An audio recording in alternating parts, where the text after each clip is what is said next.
Warriors will bring it across. Shot clock goes dark. And the Warriors finally get a win. They're going to have a little fun with. Draymond's going to dribble it out playfully down to 5 seconds. Circles through the paint, back out the other side, and the buzzer will sound. This one's over. Final score, Warriors 119 and Philadelphia 107. Oh, baby. I'm not losing my voice this morning, so I'm not going to hold that oh, baby as long as I possibly can. But very nice win for the Warriors yesterday. We're going to talk Niners. We're going to talk Warriors. And I'm ready for the Super Bowl. Bonte's coming in any second now. Shout out YouTube and Twitch streamers. Comcast Business Text Line. It's Joe Shasky, and it's you guys on the YouTube and Twitch stream. And that's brought to you by First NorCal Credit Union, the smart choice for low auto loan rates and super simple online application process. Check it out. It's a Warriors Wednesday. It's brought to you by Yes, Jim Cosmore, Friedman's Appliance, a trusted name since 1922. Visit friedmansappliance.com today. Say it. Say, I'm sorry, sir.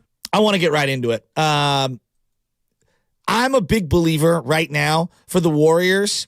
All of these little games, they do matter. Not necessarily they matter for some championship journey. They matter for me, at least. And everyone has their own points of view. They matter for me because I want to see the growth of Jonathan Kuminga.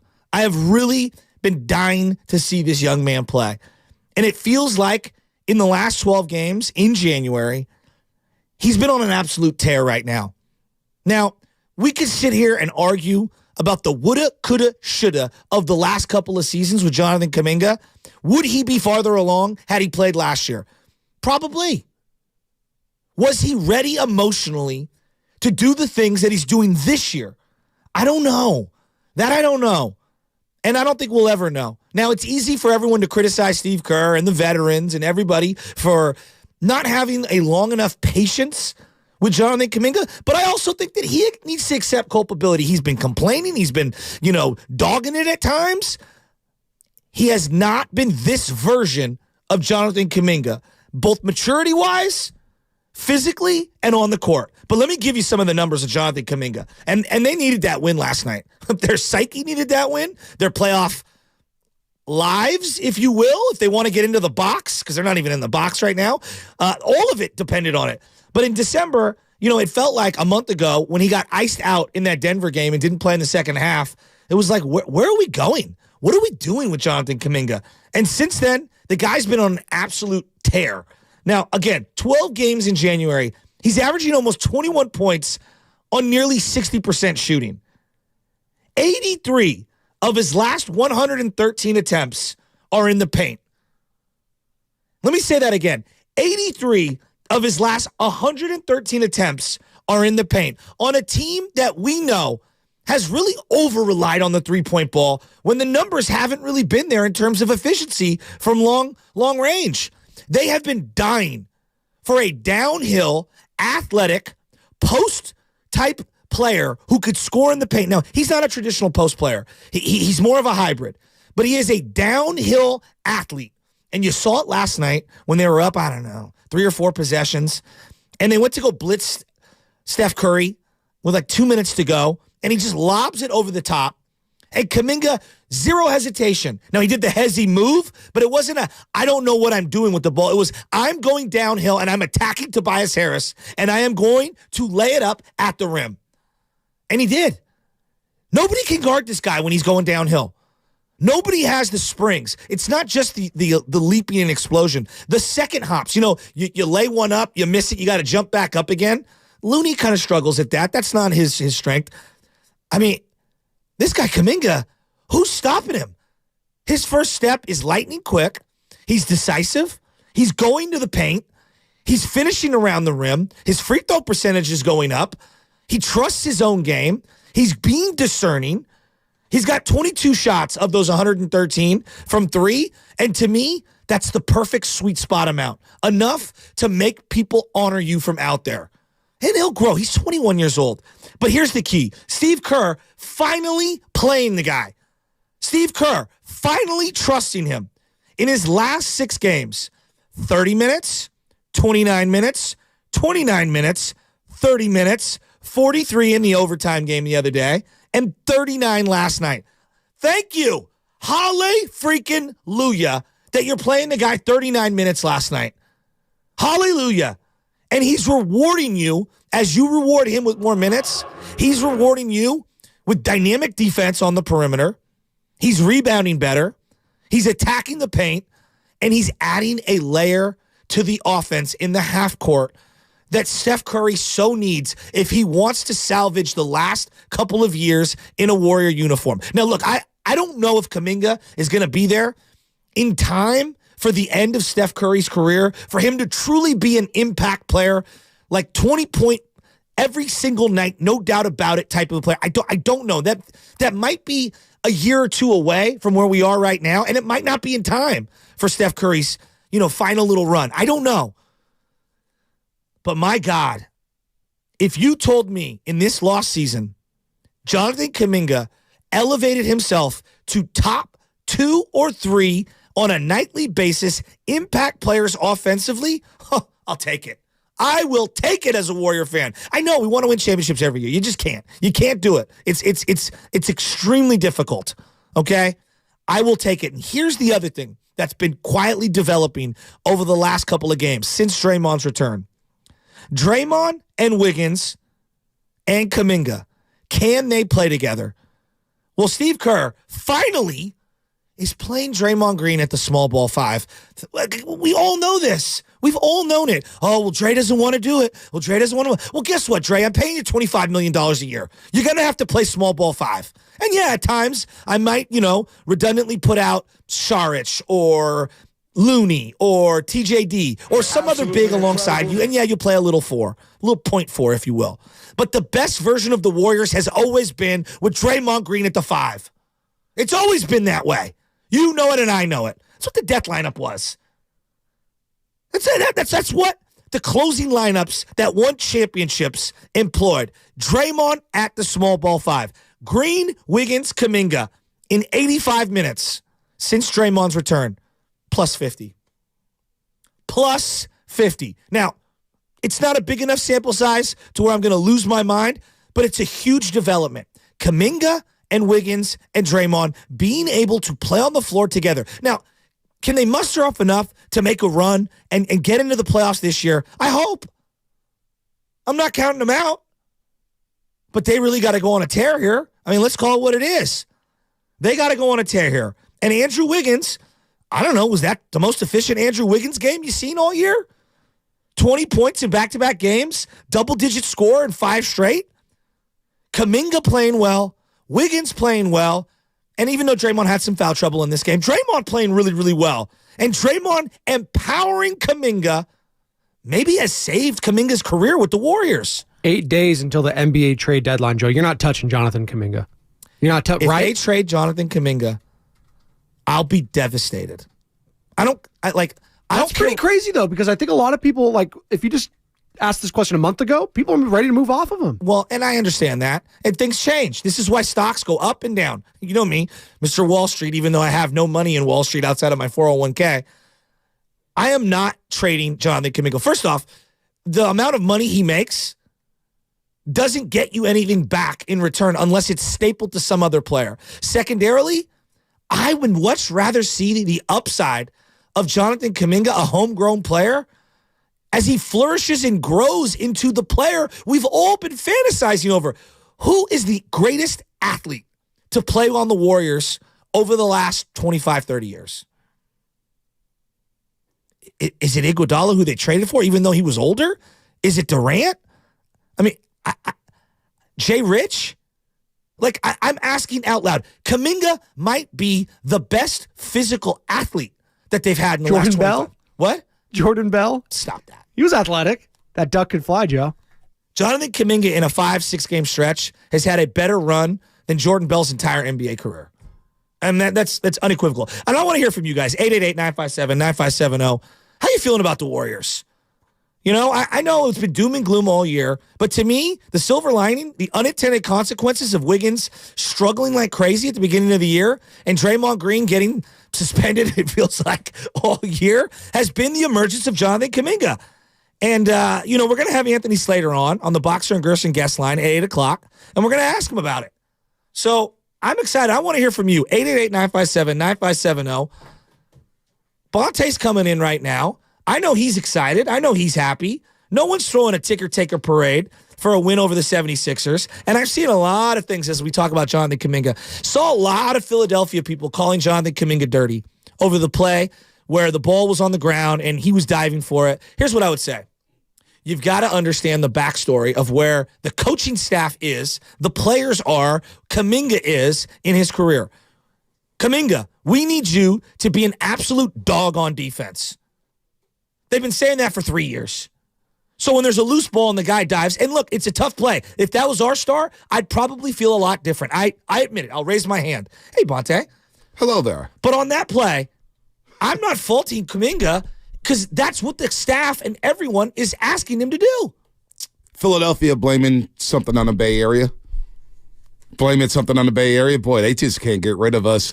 No, it's not a dirty play. It's Jonathan Kuminga playing hard. By the way, Philadelphia should look at their own coach and their own medical staff on why they allowed Joel Embiid to play. It looked like the sniper got him when he fell. My heart dropped for the guy. He did not look right all game long. He looked stiff. He looked slow. I know he missed the 2 previous games, but there's a couple plays. I'm looking at videos sent to me left and right where he's just falling on the ground, just with no contact, nobody around him. He couldn't move yesterday. On the Curry layup. Right. It looked like the sniper got him. It looked like they played him so he could qualify for the MVP award. Boy, that sucks. That sucks because you have to play at least 65 games to qualify for an MVP. And we could get into that if you want a little bit later. I don't agree with it, but well, he's a legitimate player. I'm glad you bring it real quick. He's a legitimate player that we can all know. Like, he's not load managing to load manage. No doubt. He's load managing because he clearly has some sort of arthritic knee issue that is going to linger his entire career. Yep. Would you agree? Absolutely. The coach, Nick Nurse, should have protected Embiid from himself. And he had his worst game of the season. The first game he scored under 20 points. And look, he's had an injury history. And for Philadelphia, it's about the playoffs. Yes. It's not about the regular season. It's about what you're doing in May and June. Are you competing with the Boston Celtics? Are you competing with the Milwaukee Bucks or the Miami Heat once they get their stuff turned around here? Because you know it's a matter of time for Miami does something and they're going to turn their season around. But they got to protect Embiid. But I heard you talking about Jonathan Kuminga on the way. Dude, I'm just so happy for him. And look, man, to think that he was out of the rotation. I know. 6 weeks ago against the Portland Trailblazers. And then you think about that Denver Nuggets game that you cited where he doesn't play, the last 16, 18 minutes in a basketball game. This guy's had 7 straight 20-plus games, 20 points plus. He's crashing the glass. He grabbed another 7 rebounds yesterday. And, everybody, Steve Kerr, I thought he gave up so quickly on the whole Wiggins and Kuminga. Hey, they can't play together. I'm thinking to myself, boy, really? Can we at least see it for a week or two? Or Draymond Green comes back and he's tied it all together. So now you get Wiggins hooping. He's had 5 straight games where he scored double figures. He's looking like he's starting to come around on both sides of the floor. Kuminga's playing well. All of a sudden, Andrew Wiggins all of a sudden gets to see a mismatch every night. He's got 2 guards guarding him. That's a mismatch. I totally agree. That's a mismatch. It's because of the play of Jonathan Kuminga. You have to honor Kuminga. He's strong as heck. Festus Ezeli keeps calling him Baby Giannis, but I'm thinking to myself, Kuminga shoots a lot better than Baby Giannis. He shoots a lot better than Giannis. He's got the 10-foot midi in the paint. Yeah. He can hit the baseline jumper. The game is slowing down. He's being more selective with his 3-point shot. He's playing with a better pace. He's defending his ass off here. And, I heard you talk about, maybe if he plays last year, it is criminal that Anthony Lamb is now in New Zealand. I don't want to go back. No, we don't have to go back. But the 3rd-year leap is real for him. 100%. It is real for him. And that makes me say he's untouchable February 8th in a potential trade. No, he's untouchable. I'd be devastated if they traded him. And look, I understand why they were reluctant to try to wear down Draymond because they were always going on these deep playoff runs because they would stack wins at a much easier clip. It's mandatory from here on out. It's small ball Dre at the 5, and you got to get Clay back into this line. I know he was sick yesterday. You get him back in, and I think they got a little something here. I don't know juice. I don't know what they can muster. I mean, they got a lot of uphill climbing to do. Right. They got to stack wins. But if you put Steph and Clay, and then Wiggins and Kuminga with Dre at the 5, now that starting 5 has some versatility. You can defend multiple perimeter players. You can score in the half court. You've got some athletes that can go back door. You've got some passers and some playmakers, and then you've got some shooting. So to me, I'm starting to see this starting 5 take shape. It's unfortunate they lost those back-to-back 1-point games, right? Because the record could be a lot different. But look, you're a game and a half out of the LA Lakers in the box, right? 9 seed. You have championship pedigree with the core. We all get that. But I don't want to talk about NBA Finals. You got to just stack wins. And this road trip coming up, you got 5 games on the road. You got Memphis, and we know it was a nightmare on Martin Luther King Jr. Day. He had a dream back then. Well, it turned into a nightmare for the Golden State Warriors in Memphis. Well, you got to go visit them Friday. Then he got the back against Atlanta. They play no defense. No defense whatsoever. You go to Brooklyn. You go to Philadelphia, who may not have Joel Embiid. Yeah. You may not have him. And you may catch a break there. And then you get the Indiana Pacers on the back end of a back-to-back to finish that road trip. If you can go 3-2 on a road trip, but if you play well, because I think it's all about the form. Yes. Are you defending without fouling? The Sixers only went to the free throw line 18 times, 21 times last night. And the Pat Bev, Well, defend without fouling, right? 21 free throws yesterday for the Philadelphia 76ers. You didn't turn the ball over as much in the second half. I know you had 8 turnovers, but it's when they turned it over. Because the first half was nasty. Yeah, there's no doubt about it. But I liked what I saw from this team. Pods, another good step forward. The TJD, Quinones hits the 3 in the corner. And right. I'm sure somewhere Kevin Dana was like, bank that. Oh, TJD. Some of those lineups, I'm not going to lie to you. The end of the third quarter. We're scraping the bottom of the barrel. Listen, and that's been my issue. Am I being mean? No, that's been my issue. The end of quarters and the end of halves. Now the Warriors ended the second quarter on the 16-6 run. Great. You go into the half with a 2-point lead. But the end of the first quarter, somehow, some way, Philadelphia shoots 34.5% from the floor, 30% from 3, and they're up 5 at the end of the first quarter. Why?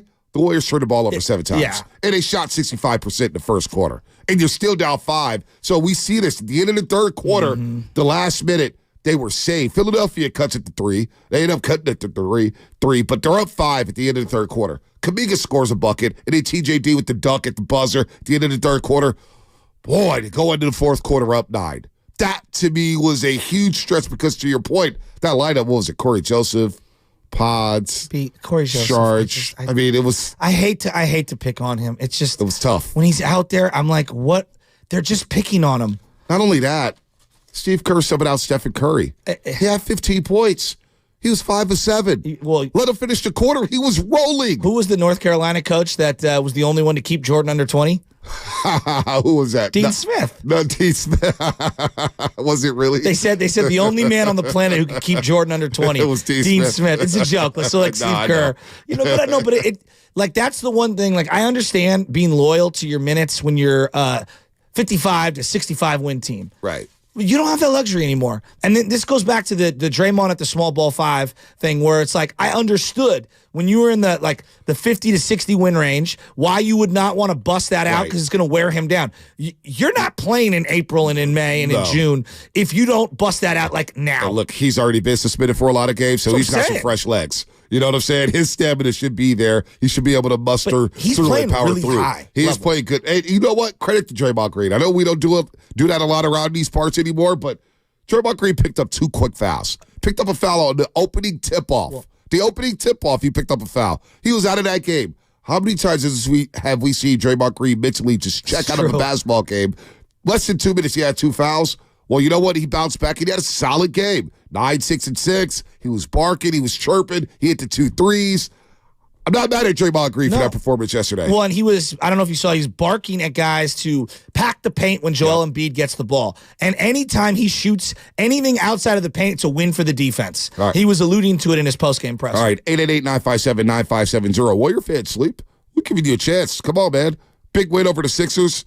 You're 20 and 24. You salvage a game at home. Where's Dub Nation at? Wiggins and Kuminga starting to come around here. Maybe there's some glimmer of can you go on a run here before the All-Star break?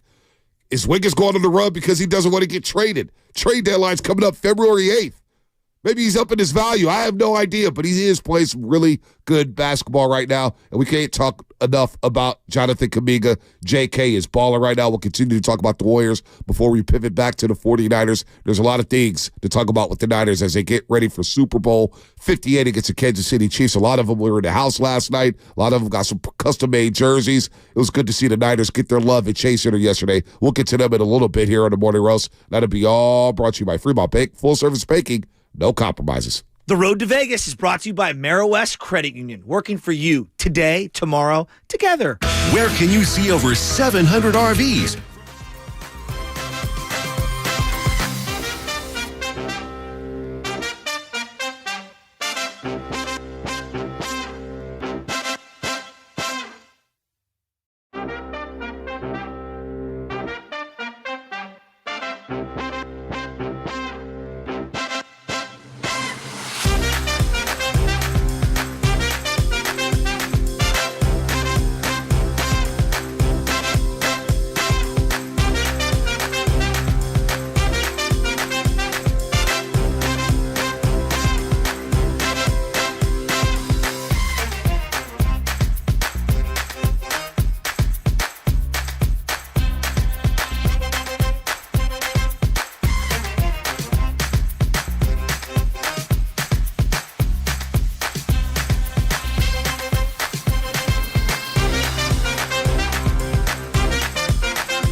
Hey area, it's Draymond Green. The Morning Roast with Bonte Hill and Joe Shasky is live on YouTube and Twitch right now. Time for you to like and subscribe. Here we go. How would you like to have breakfast with the Morning Roast? I'm interested to see who signs up for this. I don't know, Joe. Who actually wants to eat eggs, scrambled, poached, sunny side up? Well, you have a chance to do just that. Starting today at 7:30 and 8:30, we will be offering you a chance to have eggs and toast with the roast. Tune in at 7:30 and 8:30 to learn how you can win. This contest starts today and will go through next Tuesday. 2 winners each day, and each winner gets to bring a +1. That's right. Breakfast, go wake and bake, have some breakfast with us. Sounds like a good time. I'm in. I'm 100% in. We talked about eggs yesterday. I might have the most controversial take on here.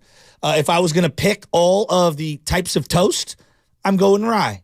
I like a good marbled rye. I even like it when it has the seeds in it, and that's what I'm rolling with. Why is that controversial? I don't know. I feel like whenever people say they like rye bread, people look at everyone Really? like a certain way. I love rye bread. No, I don't know. Are you a rye? What's your bread? If you had, I always eat wheat toast, but wheat. Okay, I'm a wheat guy. No, I'm not mad at that. But rye, I got no problem. It's a with healthy it. option. Yeah, I have Most no problem. overrated, white bread. I'm going to be honest. I'm not a huge. I'm going sourdough, wheat, and I'm going rye for white. Sourdough, everybody has the sliced sourdough.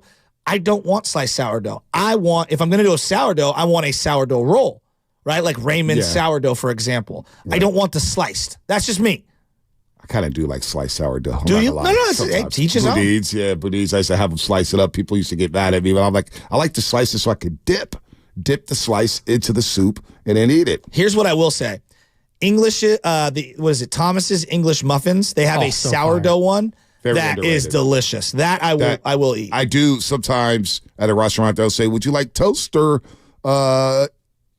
McMuffin?" English muffin. Yeah. And I was like, "Ooh, that English muffin with the nice butter on it, just dipped a little bit, with a little jam on there." Yeah, a little jam. By the way, Zucchi made TV Bonte eats poached eggs, Radio Bonte eats scrambled eggs with cheese on top and spam. First of all, I don't eat spam. Radio Bonte, TV Bonte loves poached eggs. I just love eggs. I do too. I love eggs. All right. I guess my poached eggs, comment was going crazy. I never knew it was a thing. Like, oh my God, you're so bougie. Well, I love poached eggs. There's no problem. You know what? Being bougie is a lifestyle. So now I have to ask you. So if you have, let's say, the yellow egg yolk that's runny, it's not scrambled. Oh, I love that when it's runny. Me too. You dip the bread in the. Oh, absolutely. Okay, I do that. Absolutely. Yeah, I do that. I Okay. do whatever. I mix everything. Me into too. I'm the same way. Yeah, come on, man. Even if the hash browns get in there Right. or whatever, like I'm all in on all that. God, I love breakfast. I was one of those kids that used to order breakfast for dinner. All the time. I can eat breakfast anytime. So you're with me on this. Late night after Thank you. parties, omelets all day long. Yeah. Oh, the late night omelet hits really hard. Oh, It's the remember best. Lucky Penny back in the day? Yeah, do I ever? Well, it's shut down now. But I know. I remember a lot about Lucky Penny. We used to pull them runners. Yeah, I used to pull the runners. Last time we ever went to Lucky Penny, or a pretty massive brawl there. Oh, there were constant fights. Yeah, I mean, On the late night. I mean, it was like 30-on-6 the last time we were at Lucky 30 on 6.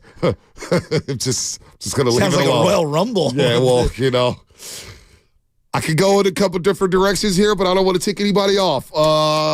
Yeah. How about that guy, Jonathan Kuminga? Yeah, how about Jonathan Kuminga? How about Coach Hall of San Diego? He wants to talk about the Golden State Warriors, and he also talk about Draymond Green.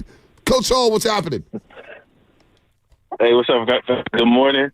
Man, it's good to talk to y'all. It's been a minute. Go Niners, though. Please don't let Taylor Swift win the Super Bowl. It's going to really annoy me. Oh, boy. Man, I am stuck in between the rock and the hard place because I was adamant about so many trades.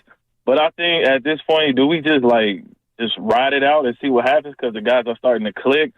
And I think Draymond is a big part of that. Like, dang, if he didn't miss all of them games, who knows Right. where do we be? But I really like to see the maturation of JK, and the congratulations to Pods for making it to the Rising Stars game. But I'm like, dang, Curry, you kind of held JK back. He should have been in there. But I don't know, man. What do you guys think? Do we just let this ride out? Because I don't know any moves out there anymore. Well, I'm looking at the Utah Jazz, right? And the Warriors are a game and a half back of the Utah Jazz. I don't think Utah has any staying power. They're looking to move some guys. Maybe you don't need a massive deal, or maybe a massive deal's not out there. But if they're going to dangle Laurie market it out there, that's going to cost a lot. But what if, and I'm looking at contracts, and I was kind of doing some math last night.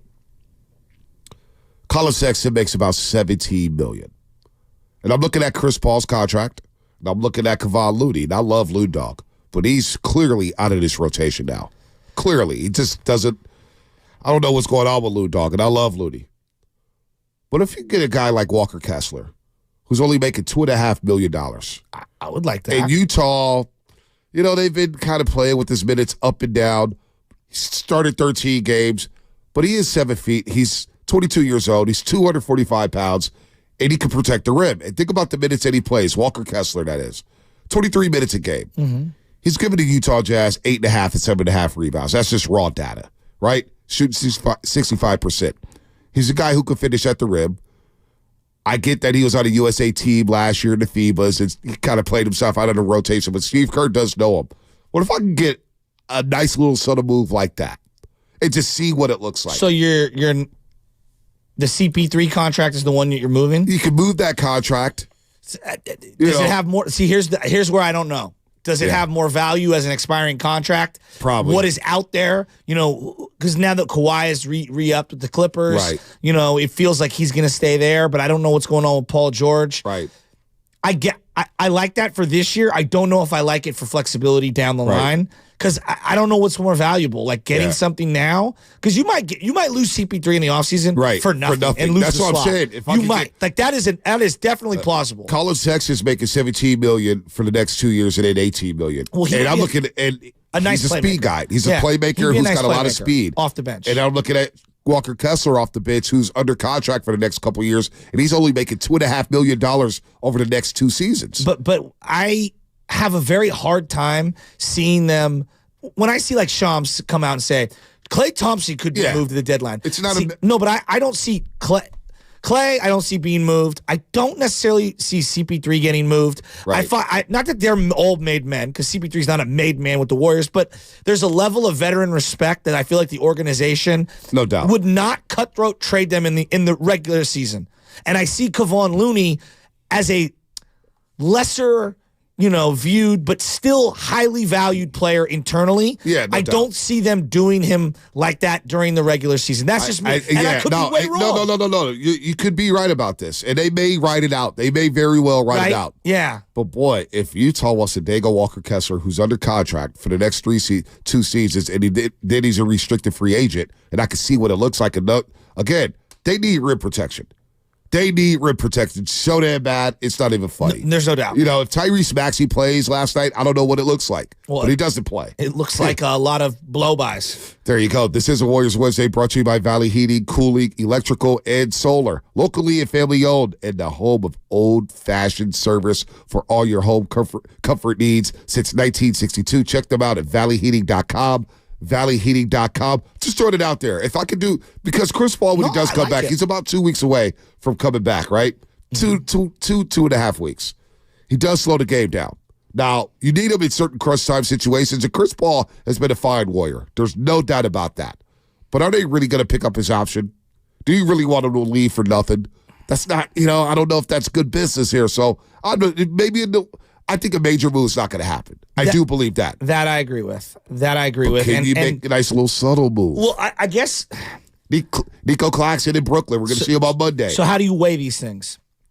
Helping for this year, flexibility in the offseason, long term. I think those moves can help you this year and long term. Okay. Because they're cheaper contracts. No doubt. And Colin Sexton, even if he doesn't work, say hypothetically, you bring him into the situation. Now, some people are saying you don't really need another guard.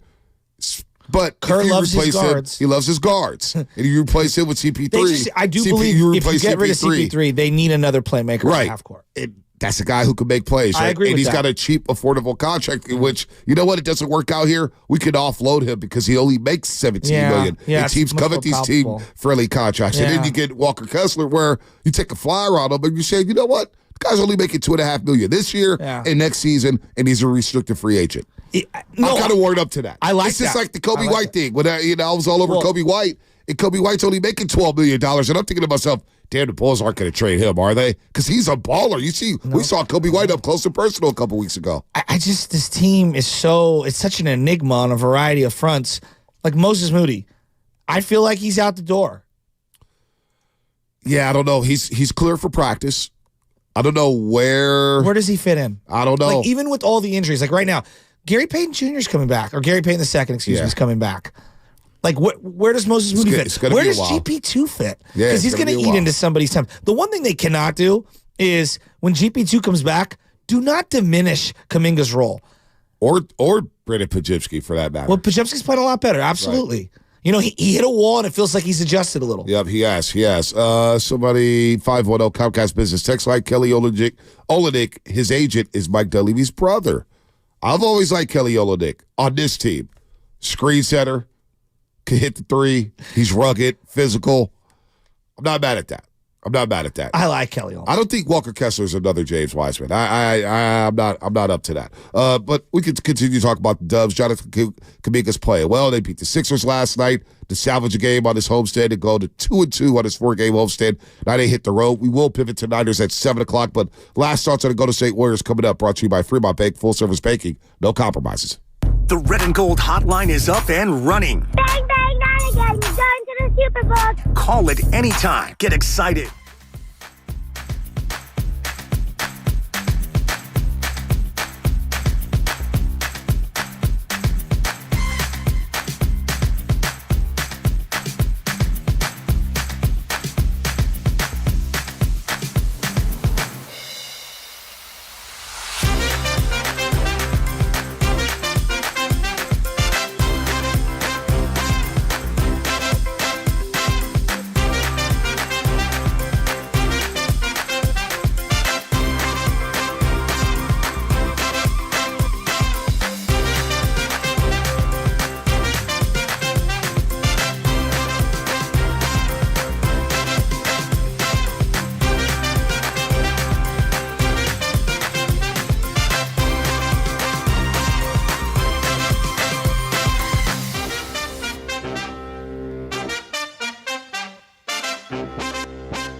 Now, take it away, Bonte. It's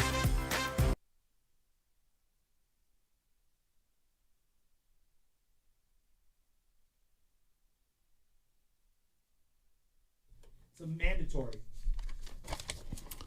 This segment is sponsored by Golden State Lumber, serving the Bay Area for 3 generations. When you succeed, we succeed. Visit GoldenStateLumber.com. Jonathan Kuminga, 7 straight games with 20-plus points. How about that Steph Curry guy? How do we go the first 40 minutes without talking about Steph? Because maybe we're just bored. Yeah, we do take him for granted. 3 straight games with 30 or more points. Steph Curry last night, 37 big ones. He's got 83 points over the last 2 games. It's the most points he's had over a 2-game span this season. He's had back-to-back games hitting over 8 threes. He was 8 of 13 from 3, 12 of 17 overall from the floor, 8 rebounds, 7 assists. He did have the 5 turnovers, but 4 came in the first half. How the hell did we go the first 40 minutes without talking about Steph Curry's night? The third quarter, the Curry flurry, 15 points in the frame, 5 of 7, 4 of 6 from 3. Curry still playing pretty well. And the news that came out that there was the highest rated Saturday night game of the year, or the highest rated NBA game of the year, outdrew all the Christmas games. I mean, Steph Curry's still that dude. He still moves the needle. As his jersey is #1 in jersey sales. Yep. It's not a doubt. I mean, look, we were talking about television numbers. Detroit versus the Niners, and it's the NFC Championship game, and it's football. It drew 57 million. I know. The NBA drew almost 4 million in the Lakers-Warrior game. And they're ready to throw a parade.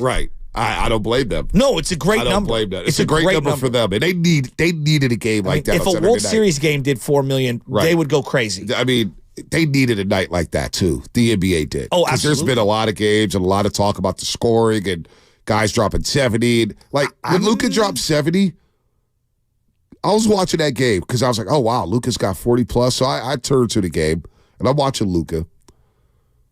And the Atlanta Hawks absolutely embarrassed the league.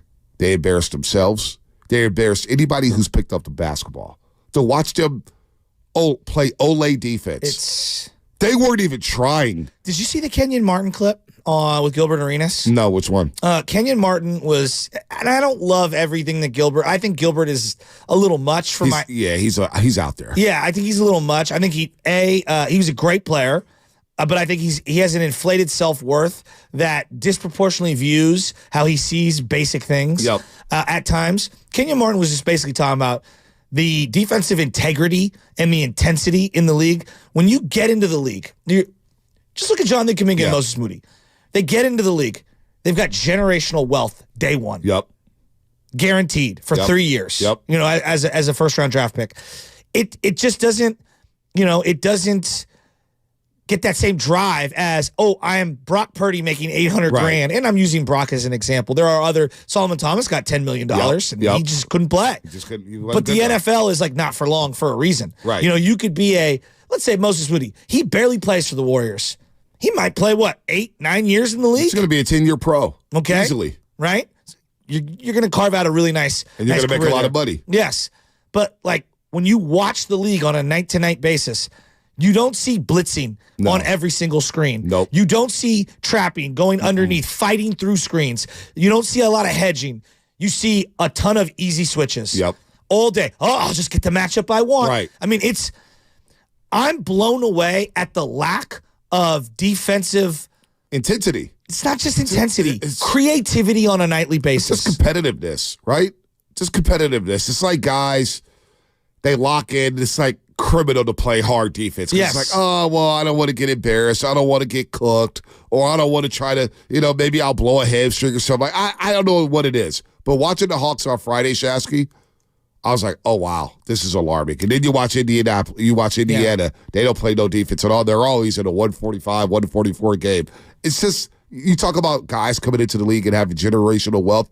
What happened to saying, you know what, not only do I have the wealth, I want to be a star now. I want to play at the highest level. I want to play for something. Championships. I want to compete my ass off. Now, I will say, Anthony Edwards is starting to turn the tide. No doubt. That guy plays hard every single night. Chet Holmgren, SGA, they play hard every single night. I think Wemby's going to be a guy who plays hard every single night. You know what? I've come around to Dylan Brooks, although he's dirty. He's a dirty player, but at least he brings it every single night. I'd rather have that than what I saw from the Atlanta Hawks last Friday. Well, and this is going to get systematic here. We talk a lot about Steph Curry, and he's changed the game at the youth level because they're bombing threes, and that is true. I think the biggest issue with what I see from the youth level that's going into the professional ranks, everybody in a 2-1-2 zone, and you don't learn the principles of playing off ball and what I deem to be, everyone calls it man-to-man. It's help defense. You're learning how to help at all times when you're in deny, on ball, and when you're in help defense, off ball, you're 2 passes away. All of these basic principles that a lot of these 16, 17, 18-year-olds should know, they don't know. And when they're not going to college and getting multiple years of a Coach Krzyzewski teaching it, they're coming into the league with zero defensive development at all. It's all on-ball training in one-on-one. And I'm not knocking all the one-on-one trainers that are out there, but if you watch the majority of those videos that you see from these trainers, everyone's got them on Instagram Reels if you coach even a little.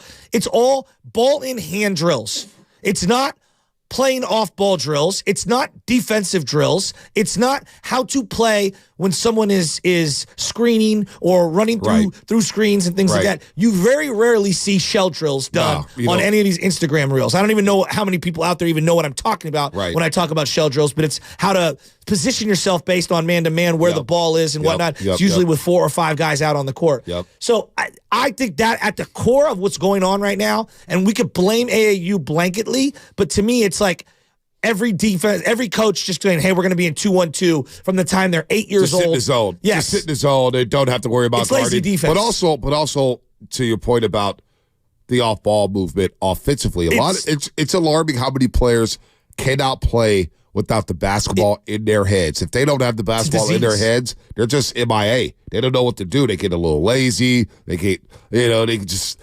don't know how to play without the ball in their heads because they don't do those drills. They don't teach them at the younger levels. Now, I love Justin LeBron at City College. They teach their guys how to play off the ball. They're moving that ball around, playing point five basketball so everybody touches it, but you're also moving and cutting. You don't see a lot of moving and cutting. You see a lot of standing around. That's why I don't like watching the Lakers.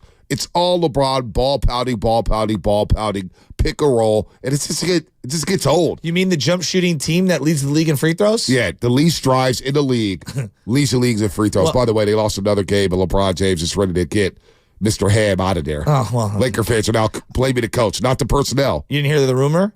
Guru's guy might be taking over. Phil Handy. Yeah, that's the rumor. I've been on the scam man needing to go, by the way. Lakers fans just aren't been about this. I don't no, I'm not here. It's always a coach's fault. I was watching the Warrior game on my phone on YouTube TV. That was not the best basketball game I saw last night. The best basketball game I saw last night was between St. Ignatius and Sacred Heart at USF War Memorial Gym. I know it's called something else now. You're not supposed to call it that. It was the Bruce Mahoney, the girls' game, and it was an excellent game. SI had a lead 8 going into the fourth quarter and blew the lead. Sacred Heart just rattled off three-pointer after three-pointer, a couple of and ones. Sacred Heart won? Yeah, they were excellent last night. Angelique. Inside-out play. They played very, very well. Angelique, she may not have been happy, huh? No, they weren't happy with officiating their own performance.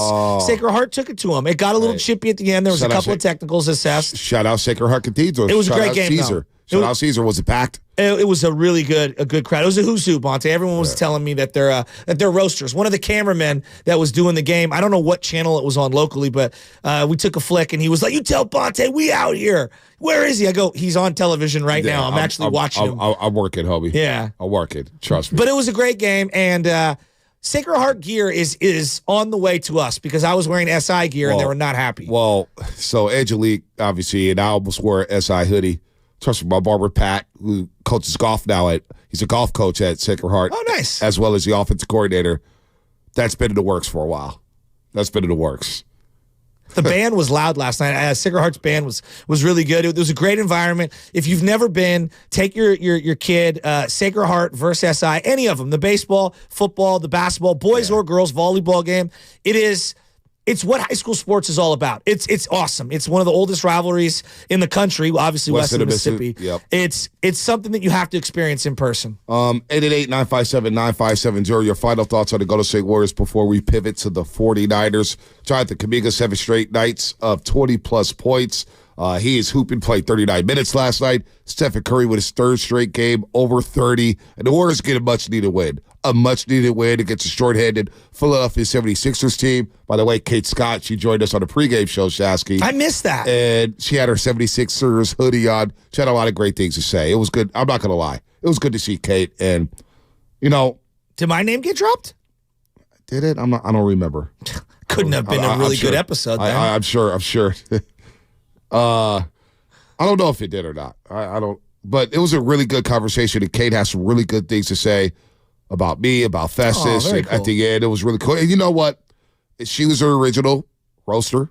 Now she's part of the odds. I did bring up, was like, Kate, I got a Niner jersey for you. She goes, we're not talking football. We're not talking football. She's like, if I wear a Niner jersey, I could never go back into that city. But it was really good to see her because, you know what? It's got to be damn cool to have one of 30 jobs in the NBA. Oh, you think? To be the play-by-play voice of an iconic franchise like the Philadelphia 76ers. And there's a lot of people who are haters in this business. They are. In the media landscape, outside the media landscape, there's a lot of people who just root for people's downfall. I remember in 2017, I'll never forget these jokers. I won't say their names because I'm not going to get there. I'm not going to give them that attention, but they basically told me on Twitter, we're going to throw a party on here once you get fired from 95-7 a game. This is back in 2017. Praying for your downfall? Praying for the downfall. When you were a nobody? Yeah, and I was, basically. I didn't mean that in I did not take it personal because I was a nobody. I still am. But you know what? I root for people. I root for people who are thriving, and that's how we should. We should be uplifting people, man. There's too many haters out there, man. I'm optimistic. And personally, I'm allergic to hating. I'm allergic to hating on people. Which is why you should be all in on the Brock Purdy experience. You and him are very alike. I mean, you started on a rookie deal, the last pick in the draft. If we were doing a big board draft of all the radio hosts 7-8 years ago, you might not have gone in the first couple rounds. And look at you now, quarterback of the number 1 team in the league. On 2 different I'm platforms. so happy you're on the Brock Purdy trade because you've been I've been all over the place. Yeah, you are been all over the place. I'll tell you what. See, what's let me not even. No, I've gotten off. I've gotten back on the bus. No. They kicked me off the bus for a little while. I've been all over the place, and now I'm hanging on like it's Bart. Like I'm hanging on for dear life. As Tyler Miller says, you are the worrier of the show, so we get on That's that. what I do. This segment is sponsored by Go to St. Lumber, serving the Bay Area for 3 generations. When you succeed, we succeed. Visit GoToStLumber.com. You are listening to 95.7 The Game, KGMZ FM and HD1 San Francisco. Always live on the free Odyssey app. Don't forget, you can watch this every single day on YouTube and Twitch. Just log on and search 95.7 The Game. Be sure to like and subscribe to the channel while you are there. Brought to you by First NorCal Credit Union. The smart choice for low auto loan rates. It's super simple online application process. Shout out to the Comcast business text line. Brock Purdy, man. It was good to see the Niners in there. George Kittle walks in with a Looney jersey with the arms out. Trent Williams is a big boy, Shasky. He walked in there, and I was like, damn. How did, okay. I have a tough time finding the right size for me because I'm usually in between a medium and a large, depending on what it is. What size do you think Trent Williams, like that jersey was? It's a big one. It's a big one. They have the material to do it. I mean, Is that an unfair question? He's such a large human being. No, it's not. Anybody guess? What size does Trent Williams wears? Well, like seeing Kittle and Steph embrace, Steph looked taller than Kittle. And I don't know if that was the angle of the camera. You were out there.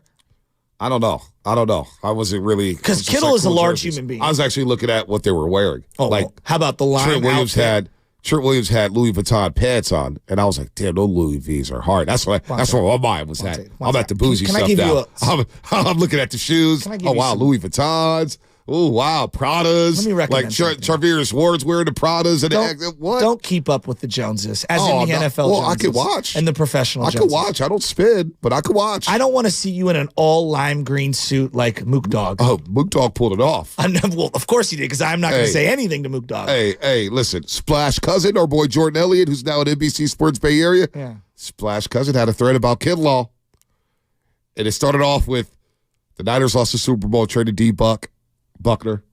And they drafted Javon Kinlaw.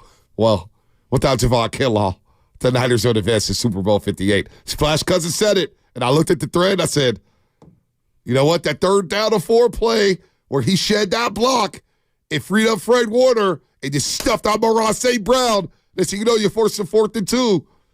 I ain't mad at Big Dog. So he had his Zito moment. Hey, Mook Dog, you could wear whatever you want to wear. Lime green. Throw. Hey, you know Mook Dog was standing on business. He had the lime green fit on with the all-white Air Force Ones. Javon Kinlaw's about that life. And he posted his jersey on Instagram because he's one of the few players. I swear to God, the only reason why I follow him, because we were in the chase club, I was like, Javon Kinlaw? We chopped it up. Because, man, you on Instagram? He asked me if I was on Instagram. Oh. And I was like, yeah, we followed each other. So I sent him fire emojis. He double taps. He had his jersey on. He goes, if you know where I come from, you don't know how big this is. And it was a 99 with the Kinlaw on the back, Warrior jersey. I'm not mad at Mook Dog. Get your paper, player. Now he's going to the Super Bowl. Joe Lacob looks so happy. He was so happy. Like he felt like a guy showing off his entire new house. Oh, he was. Sitting next to Brendan Ayuk and Trent Williams. Look, Jed's done great things. Joe wants that team so bad. It's so obvious. He wants the Niners so bad. He wants every team in this market. And you're fooling yourself if you don't think otherwise. Well, Jed's not giving it up. That's of course he's not. It's a Warrior. Those $500 million television checks hit hard. That's before you start like cutting up all the merchandise sales and the stadium sales. Mook Dog. I remember I seen him in the house like, Javon Kinlaw? What's up, Mook Dog, man? What? Pull it for you. He goes, man, I've been out here this is before last season. I've been out here all off season, man. They go see. They go see. We got that one play on 3rd and 4. I love Kinlaw, man. Did anybody wear those rubber boots? What rubber boots? You know, like the I call them kind of like the red ones? Yeah, the video. Those are out of style now, right? Already?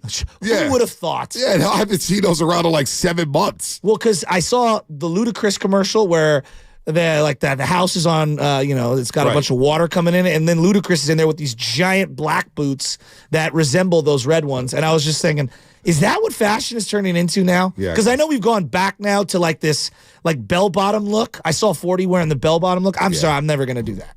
Yeah, I don't know if I could pull that off. I don't know if I could do that.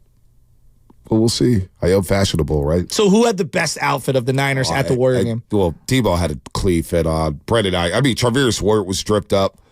I mean, I don't know. Man, Trent Williams walked in with the Louis V pants and the hat. Damn, and then the ice in his ears. George Kittle going in as Guru, shirtless, with a jersey on, was, you talk about playing up to the character. Man, just one day. One day. One day what? One day. One day. Maybe I could afford some stuff like that. Tell you, man. What's going on here? It must feel good to throw. Money don't make the man, Monte. Hey, it must feel good to throw on a pair of $20,000 pants. It must feel different. I bet they feel very similar to my $100. No, they don't. No, they don't. Trust me. Trust me. What, do they tickle you on the way home? Nah, it's different. It's different, homie. Trust me. When you throw on those Dior shoes, it's different. Those Gucci shoes just hit different. They feel different. You ever wear a Versace shirt? Nope. It just feels different. I'm fashionable. So, we could say that. I used to say that, too. As a pro player. Yeah, it's the same thing. It don't matter. And then when you put it on, you're like, oh, yeah, there's levels to this. Rich dad, poor dad. It just feels different. I need to get you the book. I'm telling you, man. I'm frugal, man. Personally, I'm frugal. But the bougie side in me does see that. And trust me, you can't tell me that, I bet they feel the same, a pair of Levi's and a pair of Louis V's. Nah, it's different. I'm a dynamic human being. Ask Brianna in Detroit. She's fashionable. Warriors Wednesday. Warriors Wednesday brought to you by Freedman's Appliance, a trusted name since 1922. Visit freedmansappliance.com today. You talked about, everything going on with the 49ers and Brock Purdy. And look, next week, I was just thinking about it last night on the way home, actually. Actually, on the way to the arena before I pivoted to Warriors. Next week's dialogue between the quarterbacks is going to be nasty. Bonte, it's going to be disgusting. I wrote down a list of storylines heading into next week, and this is just some of them. I'm not going to give you all of them. Mahomes versus Purdy, first round pick versus Mr. Irrelevant, $500 million man versus a dude making $800,000. I know. Okay, Andy Reid, who was Shanahan and now is a minted winner. Yep. Versus the guy who resembles the first half of his career in Kyle Shanahan. Yep. Kittle versus Kelsey. Brittany Mahomes versus Kyle Juszczyk's wife. Kristen Juszczyk. There you go. I always forget her name. Your boy Chandler Jones. Chandler Jones? Oh, not Chandler Jones. Chris Jones. Nick Bosa. Spagnuolo. I thought you were going Chris Jones, Javon Kinlaw. No, we're going Chris Jones versus Bosa. Because they're both the best defensive ends. I know. I got Spagnuolo versus Kyle on one end. I got Steve Wilkes versus Andy Reid on the other. That seems like a massive mismatch right now. And then I start thinking about the revenge game. Where's Jimmy G watching this game? He blew his ACL out against them. He lost in the Super Bowl against them. Where is Jimmy G watching this game? Oh, Jimmy G don't care. Nick Bolton. Is Jimmy G going to be in Vegas? He's still part of the Raiders, right? Maybe he'll take Mark Davis. Maybe he'll take the Niners on the tour. Now, are the Niners practicing at the Raiders facility? No, they're at UNLV. They're UNLV? They're going to stay 17 miles away.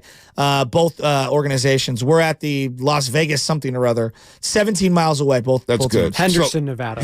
Nevada. So the Niners will practice at UNLV. But UNLV is right by the Strip. It's right by the Strip. That's where they're practicing. They're not staying at there. UNLV? Okay. Yeah. So they're practicing at UNLV, and the Chiefs will practice at the Raiders facility because of their home team? Wow. The Raiders have a dope-ass facility, too. Practice facility.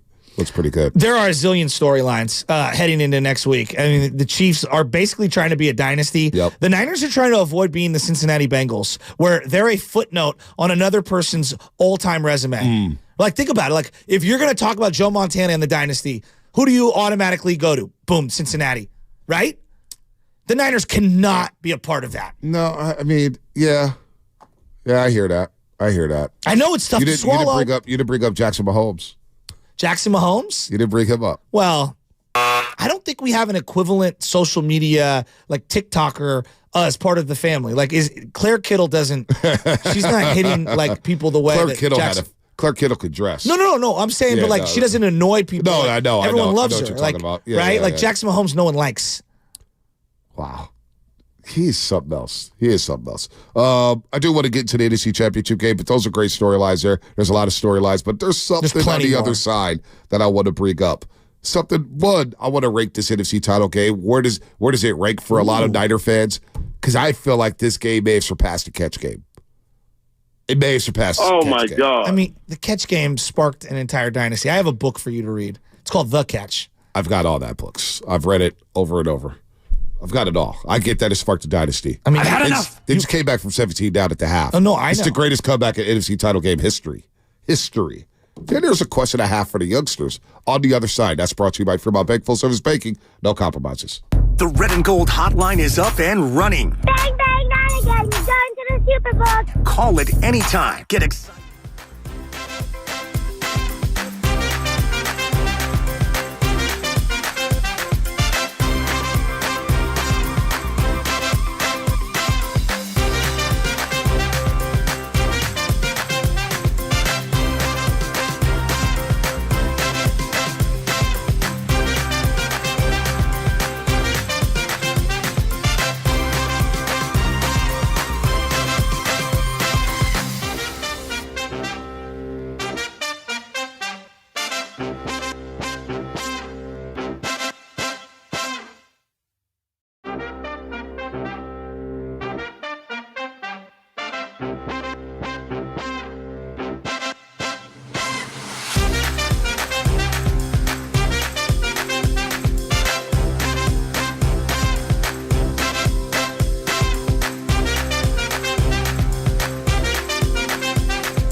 You know, Bonte, I know we're going to get into the 49ers here.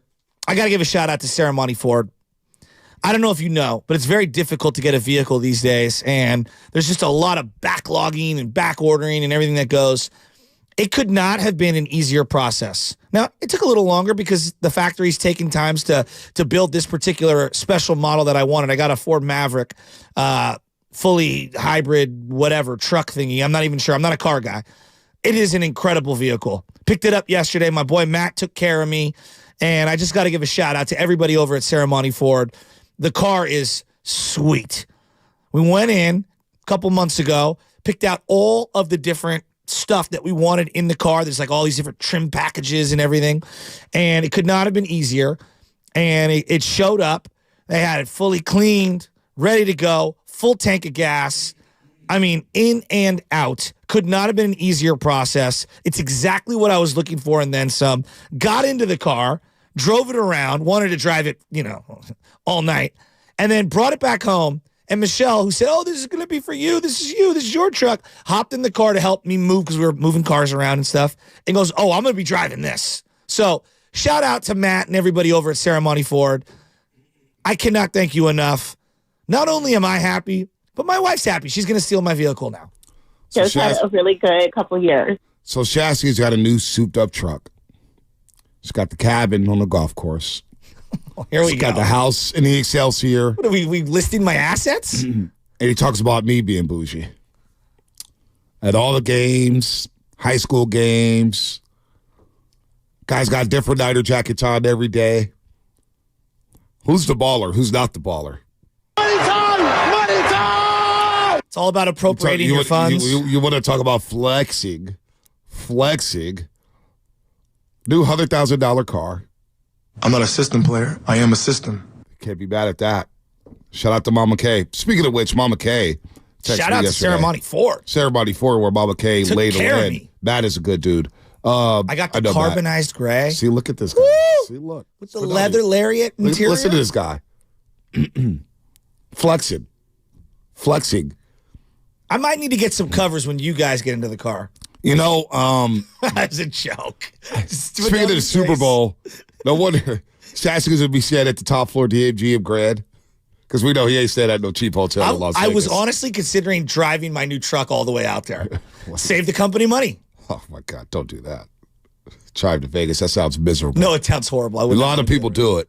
I'm not doing it. I'm not. How long is the drive? It's about 12 hours. Yeah, I'm out on that. Yeah. It's too many. My hip would hurt. My days of going on long road trips, the farthest place I'm going to drive is Lake Tahoe. That's it. Well, that's a long drive. 3.5 hours. You're doing good timing. Better not get stuck in Berkeley. 3.5, maybe 4 hours. That's it. I'm not driving to LA ever again. I'm taking a flight. I'm never driving to Vegas. I'm taking a flight. Not driving to San Diego. Taking a flight. No, driving to Portland. Taking a flight. Unless you're going to go up and down the coast like what we did where you stay in Santa Barbara, San Luis Obispo, like you do that, because I had never done that. There's no point in, you would fly to San Diego. By the way, straight to La Jolla. Speaking of Mama K, shout out to Mama K, and shout out to Kevin at AT&T in Pleasanton. He ran into Mama K. Mama K shared this message. She goes, this guy Kevin, he's a roaster. Oh. A diehard roaster. He's a loyal roaster. So thank you, Kevin, because there's a lot of loyal roasters out there. By the way, love me. We need to work on these T-shirts. I'm a roaster. Yeah. Because there's too many people out there just, hey, we got to get this. Well, I was thinking about it. I would like to have that T-shirt, but I sent over some designs to Matt. I think we should do like a jersey, right? And it says roaster across the front and then 95.7 on the back with the game. Yeah. No? I don't know, Joe. Like a T-shirt jersey. Let's just start with a T-shirt. Let's stop getting fancy around here. We got one design. Let's go with the roaster. Now, you had a question before we went to break. Well, you know how that works here, radio. By the way, this is a Warriors Wednesday brought to you by Valley Heating, Cooling, Electrical, and Solar. Locally and family-owned and the home of old-fashioned service for all your home comfort needs since 1962. Check them out at valleyheating.com, valleyheating.com. In 8 minutes, we're going to qualify a roaster to have breakfast with us. Eggs and toast with the roast. That's happening. And we're going to qualify 2 people today. 2 people, 7:30, 8:30. And if you're going to call in, just so that we're, fair about this, make sure you're available next Friday. Yeah. Right? You want to make sure that you're available next Friday because we want you to be able to take advantage of this, No right? doubt. And come in and not maybe take up a spot for somebody and you just can't, Fridays doesn't work for you or that particular Friday doesn't work for you. But we want to meet you and have fun. Well, what kind of breakfast are we going to have? I don't know. I mean, probably some eggs and toast. No, it's Shasky. You got to Google it. We're going to have top of the line. We're going to have a caterer. We're going to have a chef. Smoked salmon? Smoked salmon. I like salmon. I don't love smoked salmon. I don't like it either. I'm a fan. Okay. I mean, I'll have a little bit it's. I need something with it, though. Yes, that I agree with. Capers, something. Although I don't love capers either. All right. So. Cream cheese. Think about this, man. The last time the Niners won a Super Bowl. 94, 95. And if you're under 40, you probably don't remember it. Yeah. I'm 41. I remember it. But we didn't get to fully enjoy it. I was a kid. I was looking like Kyle Shanahan with braces at the Super Bowl. We're basically Kyle Shanahan. So, how excited are those fans? Like, you've never seen the 49ers win a Super Bowl. How important is this one for you? You've been waiting and waiting. You saw the Giants go down Market Street with 3 parades in 2010, 2012, 2014. You see the Warriors have a few parades in Oakland. 2016 was probably the funnest parade I've ever had. The last couple seasons ago when they were down Market Street was pretty fun too. But the Warriors have had their parades 4 in all. Giants have had 3. And we've been waiting for the Niners to win that championship. How big is this game for you if you're under 40 years old? Because you probably don't remember the last time the Niners won a Super Bowl. And you mentioned it last week, all the heartbreaks that the Niners have gone through. And we're kind of going back and forth about Detroit filling in or the Niner fans filling in. But Niner fans have been waiting and waiting and waiting to see their team hoist a Lombardi trophy. And in the way is Patrick Mahomes. In the way are the Kansas City Chiefs. We know that's going to be a tough deal, something we really peel next week on the morning roast when the Super Bowl is starting to pop off and the Niners travel to Vegas Sunday night. But how big is this one for you? Like, you got to be feeling it. You got to be super excited saying, we've got another opportunity with players that we love. Think about all the lovable players that they have. Purdy, Kittle, Trent Williams, Debo, Christian McCaffrey, Nick Bosa, Frank Warner. You know, the Niners, the last time they went to the Super Bowl, when they went to the Super Bowl with Jim Harbaugh, they had some players that, like Chris Culliver, really shot himself in the foot with some of the comments that he made during the Super Bowl. It ruined the Super Bowl. Randy Moss. Saying he was better than Jerry Rice Randy in a Moss. Niner uniform. Yeah, exactly. It was just a lot of things going on with that team. And they had a lot of guys that we just kind of like, yes, we want to win the Super Bowl, but their character wasn't on full display. They had some low-character guys. If you remember that year, Ahmed Brooks got in trouble for smashing a beer bottle over somebody's head. He tried to take the keys from him. Mm-hmm. Alden was at the beginning of all of his troubles, even though they would really reach ahead the following year. There was a lot, B. There was a lot that year that went into it. And, there was the whole debate between Kaepernick and Alex Smith. And I think a lot of the fans, looking back on it, I remember the divide. Yep. I remember people were like, Alex should be starting in it. Alex is getting interviewed by people at the Super Bowl as Kaepernick takes them to heights that Alex couldn't do.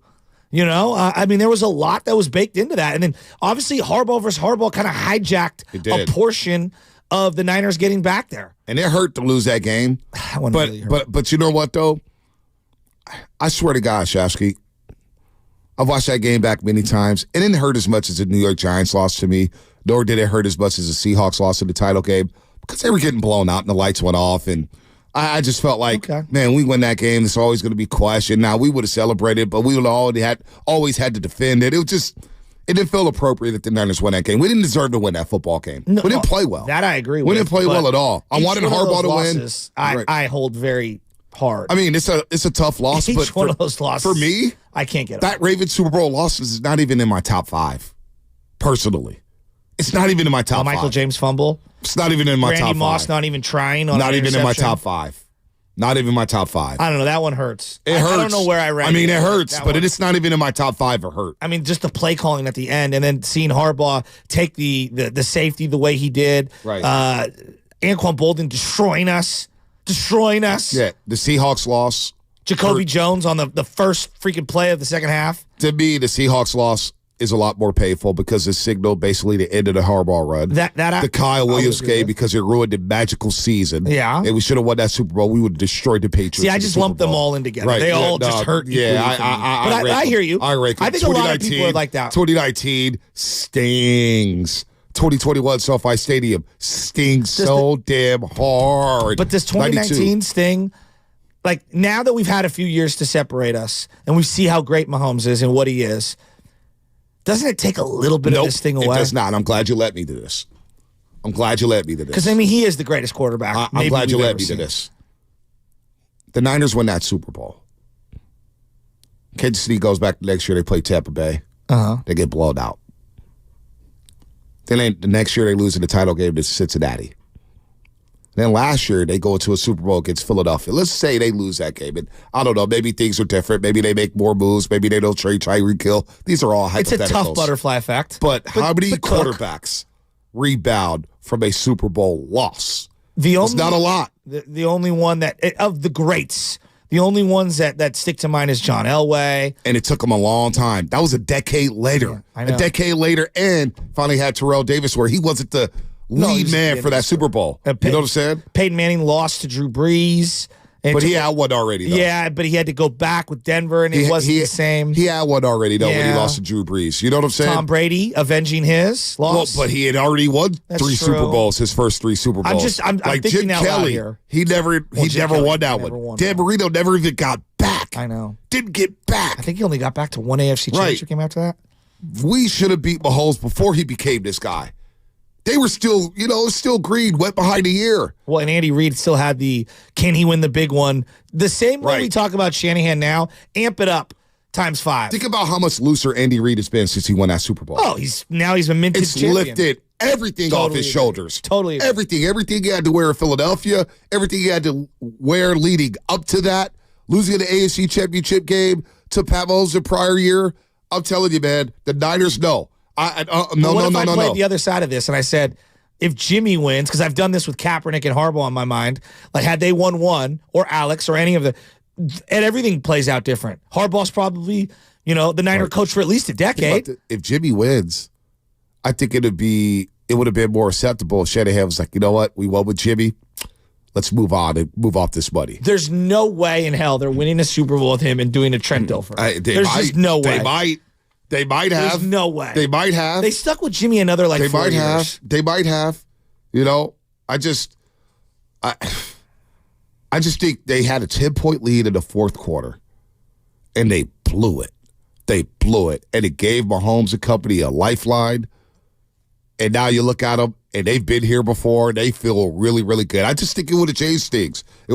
By the way, now's the time, if you would like to have breakfast with the Morning Roast, be the first caller right now in the contest line to answer a question. I'm gonna ask you a question, and you have to get it right. You have to be caller number 5 to get this right at 415-523-4652. The question is, what is the name of our end of the year award show on the Morning Roast? Ooh. What is the name of our end of the year award show on the Morning Roast? You got to know our show. You got to know our show. What is the name of our end of the year award show on the roast? The first caller to get it right. Oh, first caller to get it right, not caller number 5. First caller to get it right. You better get it right. In the meantime, let's go to Travis in Oakland. Travis, what's happening? You're on the roast. Bonte, Shasky, gentlemen, how we doing this morning? What's up, Travis? Hey, I wanted to. You were talking about like the youngster Niner fans. So I was born in '94, and I was born in San Diego. My dad was a Bay Area guy, grew up his whole life. So right out of the womb, I was pressed into the red and gold, man. And I had to live through. I mean, I can't complain now, but like the Charger heydays, with Schottenheimer when they were winning 13, 12 games a year. LT, I'm going to school in my Jeff Garcia jersey, my old Steve Young jersey. We got Mike Nolan, Dennis Erickson. My first taste that I can I remember a little bit. My dad, rest his soul, passed away in 2014, but he would take me to Hoops, his sports bar in San Marcos where we grew up, to watch the Mariucci, early 2000 playoff games. My first taste of damn, this is the Niners was the Harbaugh and getting my heart ripped into a zillion pieces in that 2011 New York Giants playoff game. Then, we get back to the Super Bowl. That was the year he passed, get my heart ripped up there. Then we get the Kaepernick, Crabtree, Richard Sherman, sorry receiver rant. Then we get Tom Sula. Man, I am exhausted. Shanahan, I give him a hard time. I've called into not your guys' show, but other shows and give him a hard time. Dude, that game on Sunday was probably the greatest Niner game I've ever watched in my entire life. Wow. I turned 30 in April. It's up there, man. Honest to God, I'm trying to think of others. The Saints game? The other sweet spot, too. Which one? The Saints game? The divisional? No, it was the divisional round where the Vernon Davis multiple plays. The Alex Rome. I love VD and the catch for 3 and all that. I don't know, man. This one was different because I don't know about you guys. We were up 14 in that Saints game. I never really felt like we were going to lose that game. They were up 17-0. We should have won going away. Yeah, and they forced 5 turnovers, Travis. So I'm with you there. Go ahead, continue to cook, man. Go ahead, finish your call strong. Yeah, I mean, but the last thing I was is so that's why Shasky. I think that at halftime, man. I was watching with my wife. I got married last year. Her family, all from Western Michigan, man. So I'm getting texts from cousins, brother-in-laws, all this nonsense. And I'm like, wow, we're really about to lay an egg at home. The thoughts were just going. I was losing my mind. I honestly thought we had no chance. So to see just the way that team was resilient and that defense held up, I mean, man, that one was special too. At Levi's, that's a statement game too. I've been to Candlestick, I've been to Levi's. You get all the talk. It's not the same. Who was the guy last week that said we play in a dome? You could hear it on TV, man. That place was rocking. It was popping. So I don't know, man. I'm fired up. I'm very, very excited. We need to get this. I just want one so bad. Yep. I want one so. I never thought growing up the Warriors would win a title before the Niners did. In my lifetime. You know what I mean? Nobody did. Give me one, please, gents. Hey, I really appreciate you guys taking my call. Anytime. Love you guys. I hope you guys have a great day, man. Anytime. Under 40. That guy Travis was born in 94. 94. Think about that, Shasky. He just wants one. And when he talks about this game, I want to say in my adulthood, 18 and over. Since I've turned 18 and over,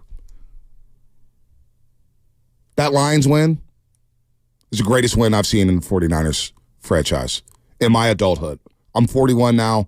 From 18 to 41, there's no win greater than the win I just witnessed on Sunday. Why do you say that? NFC title game down 17. You made the greatest comeback. And you were getting dominated. Did it in 5 dominated. minutes. You were getting dominated. The Lions were averaging 7 yards a pop. They had everything. Amon-Ra St. Brown, 3rd and 18, no problem. 3rd and 12, Jahmyr Gibbs outside the left edge, no problem. Goff slinging it. That was the greatest win of my adulthood. It was better than the Seahawks regular season game, 1917, where Frank Gore had the nice little cutback run against Earl Thomas, and they sealed the deal there. Better than the Lambeau special teams play? So much better than that. I mean, that game was as tense as it gets. It was. So much better than that. But we didn't, like you always say, that team barely got to the playoffs. They were down 17-0 in week 18. Which is why I hold that win in such high regard, because that was the MVP of the league, and they went into their house without scoring an offensive touchdown and won a game. It was just, in terms of improbable wins, that one's high on my list. That was improbable, no doubt about it. But I don't know if it was a greater win than the win that we saw this weekend. But we kind of own Aaron Rodgers. Didn't you feel like we kind of own Aaron Rodgers? We had Green Bay's number a bit. I mean, Jimmy had the shoulder injury. I mean, I don't know. That game was bad. That game was bad. I mean, it was a dogfight. That, I don't know. 888-957-9570. To me, and this is why I want this one so bad, because I want Fred and I want Kittle and I want all these guys. I want McCaffrey, True Williams to have that nice shiny bling and get that Thursday night game to start the NFL season in 2024 at Levi's Stadium. I want this so damn bad for them. I want this one because it feels like it'll be my first Super Bowl. I was a kid when they last time they won a Super Bowl. I didn't have any I didn't go through puberty yet. I didn't have any facial hair. I was in middle school. I didn't understand the way the game was played. I understood football and all that, the basic concepts, but not the way I do now. The only other games that I can think of, talking about it as an adult, for me, you got to put that Green Bay game where the 2-1s back-to-back, where Kaepernick drops 45 at Candlestick, the final Candlestick game. Because, again, you say, we always dominate Aaron Rodgers. Not at that point. We had not beaten Green Bay in forever, it felt like, in the playoffs. Or maybe at any point in the playoffs outside of the 98 win. And so when he hung 45 on him in the final game, that was as spectacular a win as I can remember. Yeah. And then the very next year, going into Green Bay in the frozen tundra and winning the way they did with the Phil Dawson field goal was as fun and as great as a win as I can remember. It was wild card round, though. I know. The about stakes weren't as high. The stakes were high here. I know. I mean, you're talking about a Super Bowl and the Saints game was a divisional round game, but that one I hold in really high regard because that's the first playoff game in like 10 years. Yeah, it was a long time. Yeah, I mean, but when you go back and look at it, they forced 4 turnovers and still had to come back and win that game. But it was also that guy doing that thing, as in Alex Smith having the best 6 minutes of his Niner career. Yeah. Which, really, if you think about it, the way a lot of people remember Alex Smith is through the final 6 minutes. Yep. And that's jaded his entire Niner tenure. 888-957. He threw 17 touchdowns that year, folks. No, 17 touchdowns, 5 interceptions, 3,100 yards passing. I mean, David Akers broke the field goal record. So you want to talk about game managers? That's a game manager. Brock Purdy's not a game manager. He's a game changer. His best years were in Kansas City. Devo, what's happening, my boy Mike Devo? Devo. I don't want to give out his government name, but it's like I'm with you. I was there on Sunday. The only thing close was the Saints game, as you mentioned. I've told all my friends in terms of emotions, it's the best football game I've ever been to. Wow. And now that I step back from it, now that I step back away, I'm saying to myself, and I was thinking about this on the way to the round, I was like, yeah, that's the best win I've witnessed as an adult for the 49ers. It's the best win I've witnessed. You know, I don't want to be, I'm not trying to be a cynic. Atlanta was great. I'm not saying you're Georgia wrong. Dome was great. All that stuff was great. I don't know where to juxtapose it because if they lose in the Super Bowl, like I've been a snake bit every time. Every time they have a big win, they followed up with a horrific loss at the end of the year. By the way, the first winner for the eggs and toast with the yeah. Who is it? Chris Molina is going to be in the building. Shout out to Chris Molina. He got the question right. He's a roaster. And he gets a +1. He gets a +1. Is it Chris a man or a woman? No, Chris Molina. Yeah. Because I know a couple women that are named Chris as well, so I don't know. Man. Okay. Chris Molina is going to have a +1. And I don't want to be +1. Let's go to the lines. A lot of people want to chime in on this. Yeah, sorry. Maybe they're not. Nick and Pleasanton. Nick and Pleasanton here on the roast. What's up, Bonte? What's up, Shasky? What's up, Nick? I'm calling in. My dad used to be a season ticket holder at Candlestick. I was born in '99, grew up going to Candlestick, and I just wanted to chime in on this. I agree that Lions win's got to be top of the list for us younger Niner fans. Just wanted to throw this out there for you guys. I remember that NFC Championship game in Atlanta where we were down 17. Matt Ryan was dotting us up all over the field. And then Frank Gore scores the go-ahead touchdown, I believe, starts doing the dirty bird. Yep. We come back. Navarro Bowman with the stop on 4th down. So I'd put it right up there with the Lions and the Falcons game, those two being the top wins that we've got in the last couple of years. And I agree with Shasky that we really got to finish the deal. No doubt. A lot of tough losses that have followed up those good wins that I remember. It's a great point. Like, so for example, a game that I always think about that no one ever brings up. Carolina was one of the best teams in the league in 2013. Oh, yeah. They beat the Niners in a regular season at Candlestick Park, remember? Luke Kuechly stole Navarro Bowman's defensive player of the year. Remember that game at Candlestick Park? They punked the Niners at Candlestick. Cam was sick. Yeah. All right. And I believe Greg Olsen was on that team. Yeah, he was. Okay. And Steve Spezia. The Niners went in there, and Kaepernick was Greg thoroughly... Olsen there? What? He may have been on the Bears. I don't know. He may have been on the team. Whatever. Yeah. Kaepernick went in there and looked like the better player, him versus Cam, and they dismantled him. He had a rollout right before halftime with a touchdown pass to Vernon Davis. It was sick. And the Niners defense completely drove. I think they beat him with 35-10. Well, they had the goal line stands. Remember that? Yes. The 2 goal line stands. Ahmed Brooks, right? He played middle linebacker on one of the 4th goals, and he snuffed Cam Newton out. That was a very good win. No one ever talks about that, but like, that's one, like, for me, like, the reason I bring that up, because you lost the very next week to the Seattle Seahawks, and you kind of forget about that win, right? And it's everybody's saying, "Oh, it's just Carolina." It's No, Cam. that Carolina team was really good that year. They were legit. They were really good legit. that year. And I remember that being like one of the great statement wins that I had seen Harbaugh's team accomplish, especially because, Cap was up and down that year. And Anquan Bolden was his number one receiver, and Crabtree was coming back from the Achilles injury.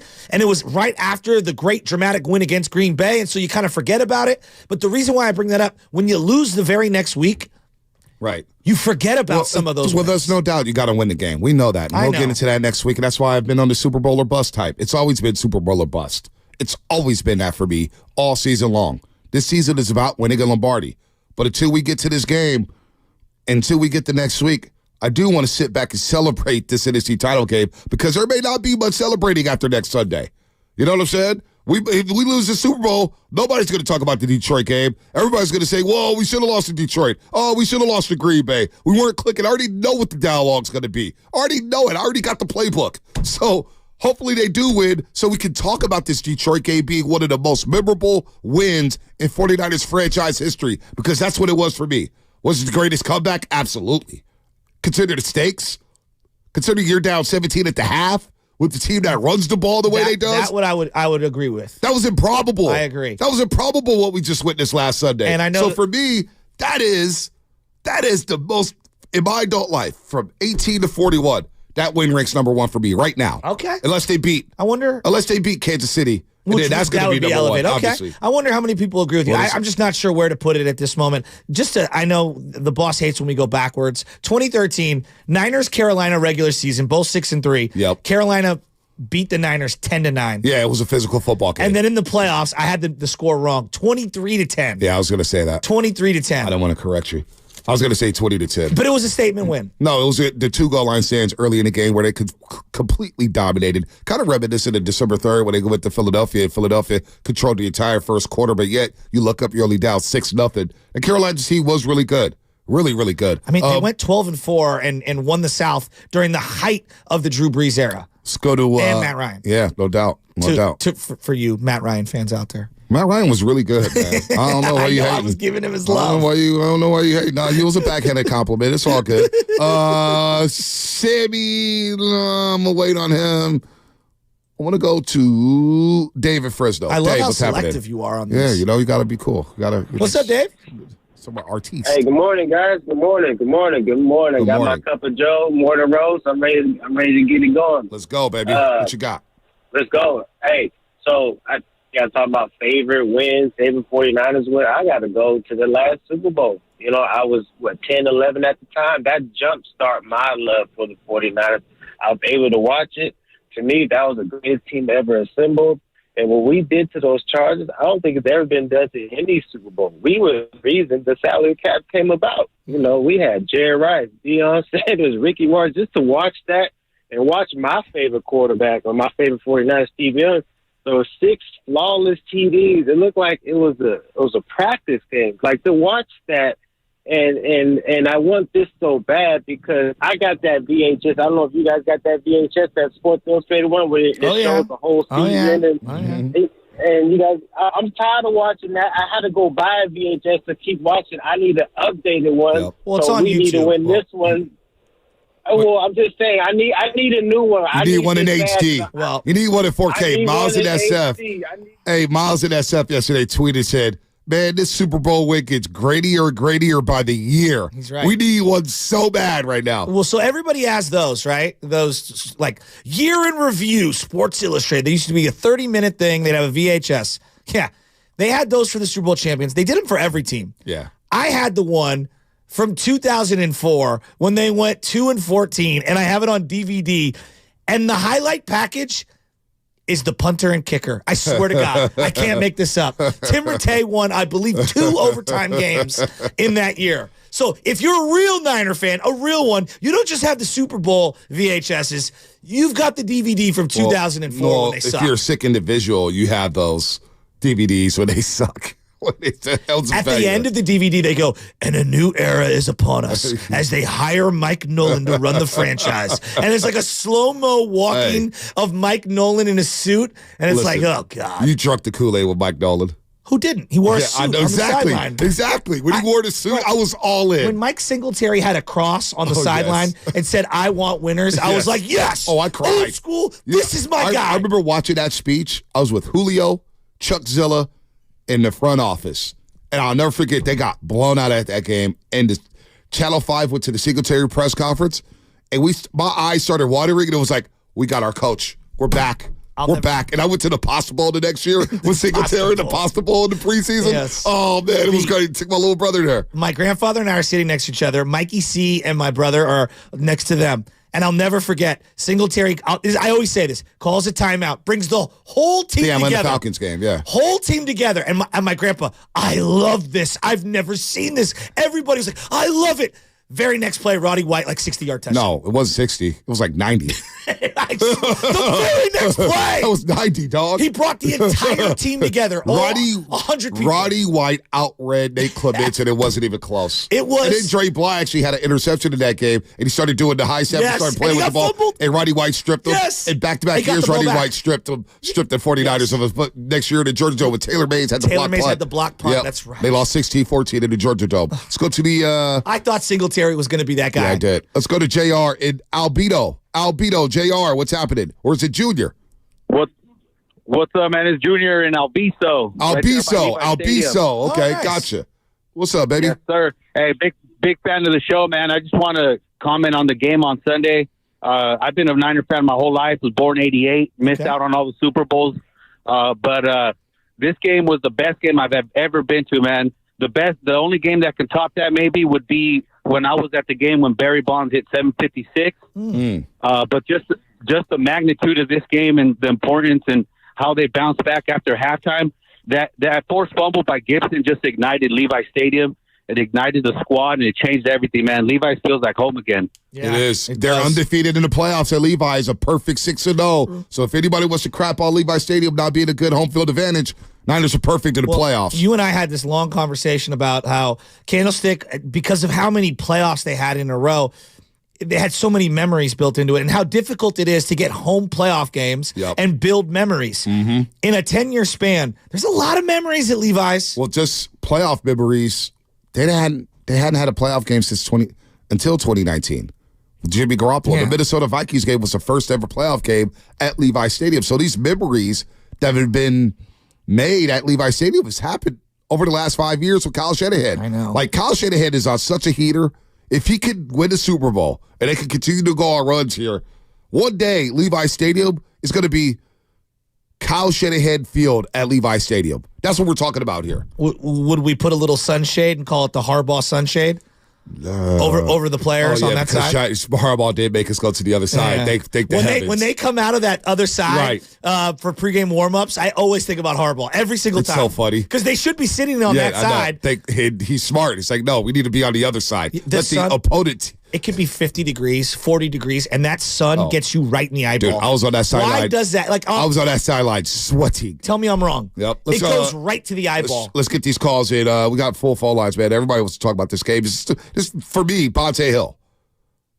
And I'm saying since I turned 18. I wonder how many people agree. Since I turned 18, last Sunday's win was the best win of my 49er lifetime. Now, if they beat Kansas City, that will catapult this game, no doubt about it. But this one right here is going to be in my top two in my lifetime. I don't know if you don't have to agree. What is your favorite win in your lifetime when it comes to the 49ers? Especially if you're under 40. If you're under 40, this has to be in the top three. It has to be. Let's go to Will in San Francisco. Will, what's happening? Master Roasters, what's going on, baby? What's going on, man? Hey, like I told the guy in the phone, man, I'm an older demographic here, man. Older demographic, and one of these great comebacks. I don't know if you might even remember when they played the Giants and Michael Strahan was sitting there pointing at the floor and everything else. That was a great comeback. But I also wanted to talk about how excited all the younger demographics, 40 and under. I get it. Man, I'm part of the older demographic. I was 7 years old, got wrapped up when the 49ers won their first one in 81. My mom drove me out to the street, and we were taught never to talk to strangers, don't go to strangers, and my mom had us out on Mission Street. Anybody who ran to us, my mom was like, go ahead, Go to them, son. It's okay. And that's how I just got wrapped up in all. So I was part of the celebrations for all 5 of them, cutting class, going to the parades, you know what I'm saying? And so for me, when I see the losing one, and I'm telling my sons now, because you guys got that fandom passed on to you, I'm doing the same thing with my boys. I got 2 boys, and now when the Niners reached there with 2013, I'm like, you guys don't know what we do when we hit the Super Bowl. Watch what we do. And then 13 hit, and wow, I looked at my boys. I was like, well, I don't know how to get to that one. And then the Kansas City, I was like, we're going to redeem this. You don't know how the Niners' reputation goes when we hit the Super Bowl, boy. So here we go, and then bam. So now for us, you know, and when I say us, I mean the older ones who've been part of everything, and then all of a sudden you lose it with those 2. And it was like, oh, damn. Dude, you talk about excitement for you guys. Talk about excitement for us, that I feel the best now. Because, dude, I don't want to face Lamar Jackson, dude. I feel we're going to stomp on these Chiefs, man. We'll see. We'll break it down. We're going to get to everybody here. We got Anthony Slater coming up. We'll have him in 10 minutes. Sammy, Paul, Jimmy, JD, Joseph. We'll get to you all. We have the injury report. Fun conversation. We'll just win rake for you. It's simple. You're under 40. And the older guys, too. I'm not trying to keep away the over 40 crowd because I know you guys got some great memories. But in terms of whether you were there or not, whether you watched on television or whether you're at the game, to me, it doesn't make a difference if I was at home or at the game. That win on Sunday is number 1 for me in my adulthood life. To come back in that fashion against that team, considering what was at stake, considering the conversations we may have been having today about this football team, that win for me ranks number 1. Shasky got some different opinions on that, but it's all a good thing here. The fact that we are arguing about wins and not losses, I'll take that all day long on the Morning Roast. All right, let's get to the injury report.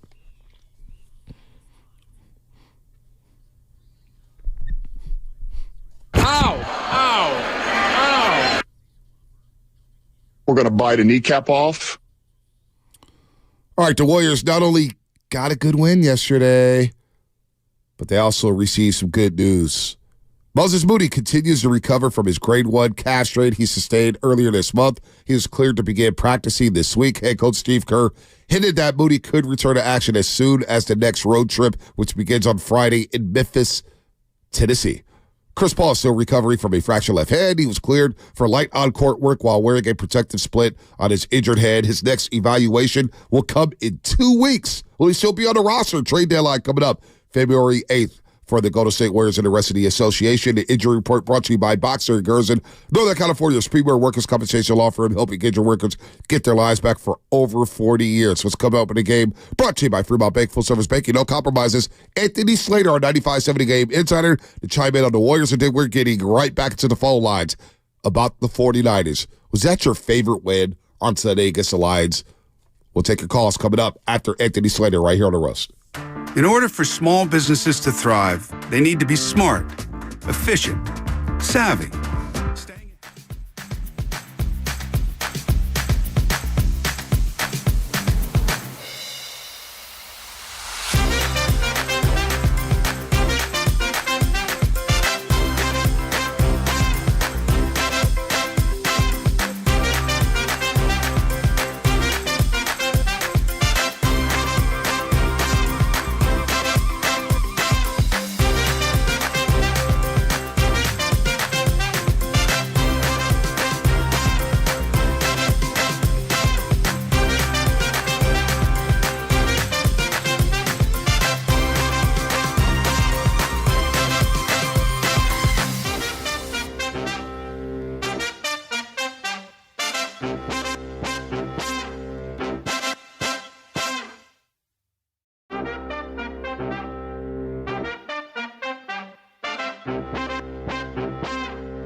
Oh, baby, oh, baby, oh, baby. It is a Warriors Wednesday brought to you by Freedman's Appliance, a trusted name since 1922. Visit freedmansappliance.com today. Good morning to everybody out there getting off the graveyard shift. If you're at work, what is happening? If you're on the roadways, drive safely here. I think rain is supposed to come. Everybody's talking about a storm that's supposedly coming. 11 o'clock or so. Okay, where's Lieutenant Birch at to help us out? Where's Lieutenant Birch? We need a weather report. I was watching her report yesterday, and she had said 5 a.m., 4 a.m., and then it got pushed back. Okay. So now they're saying the heavy stuff's 4 p.m. Oh, wow. So we'll be indoors by 4 p.m., hopefully. I just want Saturday to not rain. First day back out on the diamond.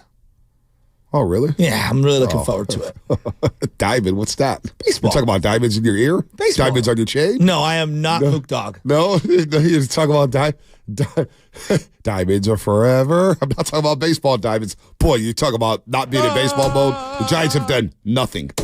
I'm still, hey, Mike Kruger, I'm still waiting on that star. I'm still waiting. And no, Matt Chapman does not qualify as a star. Yasiel Puig? I don't know if you heard the Hunter Pence interview yesterday with Willard and Dibbs. It was excellent. Absolutely excellent. If you haven't seen it. Did he bring up Puig? No. But if you haven't seen it or if you missed it, obviously you can go to the Odyssey app, but I like going to YouTube. You can watch the whole interview. I think, as much as I love Buster Posey, and we all know Posey is the more superior player, blah, blah, blah, that doesn't make him a better spokesman for the organization. Like, Steve Young, to me, is a better spokesman than Joe Montana for the Niners in terms of being an ambassador and the way that they're just more charismatic, right? Joe's the superior player. Steve's the better ambassador, okay? Hunter Pence is the better ambassador for the Giants, for the city, for the community. He just is. Especially after Posey shot himself in the foot, saying out loud what he probably shouldn't have said, which is like the perspective of the city. And people are telling me this. He didn't necessarily say it, but it's like, Posey, come on, man, don't give Beckerly that quote. What are you doing? What are you doing? So, yeah, I'm with you there. I'm down on Posey right now. But very down. Hunter was excellent with Willard and Dibbs. He talked football. He talked about how he was in the wrong booth, like suite or Yeah, he was in whatever. the suite behind me. Yeah, and then he got moved to the other suite, Yeah. and then like Eminem was talking smack to him, and then it was just really good. He was in the suite right behind me. And then he was like dropping all these E40 lines. It was good. He's good. He's really good. And I saw his lovely wife, Lexi, excuse me. Lexi was out there on the field. It was like, gave her a nice little hug, and they were all good, man. Hunter Pitts is a good Hunter dude. is way bigger than you think. Oh, he's huge. He's huge. He is all humongous. right. A guy who's not as big as Hunter Pitts, but he's big on social media. He's big on the Athletic. Kind of like a mashed potatoes guy. He's a mashed potatoes guy. He's dripped up. You talk about fashion. Anthony Slater, good morning to you. Welcome to the Morning Roast here, courtesy of the Boxer Gerza guest line. Anthony Slater on 95.7 The Game Insider. And Anthony, your drip has stepped up this year. Why is that? I don't know, man. He's got the nice haircuts. He's got the nice lighting. He's never without a bad haircut. You got some fashion, man. You're fashionable, Slates. Yeah, I'm about to go on a road trip, so, I mean, I don't know the next time I can get a haircut. I don't like going more than 2 weeks. Do you go? Do you get haircuts on the road? Do you like the players do? You find a barber out of town. You're saying, "Hey, man, you got the personal guy." You Yeah, can you get the hotel? No, sometimes you got to venture out of the personal guy. Well, I don't like to. Now, there are some cities I can, particularly Oklahoma City, because I live there, right? If you live somewhere, you typically know somebody. This trip, I could theoretically go to the Atlanta Hawks Arena. They have a barbershop in the arena. I think it costs like over $100, but yeah. You can holler at Grant Liftman. He'll hook you up, right? Probably. His cut's usually pretty tight. Nice fade up there. Yeah, he's getting big money down there in Atlanta. Grant Liftman running things. Maybe he'll make a trade. By the way, big week for Grant Liftman in the Hawks, so I don't know if he's going to have time to set me up with a barber. I'll figure some things out there. They do. That display of defense last Friday against Luka was absolutely embarrassing. It's the worst collective defense I've seen in a very long time in the NBA. That's saying something. But look, let's get to Jonathan Kuminga, because you just sent the tweet out back in 7:49. I didn't realize this. He's got 7 straight games in which he scored at least 20 points. But you just tweeted out, Anthony, Jonathan Kuminga has 108 paint points the last 7 games. That's tied for 6th in the NBA behind Şengün, Jokic, Giannis, Brunson, and Jaren Jackson. He's at 25.5 during this stretch, 25 points per game. He's crashing the glass. Kuminga is taking that third-year leap. And you know what? I think his days of being out of the rotation are long gone. Forget out of the rotation. I remember talking to you guys about this, about his content level with the Warriors, and part of it was he believes he's a 30-minute plus per game player. He's not in the rotation, but playing 15 minutes anymore, right? There was moments. Well, let's theoretically say Gary Payton comes back, Moses Moody comes back, Chris Paul comes back. There's still, remember that was the log jam we talked about the first few months of the season? Mm-hmm. That still shouldn't impact Jonathan Kuminga's, nightly minutes being at least at 28 to 30. Starting in this new starting lineup, that's the big thing to me. Because, he did have that one weird, about to be a DNP against Portland, and then he shows up in the second half. But, no, this guy it does something this team doesn't have. He's one of the more elite paint guys in the league. Now, they've had to kind of groom his game to get to this point. Steph Curry, I thought, made an interesting comment last night. There was the one play, and I highlighted it in what I wrote, but Nick Nurse doubles Curry late, off Kuminga. Curry throws it over to Kuminga, catch, go to the rim, score. And Nick Nurse is like, that used to work against Steph Curry. Well, it didn't because of Kuminga, and Curry made the point, hey, 2 months ago, that might have been pump fake, hesitation, look for a jumper, doesn't know what he's doing. Now it's just catch and go. And when it's catch and go with him, he's one of the best guys in the league in the restricted area, because he has been in January. Yeah, and I think there was this misnomer that Wiggins and Kuminga couldn't play on the floor together, but the key was having Draymond Green at the 5. And I think the dirty little secret that all Warrior fans have known forever is hey, the Warriors are their best when Draymond plays small ball 5, period. Other combinations can work, but they've always been at their best when he plays small ball 5. So put Kuminga and Wiggins to the side. In years past, I get it. You were a 60-win team. You didn't want to wear him down, blah, blah, blah, blah, blah. I'm paying this guy $25 million a year, and they have to scrap to get into the playoffs. From here on out, it's Draymond at the small ball 5 to start games and for the majority of games, correct? Yes. I mean, Draymond said it himself last night. We kind of asked about, the wear and tear it might put on you, and he made the number one point, hey, I'm not going to play Embiid and Jokic every night. This is not a league filled with, Brontosaurus type centers, number one. But number two, he's we're 20 and 24. It's not a time to worry about load management, wear and tear, or, Steph Curry's minute load, any of that. It's like we got to win every game. So, yeah, to your point, and Steve Kerr said it last night, he's committed to this lineup, which clearly, and I've thought this for a while, is their highest ceiling two-way starting five, considering the two wings, Draymond at center and the two guards. And they'll close that way. And, Kevon Looney's minutes, I don't know, what was he at last night, about 7 or so? 8 minutes, yeah. Yeah. Trace Jackson-Davis is emerging more into the backup center, it seems. And, yeah, I think it's going to be 3-ish minutes tonight and Draymond at the 5, which is that it's the identity of a team that didn't have an identity, right? Yep. No, you're spot on with that one. Anthony Slater here on the Morning Roast, courtesy of the Boxer and Girls and Guest Line. Our 95.7 The Game Insider does a hell of a job for the Athletic, cover the Golden State Warriors. Hell, he covers the entire league. He's that good.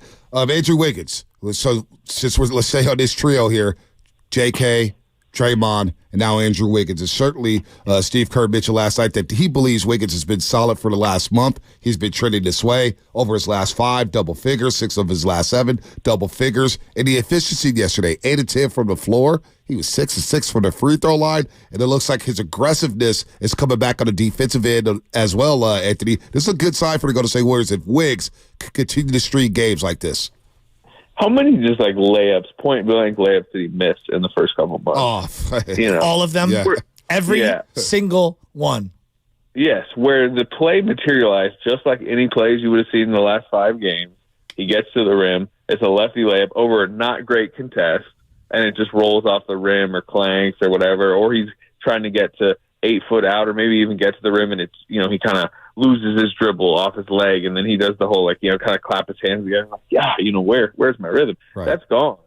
He looks like he's back. We're not calling him 2022 playoff Andrew Wiggins, but he's looks back to normal regular season Andrew Wiggins, which even in the Minnesota, he was worse this season than he ever was in the Minnesota days. So the fact that is back is a huge deal for this team. Obviously, he's now part of their starting and closing 5.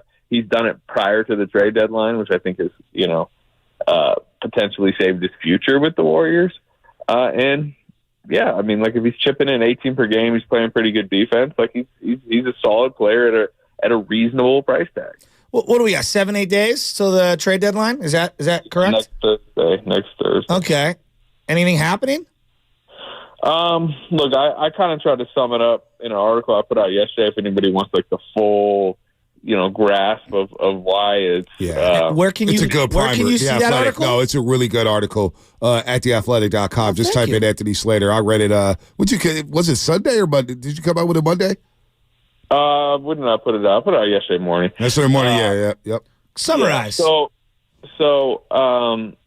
It's they're trapped a little bit, because they, first of all, even though they're 19 and 24, now 20 and 24, there is absolutely no incentive to tank. Where some teams in this situation, the Atlanta Hawks, as we were just talking about, are incentivized to go get a better pick, just kind of reset what they're doing. We know that the Warriors are not going to do that. They have Steph Curry, number 1, and they've also traded away their first-round pick. It's in Portland now as part of that Iguodala move way back in the day. So they're not going to do that. So then it's all right, we'll go, kind of hit the speed forward button and go all in, maybe like the Lakers did last year with the Westbrook deal at the deadline to turn them around.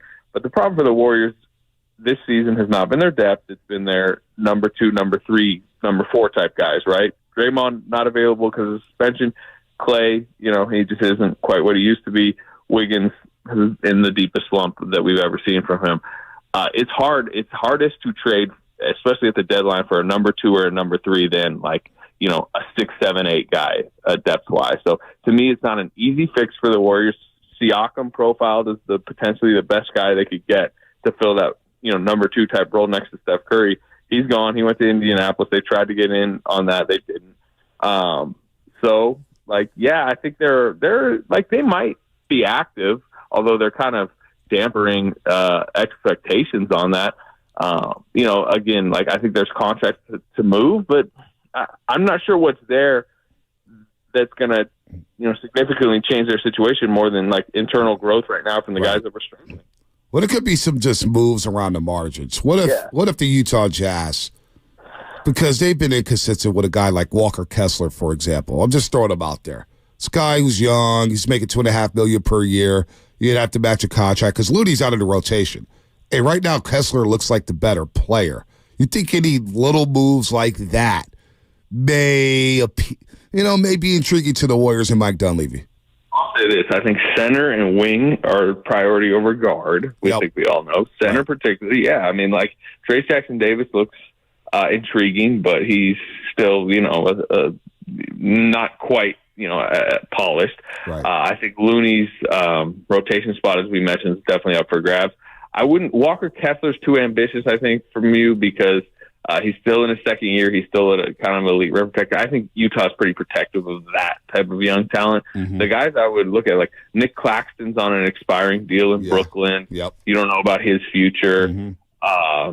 Clint Capella on this Atlanta team that might rebuild if that's a name that interests you. Wendell Carter in Orlando has kind of he's on a reasonable price tag. Orlando's kind of trying to figure out what they want to do moving forward. At times early in the season, they were better with Gogo Batadze at center. Maybe Batadze is another name. I believe he's an unrestricted free agent. Those are some of those marginal centers out there you were talking about. I like Wendell Carter as a possible fit, but we'll see what you would need to do to get that done. Do you need to attach a pick to Looney's contract, something like that? So there are names. The wing I like probably the most in that bargain bin is Bogdanovich from Detroit. Detroit's 6-40. He would juice their offense a little bit, but the defense is the problem. Yeah. So there are names, though. There are names.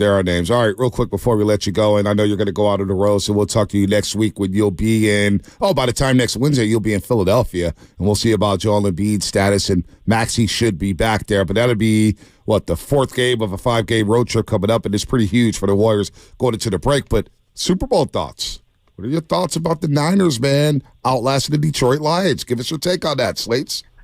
I was kind of giggling at halftime, ready to come on the show and have a two versus Brock Purdy discussion, but I don't think that's going to happen. So, I think first of all, as a viewer, there we go. Hey, 2 straight years in the playoffs. I haven't done that in a couple decades.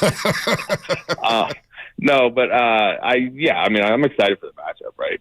Are you guys getting flashbacks or concerns? Would you have rather played the Ravens? I'll ask that. No, I think the Ravens are a tougher matchup for the 49ers, which sounds insane. It sounds insane. I just think they match up better with the 49ers. I'll speak for myself. Beggars can't be choosers. I'll take anyone in the Super Bowl. I'm not choosy, just happy to be there and very lucky to be there. Doesn't matter. Joe Shasky, where was your mental health at halftime? I don't know if you know this, but I was tweeting through it. I was talking about Kirk Cousins and Bill Belichick. He was texting us this. It was everything. I was as bad as I was Sunday was how bad Bonte was the week prior against Green Bay. Kirk Cousins, yeah, that's a desperate state of affairs. Slater, I was praying at halftime, and it wasn't so much that the Niners, pray that they come back and win. I wanted to make it competitive. But I was praying because I was dreading coming in on a Monday morning after a loss like that, because what Shasky was texting in the group thread for this show. All I said was everything's on the table. If you lose to the Detroit Lions by 17, now I'm going to I'm bringing in Belichick. Kirk Cousins might be available. I'm sure Mac Jones is out there. Slater, this is why I like you. I know the phone clients would have been crazy. Back in October when I said, hey, Detroit, you don't want to sleep on them. Everybody laughed at Dan Campbell. Everybody laughed at Jared Goff. No one laughed. They beat Kansas City week 1. No, you guys were laughing at them. You guys were laughing. And so I was dreading this show because think about that. Shanahan for 7 years has built this franchise up, and they're going to get rid of him from Bill Belichick? They wouldn't actually do that. They would have Joe Shasky screaming for them to do that on the airwaves. No. I wanted Belichick to come in and be DC. That's not happening. You know what? That's definitely what he would have done. He would have come in and be DC. Hey, Kirk Cousins. Everything. So I was praying because I was dreading the show on Monday, but thankfully they came back in dramatic fashion. They won the game. They're going to Las Vegas. Are y'all going to Vegas? We'll be out there, Slater, but we won't get out there till Saturday. We're going to skip all the Radio Row stuff. We'll be there from Saturday to Tuesday. I streamline my Super Bowl experiences. Yeah, it's going to be a scene out there. I can't imagine. Yeah, it's going to be wild. We got Warriors and Suns Saturday night. I'm flying straight out after that game. I like that. There you go. That's some cross promo right there. Warriors always get that Saturday night before the Super Bowl. You like that? Little Warriors, Suns, Kevin Durant, Devin Booker. You like and that, I like to keep my mind off the game. I like to, the Warriors are still the bread. It's Warriors and Niners, man. We gotta give the Warriors their due. They've given us 4 parades since 2015.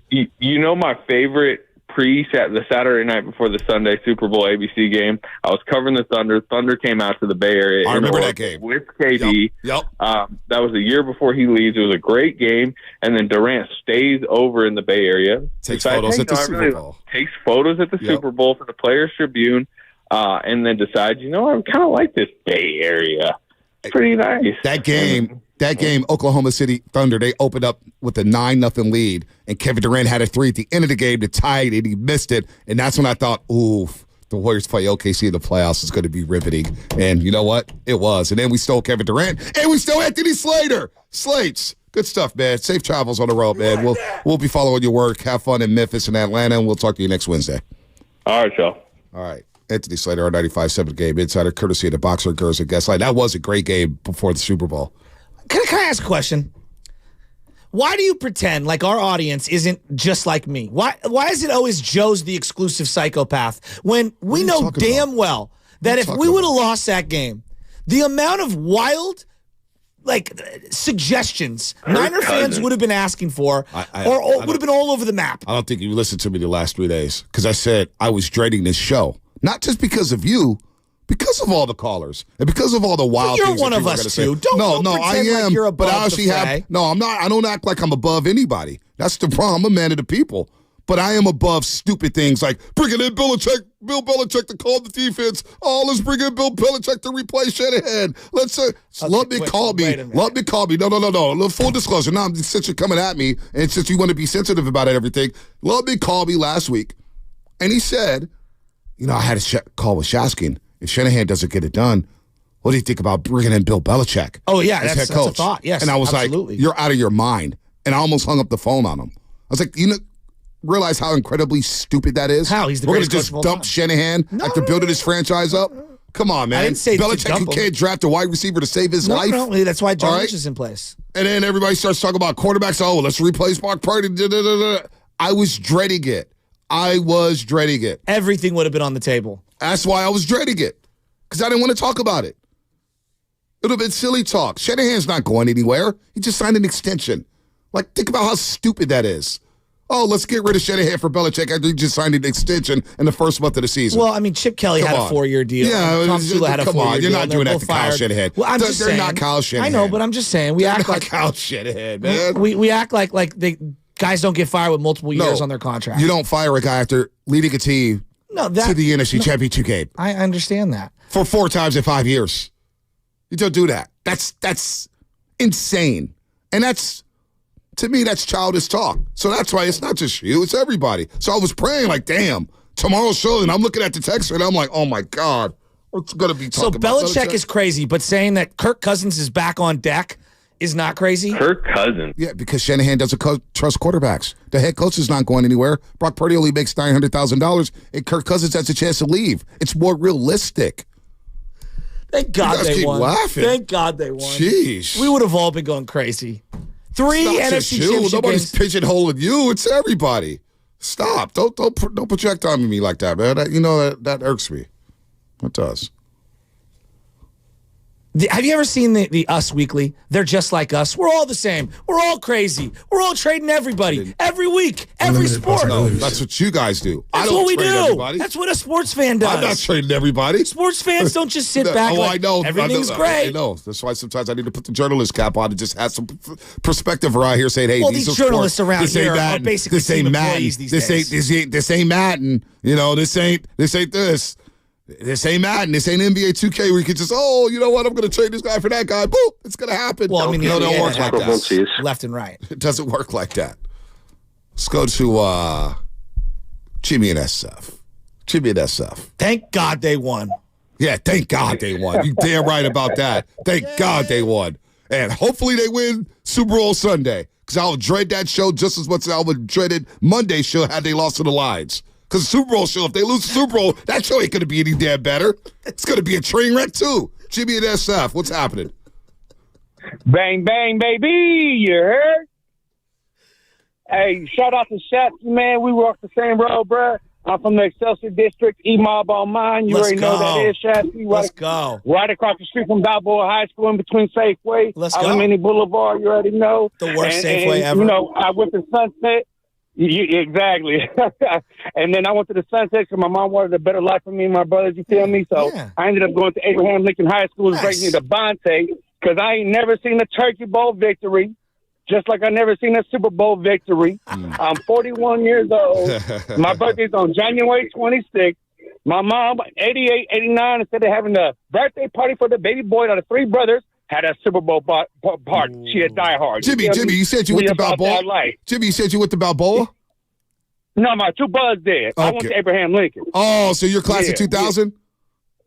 Yeah, yes, sir. Oh, we killed you guys. 2001. We kicked your ass in the Bell game that year. Yeah, man. Like I said, I never seen that Turkey Bowl. You feel me? I went to a couple high schools after that as well. So you know what I mean? No, I didn't say that too long. Best game of your life? Was that the best win of your life? Adult life from 18 to 41. Absolutely. I hated the 90s because my mom had Super Bowl parties, birthday parties, but I had a homeboy, shout out Ron Smile, who changed my mind, when I was a teen, and he was like, hey, you from the city, you got to bang the city, you feel me? It is what it is. And, turn my life around. But yes, absolutely, best win of my life. Man, I was by myself with my two kids. Shout out to Warren Bear, shout out to Boo Boo Bear. You know what I mean? And, man, halftime, I was just talking to them. There it is. Hey, are we going to do this? And my son was just like, no. I love it, Jimmy. We got to run. Great call there. 888-957-9570. When you drop an E-Mob, you are Excelsior affiliate. Yeah, you're insurance. By the way, we're going to qualify another lucky listener today. We're going to do this every day until Tuesday. I'm going to qualify you. You want to have eggs and toast with the roast? That's coming up. We're going to ask a question. If you answer the question correctly, you will come have breakfast with Joe Shasky the Butcher, Sam Lutman, Joe Spadoti. And since I'm above you, you ain't eating breakfast with me. I'm leaving out the room. There's a VIP room, and then there's the riffraffs. Maybe you go eat with the riffraffs. I'm going to go to the VIP room. Show your media credential before you go in. I also bring my own utensils, so don't even think about it. Do you? No, I don't. Remember Floyd Mayweather did that on a reality show? He went on a date with Chili from TLC. He brought his own silverware to the restaurant. I know we got to get rolling here, but there is a bad plastic knife that you can get sometimes that it bends. It doesn't even cut. That's the only time when you need to bring your own silverware. All right, Joe Tess 09 spent $5 to say someone tells Shasky those style jeans are called stack jeans, not bell bottoms. Spent $5 to tell us that, so I felt like I will not be wearing them. Warriors Wednesday brought to you by Valley Heating, Cooling, Electrical, and Solar. Locally, a family-owned and the home of old-fashioned service for all your home comfort needs since 1962. Check them out at valleyheating.com. Valleyheating.com. What's coming up in the game brought to you by Fremont Bank. Full-service banking, no compromises. Your phone calls at 888-957-9570. Best win in your life for a 49er fan? Is that the best win against the Lions? We'll take your calls and chime in on that big win over the Detroit Lions. That's coming up here on the roast. The Road to Vegas is brought to you by Zinni, the official eyewear of the San Francisco 49ers. Shop from over 3,000 styles at 80% off retail prices exclusively at Zinni.com. The San Francisco 49ers.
Holding offense number 76. Now, back to the morning roast with Bonte and Shasky.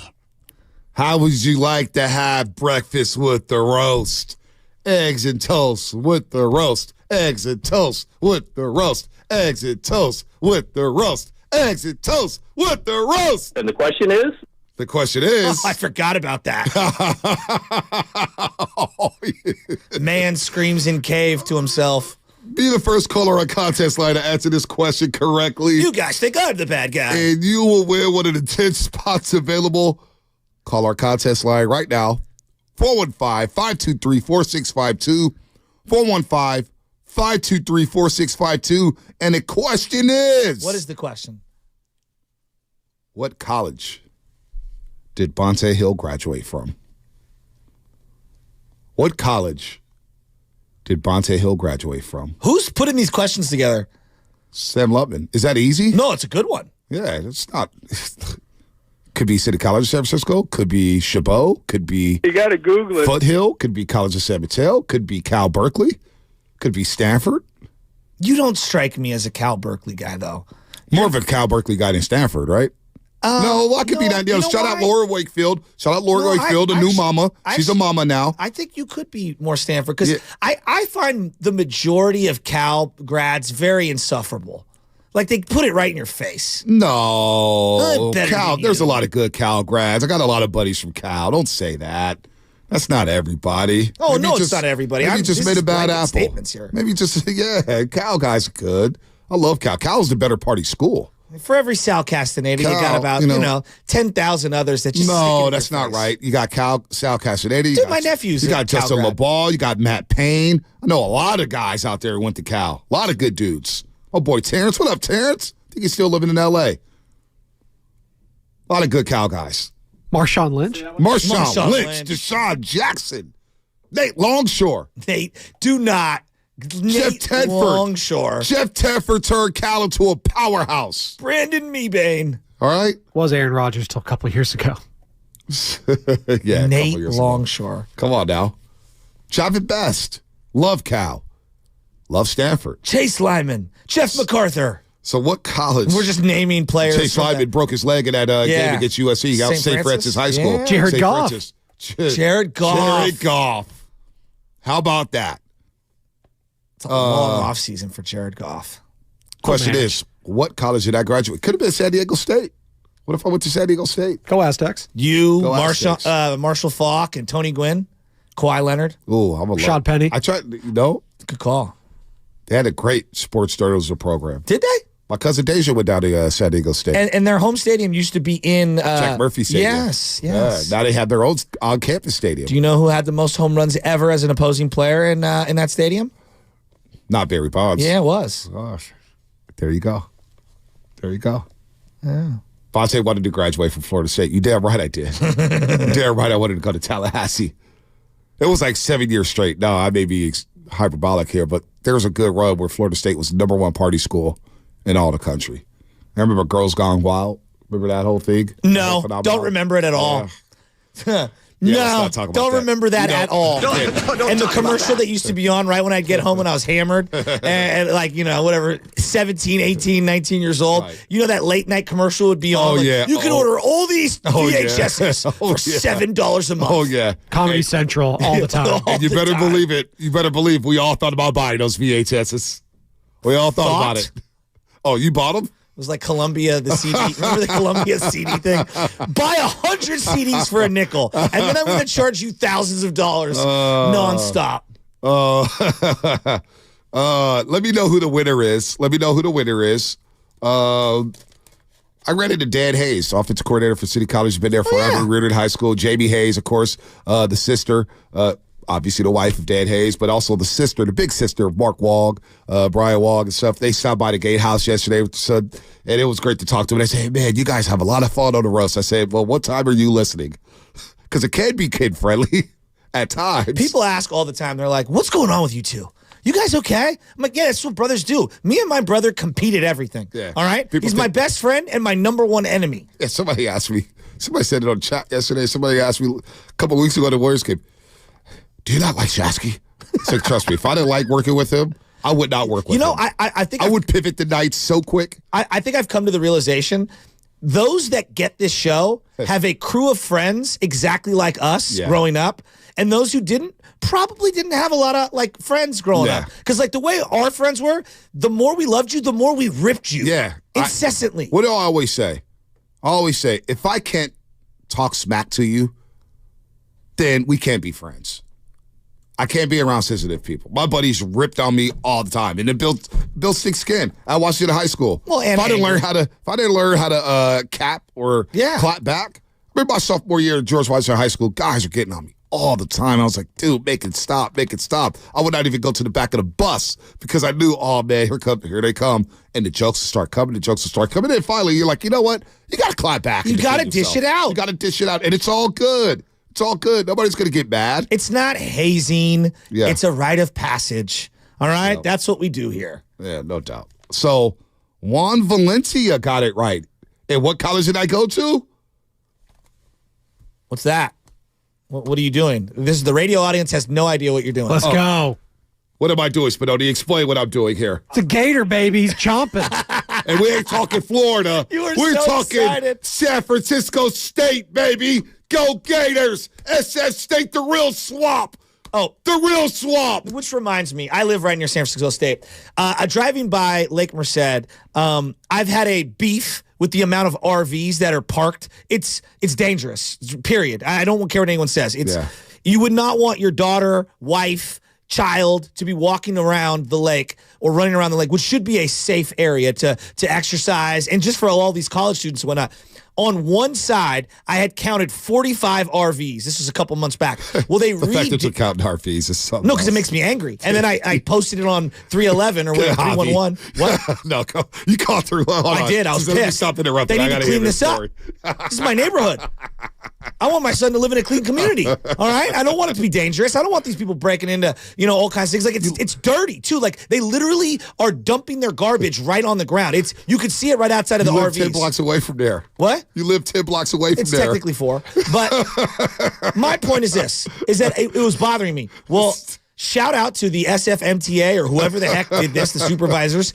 They turned it into like a bike lane. And so now it's safer for the bikers to go through, and you can't park the RVs there. Anyone who lives in Park Merced, Lake Merced, or around, you walk around the lake or go around the lake, you know it's dangerous. It is. And I'm glad it's starting to be cleaned up. You know all what? I want is a safe community. You know what? To all the RVs who had to move, that's Joe Shasky. No, take a hike. That's not me. That's Joe Snash. I have zero empathy. That's Joe Karen Shasky snitching on all you guys, bro, okay? If I have to move my car in front of my house every 4 hours, you should have to move that RV. It's ridiculous. All you RV drivers who are ticked off right now, and you happen to be a roaster, that's Joe Shasky talking, not Bonte Hill. I'm Bonte Hill, and I'm not a Karen, okay? I'm not calling 311. That is funny though. Caden works at 311. You know our boy Caden. Yeah, I know. Yeah. He said my dad was one of the best people in the neighborhood. Oh my God. Oh my God. Bro, you got to utilize these public services that are out there. I mean, they rely on the community like us. So all right, I'm a contributing member of society. Them RVs, man. Everybody, they gonna come I'm for you, telling you, dog. bro. I saw some dudes get out them RVs, and I wouldn't want to mess with, man. Well, guess what? You know what? Like, sorry, man. Take a hike. Somebody's gonna double park an RV right in front of your house now. Oh, I hope they do. Watch me call SFMTA. Sure you're not going to call just 911? I'll be flagging down a meter maid. 4 hour limit. 4 hour limit. Meter person, Chasky. Excuse me, meter person. Drew down. Drew down goes. Heisenberg is coming for you, Shatsky. Who is? Walter White. Oh. Heisenberg. Bring it back. I didn't hear the first part. Sorry. I'm sorry. I shouldn't even be laughing. It was funny. No, I hear you, man. It was a lot of I always wondered why the RVs just parked right there next to the golf course. It's kind of weird. But it's gotten real dangerous. I thought you were about to talk about how beautiful San Francisco State It is looks. beautiful. The campus is beautiful. They've expanded the campus. Have you been to the new broadcasting department? It's gorgeous. Oh my gosh, the new broadcast journalism department. Unbelievable. I'm waiting for Top of the them to line. invite me back like they invite you every year. Do they haven't invite you hit me every up year? Yeah. And you go waltzing in? I don't waltz. Wearing Gucci's? No, I don't wear the Gucci's. Kids, one day you could cash a check and wear Gucci's. I go very understated when I speak to students, whether it's St. Mary's, whether it's SF State. Very understated. When was the last time you wore a flannel? That used to be your outfit. I wore a flannel a couple weeks ago. Did you? Oh, yeah. I still got them hung up in the closet. Good, yeah. No, I wear the Your flannels. roots. Oh, yeah. No, I still do it. You But we were, were doing this morning show. I'm like, dude, it's early in the morning. it's I'm not, the only reason why we're dressed up today, full disclosure, is the Warrior sales team is coming to visit us. So I figured I'd throw some jeans and a little polo or whatnot and look presentable. They said I'm talking like Farhan today. You are talking like Farhan. Joe Shasky, Karen Farhan. No, seriously, SS State, no. When I go talk to the kids, I wear some dirty shoes. I wear some beat up Chucks or some beat up Jordans because I want to show them that, hey, it's a grind. It's a grind. One day, you know what? I'm going to have Spinoni come down with me. Spinoni, you are a Becca legend. Worldwide Hef, I rented a Worldwide Hef before the Niners game. Worldwide Hef, Chris, Ryan, Mondo, the whole crew. And they brought you Big Dog City? No, Big Dog City. Big Dog City's not, Big Dog City's busy hating on the Niners right now. He's going at it with Niner fans on Facebook, hating on the Niners, saying, oh, you better not lose the Super Bowl. You better worry about Patrick Mahomes. So you know how Raider fans love you, get. Big Dog City. You know how Raider, arguing on Facebook with Niner fans? Yeah, I know. That doesn't sound like a good usage of time. Hey, Big Dog City, I love you. But no, Kenny King Jr. tried to tweet out saying, oh, look at the Niners trying to copy the Raiders and smoke cigars in the locker room. It's like, we're smoking cigars for going to the Super Bowl. You're smoking cigars after beating Zach Wilson and the New York Jets. Joe Burrow Full pause. did it after LSU won a championship. Yeah, whatever, Kenny King. Anyway, but the guys are talking about Spinoni. They say, yeah, we like a little Spinoni. Yeah, we like Spinoni. AR-15, man. So you know what? Jeff Jacoby and everybody at SF State, give Spinoni an invite. Let him go talk to the class at SF State. I'm optimistic, Bonte. Thanks. I don't know if they'll hit me up, but appreciate that. Because you know what? One day you will be in the SF State Hall of Fame. That would be kind of cool if we both were in the SF State Hall of Fame. I'm not in the Hall of Fame. Andy Reid, Bonte, Joe Spinoni, Danny Glover. Danny Glover. Annette Bening, who's also up for a Oscar Academy Award. There you go. I think Dennis O'Donnell as well, right? Dennis O'Donnell. Wow.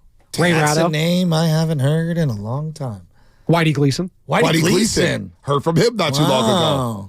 He's working with our boy Kyle Draper at KHTK. I know. Tell them to send me a royalty check for all the content I've created for them. Oh yeah, they pregame show, radio show. Tell Draper he should create his own content and then not utilize and recycle mine. Well, we've been using this laugh for a long time, so the whole. Well, you know how sampling drop works, Can right? I hear the whole? No, If you sample a small snippet, you can't be sued.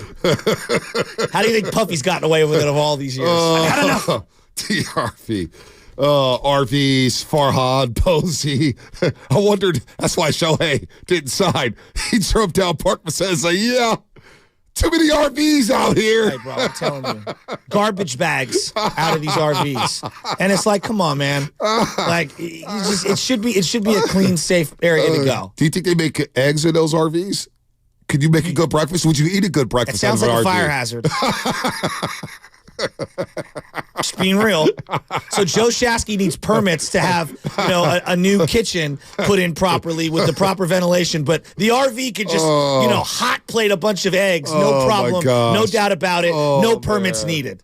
Oh, man. We're backwards in society, folks. Don't do anything around Shasky told us 2 years ago. We rob a bank together and he goes to jail. He's snitching on everybody. 100%. So this ain't surprising nobody. The days of me going back to prison, jail are over. He's snitching. He does not care. He is snitching. Find me in Arizona. New name. Witness protection program. Yes. And you know what? Like Tony Soprano season 1, finding your boy up there. You're going to get got one day. Well, he was way too close to Philly and New Jersey. My guy just went up to Maine. He should have went states over. Maine's a long way away from Philly. It's about 8 hours away from Philly. Is it 9 that hours. far? Yeah, Maine's all the way at the top of the country. I thought it was close. It's in the corner. Right there. In my mind, it's closer. Yeah. And geography, not a strong suit. I didn't graduate San Francisco State. Yeah. Go Gators. Go Gators. Vegas is going to be interesting because it's kind of like in between Kansas City, like Missouri, like San Francisco. More Niner fans, more Chiefs fans. What do you guys feel? No clue. No. No, The way Niner fans are selling tickets for the NFC title game sounds like the Niner fan base is a little broke right now. The ticket prices, I didn't know one 49er season ticket holder who won the lottery. Yeah, I mean, come on, that's a sham. And no, it really does suck. Like, I get the this is corporate sham? party that they have. Like, you and I are season ticket holders. And look, I don't expect to go. My dad went back in the day. He won a couple of those, those drawings that they've had. 81, he went to Pontiac. And I believe 94, he also won. And I think they won in 84. But point being is that I don't know one person that won. If you did win the lottery from the season ticket holder, I'd love to hear from you. Yeah.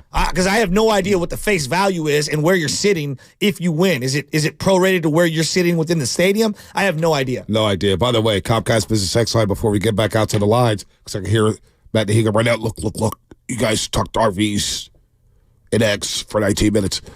510. Yo, my mom is a retired professor. She worked with Yale grads, Harvard grads, et cetera, et cetera.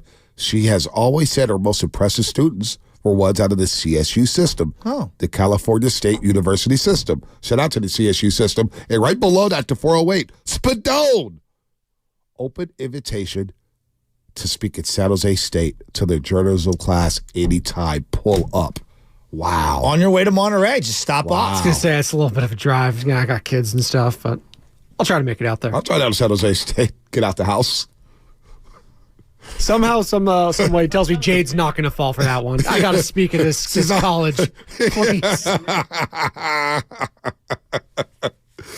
Oh, man. This is a great one right now. I'm totally with Joe. Bonte, you think you're letting your TV money make you into a prick. It's turning you into a prick. Man, shut your ass up, 610. We're having little fun. Chump. We're laughing a little. Oh, my God. Your TV money gets into your hand. A little jabroni.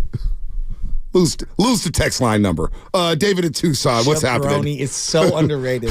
David in Tucson. It's such a great. I hate these guys to say they don't know a damn thing about. Oh my God, you let it check. David in Tucson, what's happening? What's up, guys? What's up? Just kind of wanted to talk about some of the games that I've been to that rank up there. This one, I was at this game this last weekend. Amazing experience. Had awesome tickets. I went to the Packers game the week before. Good game. But 2021, I went to SoFi in week 18. Down, 17-0? Great comeback. Amazing experience. Also, went to the divisional game in Lambeau and pulled that one out with the block punt. Hufanga recovered. Ridiculous. So It was. I've gone to a share of amazing games. I've really enjoyed it, but hands down, this one was the best one that I've been to live in person.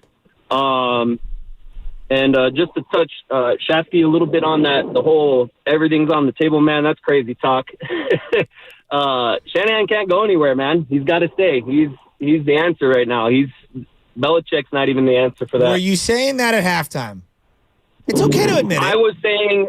Let me tell you what I was saying at halftime. It was all Steve Wilkes has got to go. Well, there we go. See, everything would have been on the table. Got to go. Wait a minute.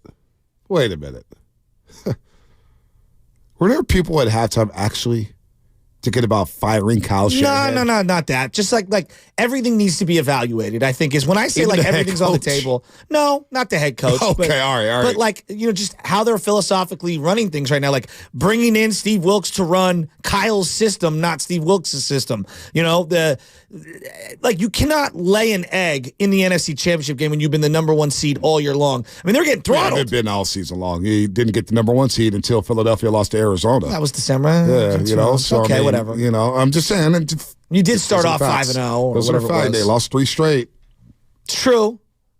That's all I'm saying. I think everybody's rage would have been across the board. That's what I mean by no doubt. Not that Kyle's going to be fired. no doubt. But just the rage number one, would have been everywhere. Obviously, the rage would have been pointed towards Brock Purdy. Number one. Steve Wilkes had Brock Purdy. I think Kyle, Brock, the defensive line, the cornerback situation, play calling, it's like everything would have been picked apart. How they've allocated funds the last couple of years when the defensive line gives you that output. $9.99, Mr. Big. You guys had the voice to change what's going on in the city. Those RVs are owned by crackheads. They are all over Oakland, San Francisco. Don't brush it off. That's why sports players don't want to come to San Francisco. Well, I don't know if my voice is going to get crack. City. What was that in reference to? The crack blocks from. Oh my God! Crack. Dennis, is that why that guy? He that? just wanted to hear me say crackheads. That's Baldy. Crack. You're in so much trouble today. Dude, did he just spend $10 because the guy wanted me to say are owned by crackheads? No. Is that why you want to get a laugh, Mr. Big? I'm not going to say that they're all owned by it, but I will say that fair. There are sanitary issues that I have and they're with them because if you have an RV, what are you hooked up to? Like, where are you dumping all the stuff that's inside of the RV? And then I look out onto the streets. It's very dangerous, period. And that's where I stand on it. And I don't want to turn this into some political stance. It's just a common sense stance of I would like my community to be safe, period. Right. And that's what I stand by. I don't think the RVs ever bothered me because I used to walk around Lake Merced all the time. You're also a man. Yeah, I hear you. I always think about the vulnerable in society, like my older grandfather, or women in my life, or I see a lot of kids running around there, and it's just to me it doesn't seem safe. I've had enough.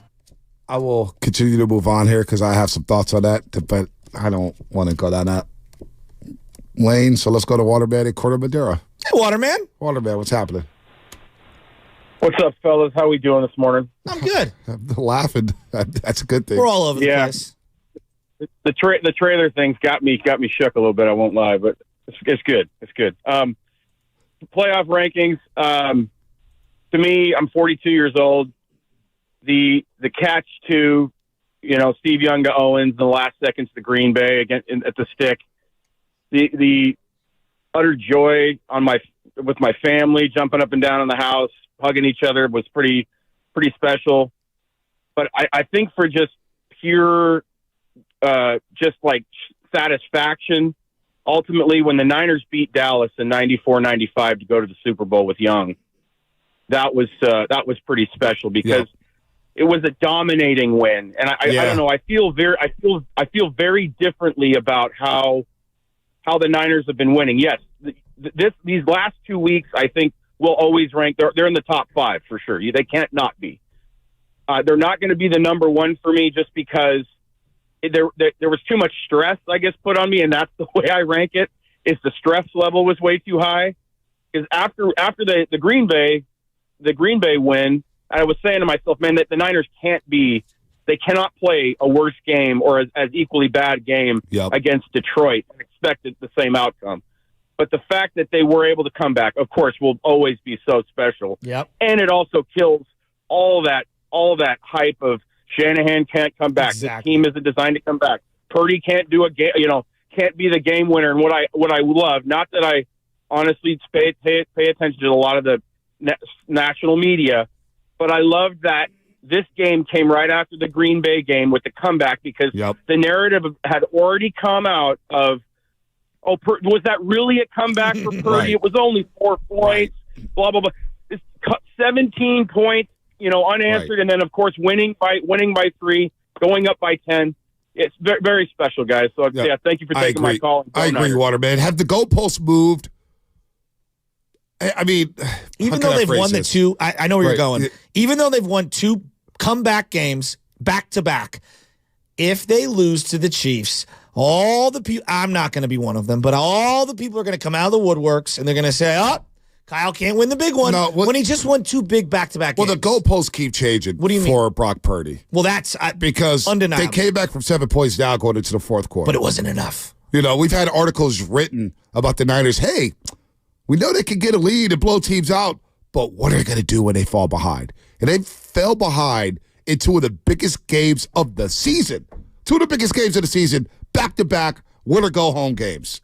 You're down 7 against Green Bay. Hell, you're down 4 midway through the fourth quarter. You need to go on a 12-play, 69-yard drive to save your season and still get a defensive stop. Check. Got it done.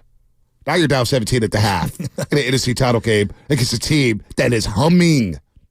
Dominating you. They were dominating the Niners in almost every phase. So, I mean, yes, the only thing left is to win a Super Bowl. Because everything on the board that we had questions for as a fan base, as a NFL community all across the country, comeback wins, check. Explosive offense, check. Quarterback who throws over 4,000 yards, check. Quarterback who throws for over 30 touchdowns, check. Sick running game, check. Super Bowl, check. I mean, what else? All they have to do is win one more game to shut up everybody. And think of no. Shanahan, Brock Purdy, and this football team. They win this one Super Bowl. Against this Chiefs team? I don't care if Brock Purdy came back next year through 2 touchdown passes and 30 interceptions. Brock Purdy wins this game. Oh, he's a legend for life. He will eat for free in the Bay Area forever. You think Cody Ross is popular? Oh, my gosh. I mean, Purdy he's the quarterback of the team. He'd be on a whole nother level. It would be unreal. We're high-fiving Barry Zito for one game. I know. For one game. I know. All right. Technically, he had a couple in that postseason, but I get your point. Like, if I say to most Giants fans, Pablo Sandoval, they go to the 3 home run game. Right. Even though he had many moments in the playoffs. Many moments. 2014, he was all-time in the postseason. All-time. All right, like Hunter Pence, obviously, we look at him now, but he was awesome in multiple playoff runs. Multiple. And, the bat splitting in half, that whole craziness that happened there. There's so many great Giants who their singular moment in time, Travis Ishikawa, comes in some playoff or World Series moment, and they eat for free forever. So, yes, if Brock Purdy won, even if his career ended after that game, he would be immortalized. All right. No, I'm with you. He's going to eat for free, so I don't care what he does. Win this game, forever. But I do believe there will be a Ryan Clark type person out there somewhere who'll be like, well, but you know what? And I know we'll laugh at them, but he was helped by the Avengers. Well, the Chiefs did X, Y, and Z, which enabled them to do it. I don't care. At that point, I don't enjoy the parade. I don't give a damn. Niner fans won't be doing it. No, we won't be apologizing. Let the naysayers apologize. Will we let Robin San-Bruno celebrate at the parade? Absolutely. Well, he'll come back. He's down bad right now. I want to hear from Robin San-Bruno. Give us a call, Robin San-Bruno. Are you serious? Oscar, yes, I'm serious. Oscar EPA to spend $5. Message to all Niner players. Don't be tempted to leave dancers at the Rhino for us that weekend. You can have them after we smack the Chiefs. Now, I don't know what Rhino is. I don't know what type of dancers he's talking about. So very lost. Yeah, I'm ballet very lost. dansers. I don't know. You got to Google it. Is it ballet dancers? Is it hip-hop dancers? Was the movie Black Swan? I didn't see it, so I haven't watched it either. I just know Natalie Portman was in it. How about this interaction before we get to the lines? Nick Bosa, Brock Purdy in the locker room after the NFC title game. This is fascinating sound right here. Here's Nick Bosa asking Brock Purdy a specific question. Listen to this, Shasky. So the fact that you just are doing this blows my mind. All of us, bro. All of us. It's crazy. Did you think you'd be this good? I think I've asked you this before. I know, but did you, how much confidence did you have? Because I was the second pick of the draft, and I lacked confidence at times. Hard to roll the game, but I mentioned. It's tough to hear it. You got to go back and hear it again. All right, with the subtitles, I can narrate it. Yeah, because it was really hard. I was trying to listen the entire time. He said, "What could you get better at?" Yeah, here. I'll read it. I'll read it here. Brock Purdy was like, honestly, I could get better, bro. But Nick Bosa goes up to Brock Purdy. Yeah, he walks up to him. And he basically says, did you think you could be this good? That's what he Do you think you'd be this good? And Purdy said, honestly, I could do better. I could be better, bro. And Nick Bosa's talking about, how much confidence did you have? And then Nick Bosa's like, because I was the number 2 pick in the draft, and I lack confidence at times. What? And Purdy was just like, it's part of it, bro. It's part of it. It's the game. And then they hug. And Nick Bosa was having a moment with him, was like, dude, did you think you'd be this good? Remember we had Nick Bosa. You were out that day. Spinoni was with us. Remember we asked Nick Bosa was like, did you think Purdy would be this good? He goes, I really didn't see him because he was a third-string quarterback, and it was like, whatever. Which is what everyone was saying. It's crazy, though, for him to admit, Nick Bosa, that, he doubts himself. I think a lot of people who are extremely successful, we just assume that they believe in themselves. I mean, I sent that clip jokingly, but I sent that clip about Walter Payton talking about how he gets nervous before every single game, right? And Jim Harbaugh looked over at him when they're in the locker room together, and he was like, wow, even Walter Payton, the great Walter Payton, gets nervous before games. But it is crazy to hear Nick Bosa, I doubt myself at times. Yeah. Even the greats of the greats of the greats. Alex Rodriguez, I was listening to this long interview with him and Dan Le Batard, and he was talking about how much he got in his own head about his playoff woes. And Bonds has talked about this, where they invest so much into their worth as a human being, into how they perform in a handful of games at the end of the year. And when they struggle even a little, they don't know how to compartmentalize and bounce back. It's just, these guys are human, man. I know. We want them to be robots, but they're human too. It's crazy to hear Nick Bosa admit that. Makes me like him more. There's a joke in there. Put the joke out. No, I'm just going to tell everybody that you're listening to 95.7 The Game. We hit it. KGMC, FM and AC1 San Francisco. Don't forget, you can also watch us every single day on our YouTube and Twitch streams. Just log on and search 95.7 The Game. Be sure to like and subscribe to the channel while you are there. Brought to you by First Norcal Credit Union. The smart choice for low auto low rates and super simple online application process. It is a Warriors Wednesday brought to you by Freeman's Appliance. Your trusted day since 1922. Visit Freeman's.com today. Shout out to the Comcast Business Text line. Boy, oh boy. Yeah, please wait till after the Super Bowl to book Lil Wayne. The Niners did party after they lost to Miami. Remember that? I remember I was with Steiny Guru at the time. I was like, they had a party after a loss? How the hell did they go to a party? And Lil Wayne was there, and I found out that Mike McDaniel was there. With the team. No, not Mike. Robert Saleh. Who was the coach who left? I'm so confused. Who's the coach who left? Somebody came, and they were like, oh, man, Matt LaFleur was the coach who came. Okay. After losing the NFC Championship game to the 49ers, he ended up going to Miami for the Super Bowl. He met up with the Niners afterwards, and he was at that party with Robert Saleh and company. And it was like, yeah, we're still all brothers and blah, blah, blah, blah, blah. But it's like, dude, why are you partying? I'm telling you right now, if the Niners win the Super Bowl, we're out in Vegas, I'm not going to sleep till 2 in the morning. I would do that show on the bender. Yeah, I would do that show on the bender. I will be on the bender. I'm sorry. If they win that Super Bowl in Las Vegas, I made up my mind. I will be on the bender. I'll be sweating every ounce of liquor out of my body doing that show if the Niners win the Super Bowl. And I don't even drink. Well, that night. I will that night. Fabian in Maryland. What's happening, Fabian? Hey, Fabian. Hey, what's going on?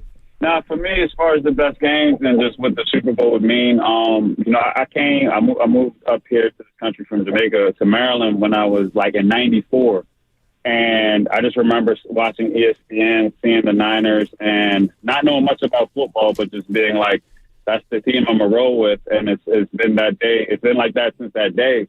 But my favorite playoff moment I think is when we played the Saints and just watching that back and forth. And I'll just never forget when Alex Smith took that 30-yard run into the end zone. And it's the way he held his hand behind his back and just flicked the football behind him once he got into the end zone.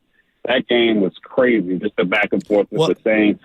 Wouldn't you agree with me on that? That's got to be my top moment. No, it's a great moment. And I think the backdrop of everything Alex had been through, and for them to do – and that they ended up taking the lead there. The Saints took the lead back. The Niners got the ball 30 seconds to go. But on that play, the call by Ted Robinson – the play of his lifetime. Can you imagine? The way he set it up with Staley as the lead blocker. I get chills thinking about it, and I'm not even a huge Alex Smith fan.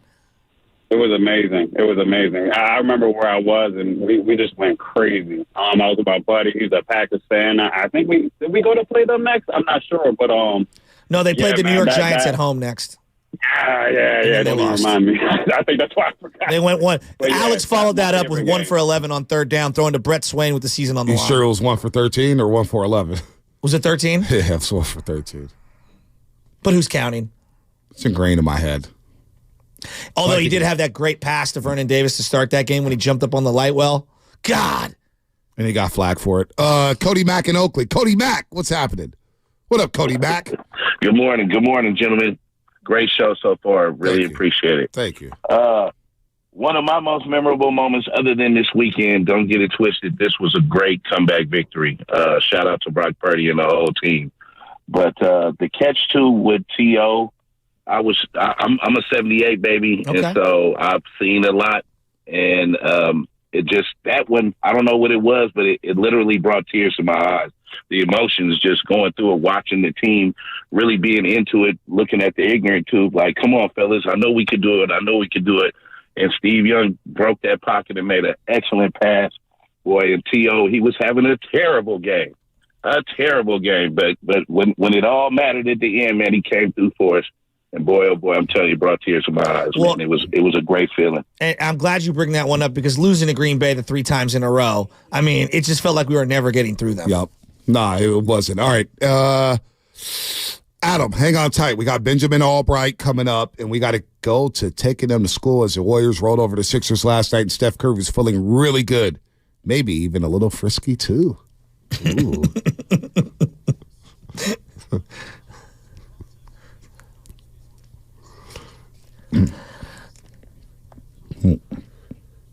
Curry back to Wiggins. Off a Sharich pick. Puts on the brakes. Finds Curry off a Sharich screen. In traffic. Goes up with a one-hander. And Curry is feeling very frisky tonight. 73-62. Tim Roy on the call. 75-70 game. Was feeling frisky. 15 points in the third quarter. 37 overall. Third straight game with over 30. Steph Curry still playing at a high level. Maybe he's ticked off by not starting the All-Star game. I have no idea. And I was taking him to school. Brought to you by Peralta Community College District. Spring is free at Lady, Berkeley City, Merritt, and the College of Alameda. For more info, visit peralta.edu. Dublin March on YouTube. What's up, Dublin March? She was a candidate, nominee for YouTuber of the Year. She comes in with the heat. Shasky, get to know the folks in the RVs. That's how you help your neighborhood. Get to know your neighbors. That's from Dublin March. I know all my neighbors. Now that you have a son, you're going to be watching a lot more Daniel Tiger in Mr. Rogers' Neighborhood. Won't you be my neighbor? Won't you be my neighbor? Oh, I already have the sweaters. There you go. So I'm ready to go. Bring those back, Bonte. Bring the sweaters back. Come on. Cardigans? My neighbor gave me a red envelope with money in it from his culture, and it was a very sweet gesture. What's his culture? I believe it's the Chinese culture, if I'm not mistaken. Is he Chinese? Yeah, I think he is, but I don't want to mess it up. I don't want to sound He's Asian? super ignorant. No, but like Henry is a great man, and he's like, no, this is what we do in my culture, and he like gave us money in an envelope, and I'm not accustomed to just getting money from my neighbor, but it was him about the baby boy and everything. It was a very sweet gesture. The Chinese New Year, that's as is custom. It's the Year of the Dragon, by the way. Ooh, is it? Yeah, it's the Year of the Dragon. Let's go. Hot flames for everybody. House of Dragons coming back. HBO, can't wait. Ooh, can't wait for that. I can't either. Rocking new era, like a good neighbor. An RV is there. That's pretty good. That was a 2. That was a 2. Come on, Spinone. All right, we're good to go. You got to know who your neighbors are, all right? Because when you make a little too much noise. That's why I just knock on the RV and say, hey, I'm Joe Shasky. How you doing, man? Welcome to the neighborhood. No? Thank you, Bonte. No? Are you serious? It's a driving hazard, too. You got to go around the RVs. Just knock on the door. Hey, how's it going in there, man? Anybody What's that's going on? driven around the lake understands what I'm talking about. You guys need some sun? RV's a little different in Dublin.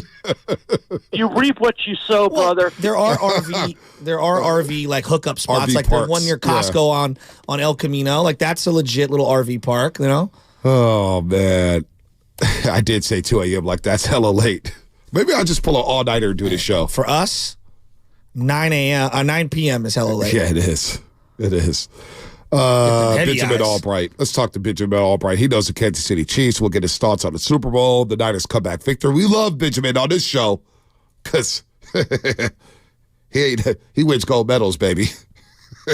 He ain't about that silver life. That's coming up on the Morning Roast, brought to you by Fremont Bank. Full service banking.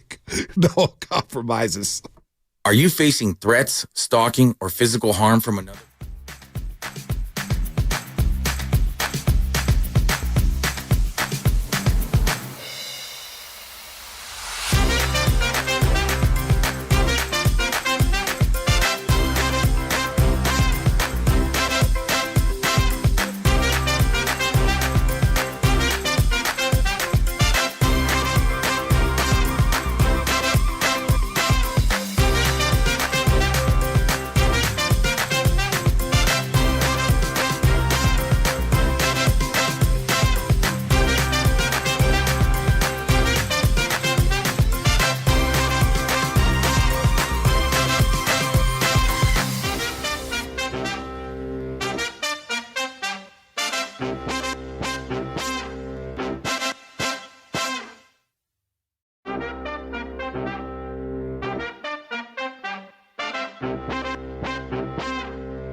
Valley Heating, Cooling, Electrical, and Solar. Locally, a family-owned and the home of old-fashioned service for all your home comfort needs since 1962. Check them out at valleyheating.com. Valleyheating.com. Let's get to Adam in SF. Our main man, Adam. What's happening, brother? Good morning, guys. Thanks for having me on, as always. Really quick, I'm calling cap on the 2 a.m. thing, Bonte. You're not getting any sleep that night. Let's be real. It's Vegas. You're going to be up all night. You know what? That sounds about right. Let's do it. I'm all-nighter if the Niners win the Super Bowl. And then we go straight to 6 a.m. We do the show, and we'll yawn for 4 hours. Well, I'll yawn for 4 hours. Yeah, just pump yourself full of Pedialyte. You'll be fine. Anyways, I just wanted to say or ask a question to you guys. So the Niners are wearing white. I've been wearing the red McCaffrey 94 throwback all season. I've worn my white Bosa jersey once, and that was against the Jaguars. They did win. What jersey do I wear for the Super Bowl? Well, they're wearing white, so you got to wear white. You got to wear what the team is wearing, I believe. I don't know, Jaska. You can tell me. I would rock the Bosa because you know what? Bosa's going to need a big game if the Niners want to win. Wear whatever you wore the last 2 weeks. All right, so that's going to be the red McCaffrey then. Yes, it is. All right. Well, now I have two answers, though, and Sam said to wear the red, too, so I guess I got to make a game-time decision. But I also just think it's really interesting the parallel going into the Super Bowl matchup of, Baldy said that Brock Purdy is like the silent assassin, and who do we all think is like a silent assassin referred to? Steph Curry. And I'm making this parallel that going into that first finals matchup against Cleveland, LeBron was a two-time champ. Steph was on this stage for the first time. Mahomes is kind of compared to it, like NBA, NFL reference to a LeBron. I think it's kind of similar. I don't know if I'm kind of out of the park with that and like Purdy being like Curry in this situation, but I think it's kind of similar. Well, we're comparing the guy to a top 10 player in the sport, respectively. I'm not mad at it, but I would wear the cocaine white jersey, and I got the Montana jersey ready to go, the white one, because the Niners going to be in their cocaine white jerseys, right? The clean socks. What? Just the white jerseys, what they're going to be in. Oh, what I do wrong? Don't talk about that. This show is going to be red flagged. YouTube's going to take this down. Are you serious? You scare me, Bonte. Bonte, the more you talk, the more you make me nervous. I love the fans. It's unacceptable. I've just come to the conclusion this show is for a lot of people, but it's not for everyone. Crack. It's not for everybody. Like, I think about this sometimes, and I'll say this, and it's no shade at anybody, but like Willard and Dibs' audience must be completely different from our audience. Oh, it is. Not even close. Well, like Willard and Dibs' audience probably can't stand us in the morning. Oh, I'm sure. Well, they need to be told what to think. You know, I mean, so I get that. Don't do Save that laugh because that was a great one.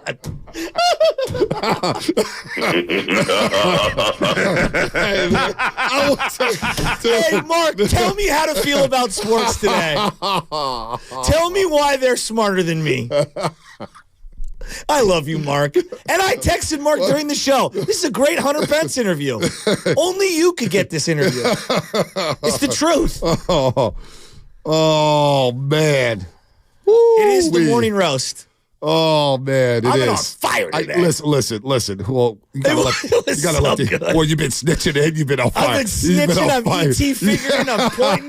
I'm singing. A couple years. I'm telling you, Sarah Monty Ford gave me a strut in my walk. It is unbelievable. Listen, I see all the roasters. I see them at games, and it's a who's who.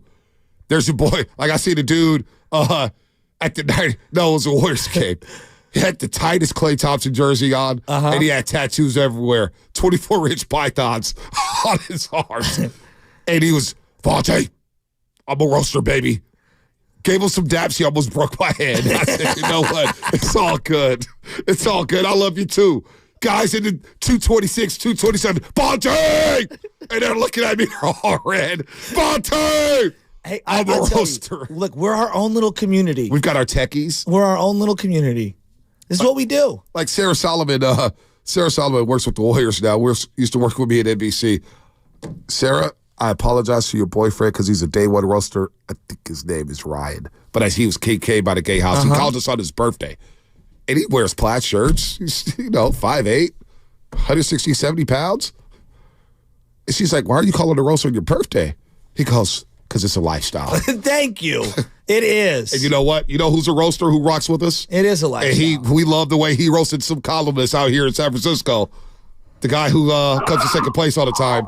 Our boy Benjamin Albright. What's up, been way man? too long. Big Ben in the building, baby. Courtesy of the Boxer Girls and Guest Line. KOA Radio in Denver does a great job covering the Broncos and the entire NFL. He's tapped in. He's on a heater. Benjamin, man, long time no talk. How you doing, brother? Way too long no talk. And look, as long as I'm out here roasting Michael Braun's medal, it's like I got to roast myself a little bit too. Last time we talked, I said I wasn't sure Brock Purdy was the guy to put a team on his shoulders. And I think he sure enough did that in that last game. So I got to take a hit for myself. I got to sit one down and put the microphone aside for a second. Hey, listen, you're not the only one. We're out here in the Bay Area. We didn't know Brock Purdy had what it took to take a team on his shoulders, put them on their shoulders. He did it back-to-back weeks. And so your thoughts on that game, as you're watching that game at halftime, what was going on through your mind watching it from afar out there in Colorado? Well, I was surprised the Lions jumped out to the big lead they did, and that's the book on San Francisco. Make them play from behind, and that's really your kind of shot at beating them, make them one-dimensional. But, I think the lack of playoff experience kind of hurt the Lions quite a bit. You only had seven total games, I think, playoff experience on that entire roster versus, of course, the Niners, and you guys have tons. And I think that kind of bit them a little bit. I think they got a case of the tight cheeks in the second half. Then we watched it kind of implode a little bit with play and decision-making, and the team that had been there before showed they'd been there before, dug deep and pulled it out. You're at the Senior Bowl right now? Yeah, I apologize for the background noise. I'm walking back to my hotel room. No, it's all good. It's all good. Like the Brock discourse, we're inside the bubble, right? We're inside the Bay Area, and, he's everybody's favorite hero. He's the great Disney story. It's almost... even if I told you this was a real story, most people would say you're insulting my intelligence. From the outside looking at all of the national rhetoric, the narratives, all that stuff, and how Niner fans defend him. Just what's your 1,000-foot view or mile-high view of Brock Purdy? Well, I'm at sea level right now in Mobile, and I'm seeing it on the level, and that is that Brock Purdy is, what he is. He is an NFL starter. He's more than a game manager. He is a guy that, within the confines of the Shanahan system, finds ways to excel as well. And, I think we undersold him, a guy. It's interesting to go back and look, and, he was benched a few times at Iowa State. I think it's a testament to if you believe in somebody and you stick with them long enough and give them enough opportunities, they might have the opportunity to grow into what you envision for them. Benjamin Albright here on the Boxing Girls guest line on the Morning Roast with Shasky and Bonte. Ben, what did you think about Dan Campbell's decision to go for it on fourth down? Because I know that's what the Lions do. A lot of people were questioning his moves. I had no problem with the first one. Josh Reynolds flat out dropped it. But what do you think about his coaching style there in that second half for the Lions? I think Dan Campbell stayed true to who he is. Yeah. I have no problem with that. I mean, dance with the one that brung you, right? Mm-hmm. I find it interesting as I look around the commentary around the league. It's the same people that were making fun of the hire of Dan Campbell in the first place, the same people who were lambasting him and calling him a meathead and making fun of the ankle bite. And they're the same people that are criticizing the decisions. At the end of the day, he got to the NFC Championship game. Who are you to question it? Yeah. So I think he knows his roster better than anybody else. The Lions were 83% on 4th and 3 or shorter over the course of the year. If Reynolds catches it, we're not even having this discussion. I think the call was the right call. I think they didn't execute. Yeah. Look, I'm writing down storylines for next week. Mahomes versus Purdy, obviously the first-round draft pick, maybe the greatest quarterback ever against Mr. Irrelevant. Andy Reid versus the old Andy Reid and Kyle Shanahan, a guy who can't win the big one. Kittle versus Kelsey. I mean, Spags and Wilkes. Revenge game for the Niners. What's your favorite of all? And you might take something off the board here that I didn't even reference. What's your favorite storyline going into next week? Well, my favorite storyline going into these playoffs was Pat Mahomes can't win on the road, and that's obviously stupid and over with now. We're going on the road in the playoffs anyway. He's had the advantage of winning at home and all this, so that's out the window. I think the Brock Purdy game manager nonsense, that's finally out the window. I think people are done with that. My favorite is just two great football teams squaring off against each other. I don't need extra juice for this one. This is two of the best teams in football squaring off. You got a great offensive mastermind on both sides of the ball. You've got great defensive masterminds on both sides of the ball. There's not an area here where either one of these teams has a glaring deficiency like the Lions did in their secondary. These are just two good football teams. I've already seen some good football at a Super Bowl. I don't want to see a blowout. I want to see a contested matchup. And I think the minds of Kyle Shanahan and the mind of Andy Reid, we're in for some football greatness with this one. No, I think so too, Ben. But you saw the Chiefs twice out there in Denver, and the Denver Broncos beat them one time in Denver, of course, 24-9. They played them tough on Thursday Night Football at Arrowhead Stadium. So, are you a little surprised that the Niners are the early betting favorites? Should they be the favorites in this game? I know it's a small spread. The Niners -2. It's jumped around a little bit early in the week, but should they be the betting favorites over Mahomes and the Kansas City Chiefs? That I don't know. I would put the line 2 points the other direction, but I'm not mad at it. Right. The thing about Kansas City is there is a book on how to beat that offense this year. You press those guys on the outside. The receiving core they have this year isn't as good. They don't get open as well. You got to double up Kelsey. If you can shut Kelsey down and press him on the outside, you got a real chance. It's interesting to me that this is being billed, though, as Pat Mahomes versus Brock Purdy and Andy Reid versus Kyle Shanahan, when I think the key matchup here is going to be Christian McCaffrey versus Isaiah Pacheco. Whoever can get the ground game going against the other team is going to make their team a lot better. Oh, I like that storyline. I'm writing that down. There you go. That's good. With Chris Jones, Nick Bosa, of course. Chris Jones having an all-time. Spagnolia, is he going to get a head coaching job? I know he's older. He's in his 60s. But the run he's had at D coordinator with the Kansas City Chiefs has been unbelievable. And we know about those great New York Giants teams that beat the Patriots, 18-0 Patriots, beat them again in 2011. Steve Spagnuolo, I don't hear his name at all when it comes to the Seahawks job or the Commanders job. What are you hearing about Spagnuolo? Is he going to just be a lifer as a DC in Kansas City? He's not going to get a job this cycle. I know that. Beyond that, I don't know. It's a question of whether or not he wants to get back into that realm. I think he's pretty maxed out as a defensive coordinator. I don't think he's, really head coach material, if you know what I mean. It's a different skill set. And I just don't know that he, A, wants that, and B, is really cut out for it. I mean, you go back and look at his 10 years as head coach with, was it the Rams, and it was disaster. I mean, they had some of the worst teams you've ever seen. They turned to what was the savior there? Jeff Fisher. You turn to Jeff Fisher as the savior. That's the step up. So it was, I don't know that he's going to get another head coaching job. And some of these guys, you get a taste of that and you realize that's not what you want. You like being a coordinator. And you saw Ben Johnson, Bobby Slowick both go back to their respective teams because they're young and they like being a coordinator. We've seen Jim Schwartz pass on interviews because he's done the head coaching thing and he likes being a D coordinator. So I'm not sure that he wants that anymore. It is kind of wild.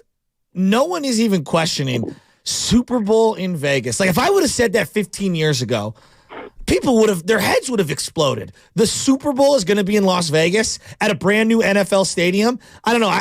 I feel like this week's going to be insane.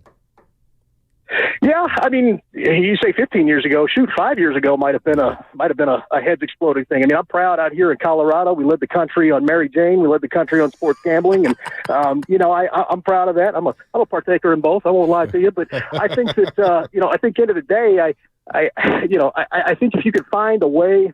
And they've tried to do a good job. If you could find a way to make sure that the integrity of the game isn't compromised, you don't have guys. Then I don't have a problem with it. Sports gambling keeps people more engaged. It does.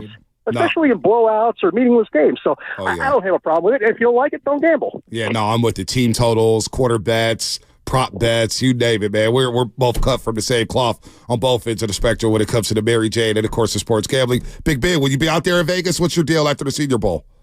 I think so. We're I gotta check in with my PD and all that kind of stuff, but we're 99% we're going to be out there. So real quick, I know Michael Penix was down there throwing. We do have an NFL draft coming up in a few months. Penix, what are scouts saying around him, because he did not look good against Michigan? He got beat up a little bit, got some happy feet when that pocket got muddied up. I could hear your expression there when it came to Penix. Why'd you do that, Ben? If you're Penix fans, I got some probably bad news for you. He's not looked too hot out here so far, and for everybody I've talked to, it thinks the league is significantly lower on Penix than fans and media.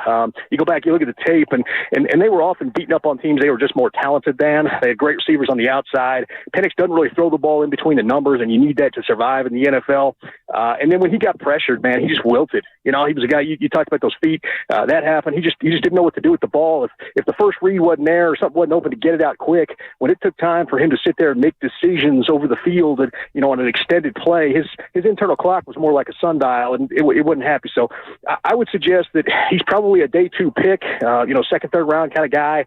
He's going to be drafted behind the big three, Bo Nix and J.J. McCarthy. Yeah, see, I want that, and it's one game, so I'm not going to hold his whole career against him. But I saw Bo Nix and Penix play each other in the Pac-12 championship, and I thought Bo Nix didn't see the field at all and was not accurate at all. I mean, it was a bad game for him. Yeah. I'm with you there. I think Nix is a little bit closer to maybe a Derek Carr than people want to admit. He's kind of a guy that, he can be a serviceable starter in this league, but it's mostly going to be dump down type stuff. And when you need him to carry you, I'm not sure that he can push the ball and, without a talent advantage like he had at Oregon. So I'm with you on that. Harbaugh in the division now with the Chargers. Before we get you out of here, now you got a stacked division. You got Sean Payton out there where you're at. Andy Reid, of course, at Kansas City. Now Antonio Pierce with the Raiders, of course, and they all bought into him. Jim Harbaugh now with the Chargers, man. He's coming to the AFC West, man. Oh, we're sunk. We're not winning anything until both those guys retire. Heck, we can't even beat Antonio Pierce and Josh McDaniels last year. So, as far as that kind of stuff goes, you got superior coaches out there. Sean Payton, that offense he wanted to run. I mean, he hamstrung Russ Wilson. You look at the offense he tried to run with Russ. The Broncos were 29th and 31st in scoring in the second, third quarters, and they let Russ cook in the fourth, and they're number 1 in the NFL by a wide margin. Russ leads the NFL in game-winning drives, fourth quarter comebacks, and you bench him for Jarrett Stidham. So I don't know what we're doing here, but I know we aren't winning anytime soon, especially with those two in the division. All right, Ben. Wow. Hot fire there. This is why we love you, man. This is why you always have a gold medal on this show. Benjamin Albright, KOA Radio in Denver, down there in Mobile, Alabama, for the Senior Bowl, giving us his thoughts on the Super Bowl matchup. Ben, we won't make it this too long. We'll make sure we catch up with you very, very soon. Absolutely. Roastmaster General out. There it is. Love it. This guy, he is sharp. Master General out. I know we got a Super Bowl to prepare for. That's pretty good. But I do love the draft. I do. Oh, I do too. I love the draft. Draft is everything. I'm just not as high on Bo Nix as everybody else. No, I'm not either. I don't think he was either. But the fact that he's not high on Penix, and I see why. Remember, we were talking about Penix earlier this season. I was like, I don't know about him. Then he won me over. Like, he completely won me over the last month. And I was like, man, this guy's tough. Okay, he's throwing some dimes there. And then the Michigan game happened. Like, think about C.J. Stroud. How we thought about C.J. Stroud before the Georgia game. They lose to Michigan at home. C.J. looks a little off. He throws some. It's just like, I don't know about C.J. Then he lights up Georgia. That Georgia team, that's one of the best college football teams. They're in a short list for one of the best ever, right? And he totally flips our mind. And he goes out there and he's going to win Offensive Rookie of the Year. The lasting impression of Michael Penix Jr. in that Michigan game, he comes out after halftime and throws an interception. He misses a Dunze right? He gets a little happy feet. All of a sudden, he's looking at the rush, and he's not looking downfield.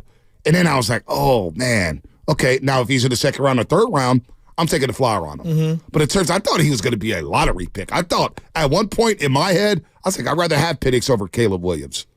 Yeah, I wasn't ready to go that far. You know, I was there because I didn't like what Caleb did this year. Penix, I thought out-dueled Bo Nix multiple times this year in Oregon and then in the Pac-12 championship game. He does throw more of a laser ball than a layered ball on a lot of his passes. I just look at it this way. If I'm going to, like, we all know quarterbacks are overvalued. Right. They're going to get taken in the first round. Okay, fine. All right, whatever. Whether Tua was the right pick ahead of Herbert or not, because clearly it wasn't, Tua is worthy of being a first-round pick. No doubt. Right? Wouldn't you agree? Absolutely. Okay, I think Penix is a better version of Tua. So I would deem him a first-round pick. Me. That's just me. Knowing how much we overvalue quarterbacks. Right. Like grading on that slight curve. You know what I mean? So I think he should be a first-rounder. That's what I like him infinitely more than J.J. McCarthy. Oh, my gosh. I don't think J.J. McCarthy is good at all. Yeah, He needs to go back to school. Yeah, but what does he have to gain at school? You know what I'm saying? He has nothing to gain in Michigan anymore. But he needs to sit and learn. I agree, and he probably will. I take Penix in the second round. That is a second-round pick. Like if you're the Penix over Mays. Like if you're the Pittsburgh Steelers, or if you're Drake May. Oh, my gosh. I love Penix a lot more than Drake. Drake May's going to go in the first round. People are talking about Drake May going number 1 overall. He's going to go number 2 probably. Oh, my gosh. That's disgusting. That feels like a reach. Stretch Armstrong, line one. They're debating him or Jaden Daniels, which the upside for Jaden Daniels is sky high for me. I'd rather see Jaden. I'm all over the place because I've seen him look sketch. I've seen him look great. I don't know what to make of him. You do it in the SEC, obviously I look higher, but then I look and I'm like, I mean, Bryce Young ran around like crazy in the SEC, and they don't have a good team, so it's hard to value. But Bryce Young, I see the talent with Bryce Young. I do see it. I do see it. You get him some weapons. Bryce Young, if he gets some talent around him, I think Bryce is going to be legit. Jaden also 6'4", a lot bigger than Bryce. And Jaden, you telling me the New Orleans Saints would draft Jaden McDaniels? Well, I mean, okay? Yes, they should. But like Dennis Allen, you trust Dennis Allen? No, I don't trust Dennis Allen. He's got to get a coach and the offensive coordinator, no doubt about that. I'm shorting Dennis Allen. But you know, I like DC. Jaden. Yes, I like Jaden. I think Jaden's going to be good. I think he's a guy. Got to go. I mean, all these guys. You got to go to the right spot. Right, it's got to be the right spot. But I do like. Boy, if he went to Pittsburgh with that running game and that defense, I think that's a great landing spot for a young quarterback. A great landing spot. Now that division's a little tough. Again, who's your OC? Right. Arthur Smith's not the OC at Pittsburgh. Is that? Oh, he did. I like him as an OC. I do like him as an OC. He's a great as a head coach. Yeah. North Turner vibes. Yep. Let's go to Jaden in Lubbock, Texas. Speaking of Jaden. God, I love the draft. Jaden in Lubbock. Yo, what up, guys? Good morning. Not much, man. Hey, I was calling just to, before I get into where the 49ers and Lions game ranked, on my list. Earlier, y'all were talking about Mike Singletary, in that era, man, and just how, you're not a true fan if you didn't go through those Joe Nedney MVP days. Talking about quarterbacks, I remember going through the Tim Rattay, Ken Dorsey, Cody Pickett, Trent Dilfer. I remember they brought in Chris Winkie at one point to be one of our starters for a year. You know what I mean? And you're right. Going back to Purdy. Purdy was something would have happened that game where he did have maybe a mistake or two. You know what I mean? But bottom line is, the boy came clutch when it mattered most. I got to witness my first piece of. I told my other older 49er fans who witnessed Steve Young, Joe Montana, I was like, it's time for some 49ers magic. And that boy came through, and I saw him use his legs. I saw the others step up, but this ranks number 1, in my opinion, for now. Next one is here in 2 weeks when we get that Super Bowl. But it's just, it was just an amazing game that I've witnessed through my lifetime, dealing with those games, watching Trent Dilfer and all those other. Shout out to my boy Sean Hill and JT O'Sullivan. You know what I mean? We were rocking at those, rocking hard 49ers even at that time. But this by far is number 1, just through that rough time period. You know what I mean? And no doubt. It's just. Yeah, it's cool to see them doing their thing and reliving some 49ers magic in the meantime, making some history. I actually called a week ago when to see y'all's thoughts on the Tom Brady and his comments with them, and I said Brock has his story to write, and he's writing it right now as well as those others, man. And hope we can get that 6. Purdy magic. I don't think the moment's going to be too big for him in Las Vegas either. And seeing his dad freak out on the sideline or in bleachers, he's going crazy over the scrambles. Purdy magic. Now, you needed a little luck, right? Maybe it was the ladybug on Ayuk's shoe because that was an overthrow ball. DB made a great play, but Ayuk made a better play. Well, I've seen it looks like they were going to throw a flag on pass interference on the DB. They picked up the flag. I know, but when you watch it back, it to me looked like a clear pass interference. They picked it up, though, said no foul. It was questionable. Maybe they did it because Ayuk caught it. I have no idea. Maybe there's something there, but you know what? It was a very lucky play, no matter how we boil it down. That was the game that flipped the game. It was a play that flipped the game, excuse me. The ladybug play. The ladybug catch. So Purdy, and then he went crazy in the fourth quarter. I mean, he was just on point, scrambling, throwing darts. I don't think the moment would be too big for him, but boy, this Chiefs defense we'll break it down a little bit later next week. All next week, actually. Chiefs bring something to the table, man, but I think the Niners got the personnel to get this done. Let's go to Joe in San Jose. Joe, what's happening? You're on the roast. Joe, you there? Going once, going twice. Jaime. San Pablo. What up, Jaime? Hey, guys. How you guys doing? Good, man. Hey, I'm 37, you know what I'm saying? Like, I was 8 years old, 7 years old, 94, 95. I don't remember much, you know what I'm saying? Like, I have more heartbreaks than anything else, you know what I'm saying? Like, I have, like, even regular season games that I even cried, you know what I'm saying? Like that Viking game, when Brett Favre beat us with that Hail Mary. I mean, it's just games that, it's hard for me to, believe because I just seen more heartbreaks than anything else, you know what I'm saying? Like, even when thinking that, we had Ken Dorsey quarterbacking, after Rattay left and then Garcia, Cody Pickett, Dorsey. I mean, I put so much into the Niners and I just want to be able to enjoy one as an adult and see them win one. And that's all I want to see.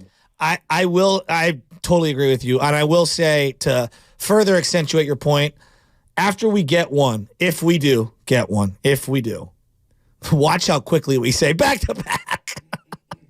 We'll want a second one so bad. I'll do that in training camp. I won't do that up until training camp. I promise you. Mark it down. Mark the tape. Well, I will be doing it on April 29th when the draft happens, when I'm demanding a playmaking cornerback. There you go. I promise I won't talk about back-to-back championships until the first day of training camp. And then the first day of training camp, I'll say, all right, this season's all about going back-to-back Super Bowl or bust. Bonte, the night of the Super Bowl, we get invited to go see the 49ers, and the 49ers are partying. They've got all the Super Bowl champs, and Warriors pre and post is there, Bonte Hill, and he's partying with everybody. And that TMZ video is coming out. Bonte, woo! Me and Debo are going back-to-back. I ain't the Jackson for like that, but, I do have some, if you guys act right in Vegas. I already know you're going to be We may be able to crash that 49ers party, all of us. But, love it. Put the phone down.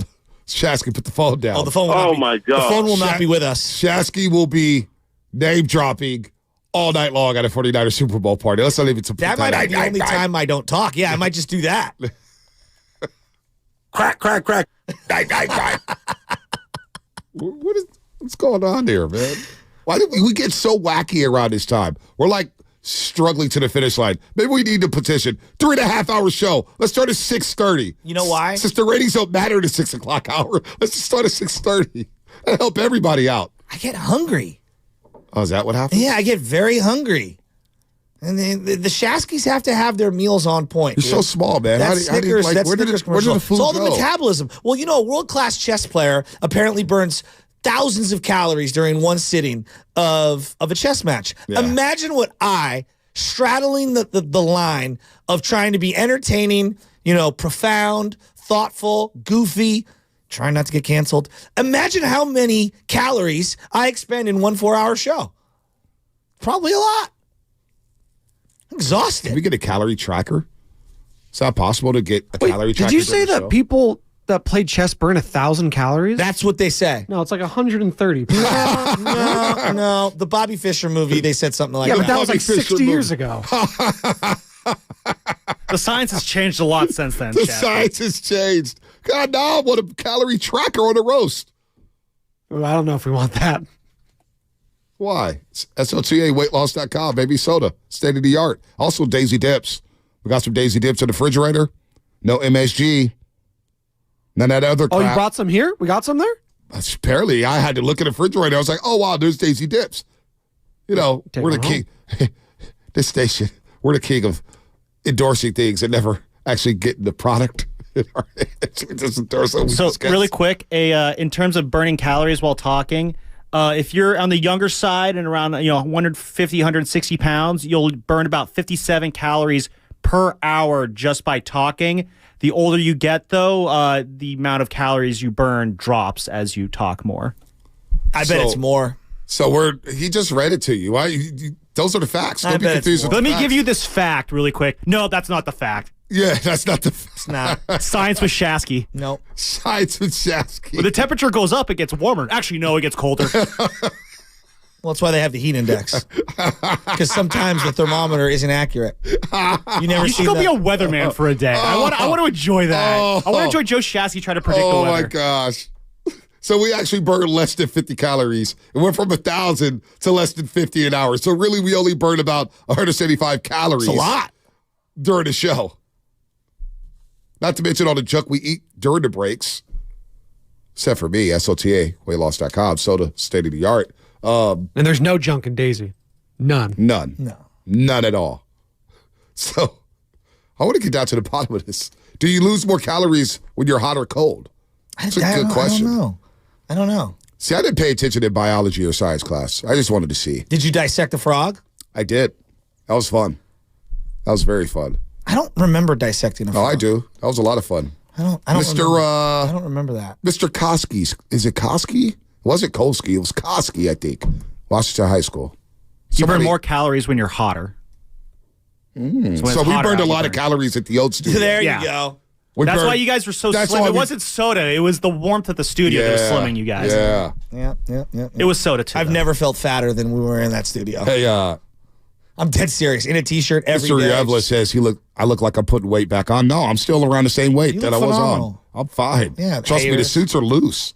I wouldn't lie to you, Mr. Irrelevant. I wouldn't lie to you. You know what I tell the kids in their young 20s? Always had chubby cheeks. That's all. I have style. I say to kids in their young 20s, we'll see where you're at 20 years from now when life is beating you down and kicked you in the groin. Well, we'll Mr. see where you're at. We don't know how old are you, Mr. Irrelevant? How old are you? What up, Bonte? Hardest working man in the business? No, I'm not. Trust me, I'm not one. San Jose Jazz fan uses a thigh master during the morning roast. That's cool. Let's see. Those are still around? Yeah, I guess so. Was your Bolo Flex not ready? Turn the thermostat down to take off those jackets. Now we're getting into calorie talk. How many calories do you think you burn in the RV if you're just sitting in there sleeping and roasting on Park Merced? B, I can't argue with you. Oh, can we take this call, please? Oh, my God. Can we take this call, please? Can we take this call, please? It's the perfect way to end the show. Today's show's been wacky. Let's just end the show with Tony in Oakland. Tony in Oakland, step right up. Oh, my God. Hello. All right. We're going to win. You know why? Because Shanahan scripts the whole thing, right? I saw it. There's highlighter in yellow. And why does he use pink, yellow, pink, and blue? But it's what more happens of a magenta. is God takes over the script in the second part. And then what happens is, because, you were talking to T.O., Terrell Owens, right? And he said he just knew when the ball was in his hands. All right? What does he know? That's just like Purdy. Purdy can feel it. And he knows intuitively where to throw the ball. What happens is there's either the man script or the God script. And when you get in, you are a direct channel to it. And that's what T.O. was talking about. You just know it. You feel it. And then you know what to do instantly. And then it stays with you for the next play. It may stay with you for hours, depending how big you are, how big of a vessel you are, right? So we're going to win this thing because Mahomes is like a vessel, too. Tony, you know what they say about vessels?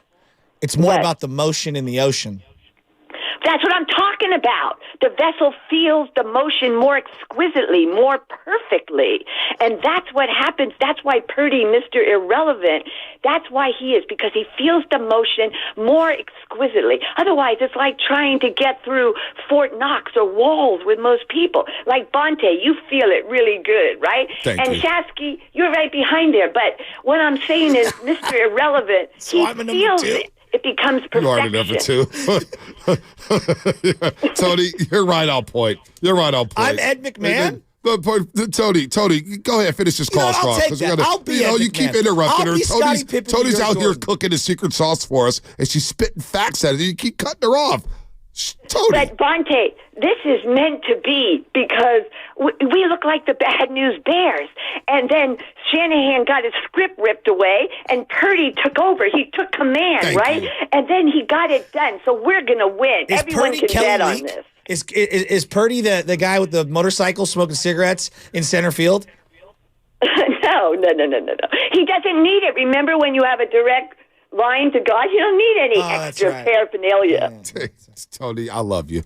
Does that make Mike Shanahan, the old coach, handing beers to the players? Tony. I love Tony. You gotta let Tony cook, man. You gotta stop interrupting her because she's in the zone, man. Well, she's talking about vessels. You're like entering the zone, and you're not really in that zone with her. The You're just boy not. doesn't know the zone as You well as gotta you do, feel it. Bonte. You ever look into a You gotta light and feel get it. spots in your vision? That's how I feel when I hear Tony talk. I mean, come on, man. Even Kate is saying, man, let Tony cook. Just let her cook. She's cooking. She's talking about the colors on this play sheet. I never thought about that. Why does Shanahan have peak on that spreadsheet that he's holding up the script? Why is it peak? Why does he use yellow? What does yellow mean? Is that red zone? Does he use red for red zone? Does he use yellow for the middle of the field? Why does he have those different color codes?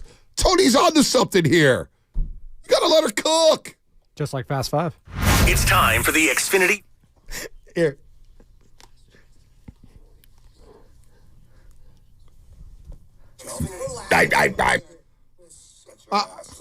I'm saying, I was ready to ask Tony. I wanted to get her thoughts on the RVs. Don't worry, she'll call in at least 4 times next week. Hey, that's fine. And you know what? That's fine. At least somebody's calling this damn show. That's true. Here's what I would say. I bet that spreadsheet, just to use an old throwback to our shows back in the day, I bet you on that laminated sheet, it's the do I trust my quarterback or not color code system, right? Like when he trusts him, he's into the yellow. When he doesn't trust him, he goes to the pink place. There you go. So it's probably that. There you go. Let Tony cook. Or magenta. Magenta. It is magenta, though. Isn't that hot pink? I have no idea. I'm not staring at his play sheet like that. I'm not obsessed with it. Love it. Get your final thoughts. You guys go first. I'm a little rattled right now.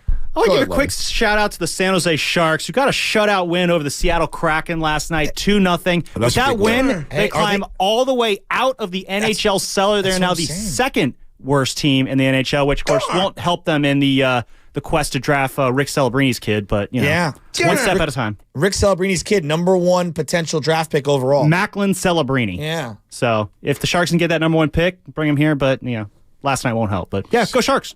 Celebrini, Paisan, so he's already going to be a lock for a Hall of Fame. Andrew Wiggins, what are we doing with him, Warriors? Is he going to stick around with this recent hot stretch? Do you still want him on the team? It's going to be interesting. 8 days, NBA trade deadline. You want him on the Lakers? Yeah, we'll trade Austin Reeves straight up for him. Austin Reeves? Are you serious? You're getting rid of your golden god? We'll trade Darvin Ham for Steve Kerr, since so many people hate Steve Kerr around here. I'll take him in a heartbeat. Hey, that's some weird hate. Cam Reddish, maybe. He's available. LeBron coaches the team. Like, why does he do this every 2 or 3 years? Well, we don't give him the credit when they win in the playoffs. He's not coaching, it's Darvin Ham. But when they lose, that was LeBron's fault. So there you go. My final thought is I'm not looking forward to the show meeting. I feel like we're just going to get reamed.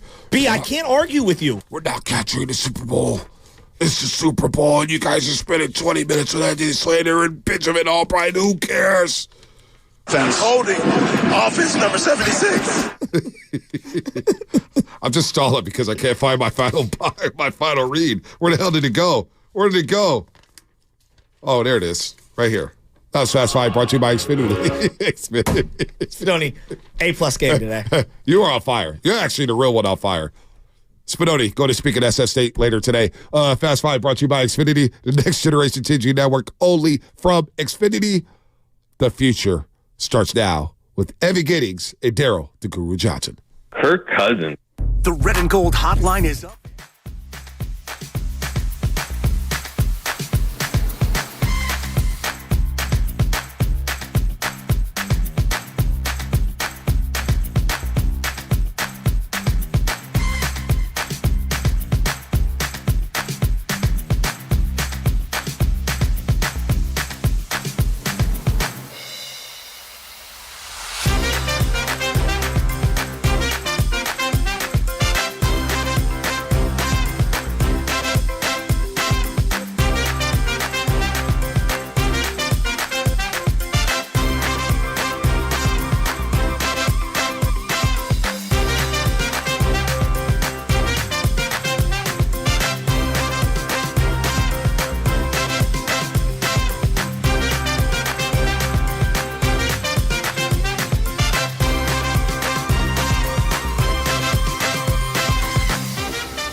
What is going on, Bay Area? I know we promised the prodigal son would return, a.k.a. Matt Steinmetz.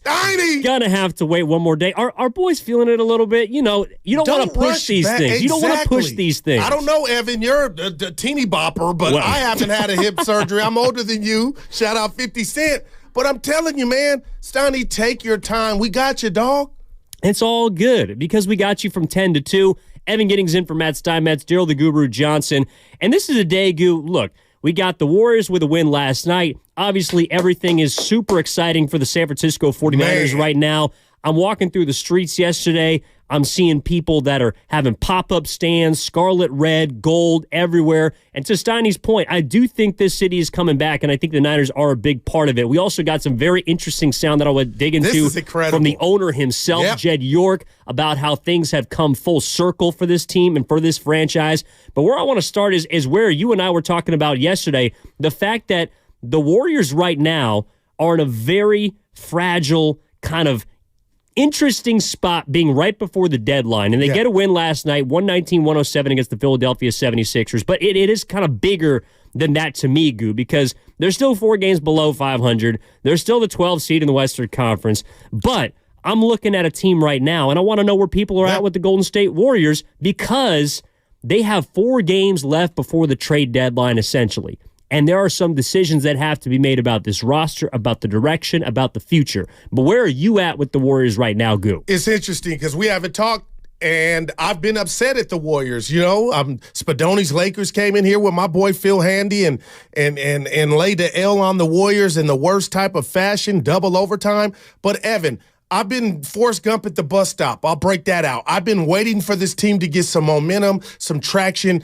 You know what? It just hasn't happened. And I've been mad at them. But since Draymond Green has come back and Steve Kerr has went to the lineup with Clay, Steph, Wiggins, Dre, I feel like he's meshed Draymond Green, that is, his style of play, the point forward, the small ball 5, he's made it easier for Jonathan Kuminga and Andrew Wiggins to coexist, okay? So now I'm looking at the starting 5 like, hey, we could go around the league and go NBA 2K, and you could tell me who's got a better starting 5. I know the results in the past are what they are, but, Evan, I'm back on the bus now. And when I say back on the bus, Operation Playoffs. I like what I'm seeing, and I know Clay wasn't in there last night, and Embiid was terrible, but the Warriors, they were moving. They were moving their feet on defense. I saw loose balls where guys, including Andrew Wiggins, went down and were scrapping for a purpose. So now I'm looking at Steph, who all of a sudden is back spry again, and Draymond Green. I come down your road all the time for different stuff, but your impact on this team since you've been back, I'm back on board, Evan, and I put out a tweet earlier, Triple D Guru, who cares? Operation Playoffs. Like, can the Warriors become a team that nobody wants to see come April? A lot of time left. But, Evan, I'm going to tell you this. I don't think there's anybody. I don't think there's any deal that's out there that is going to change the fortune of this year. So I'm with Operation. Let this thing play out.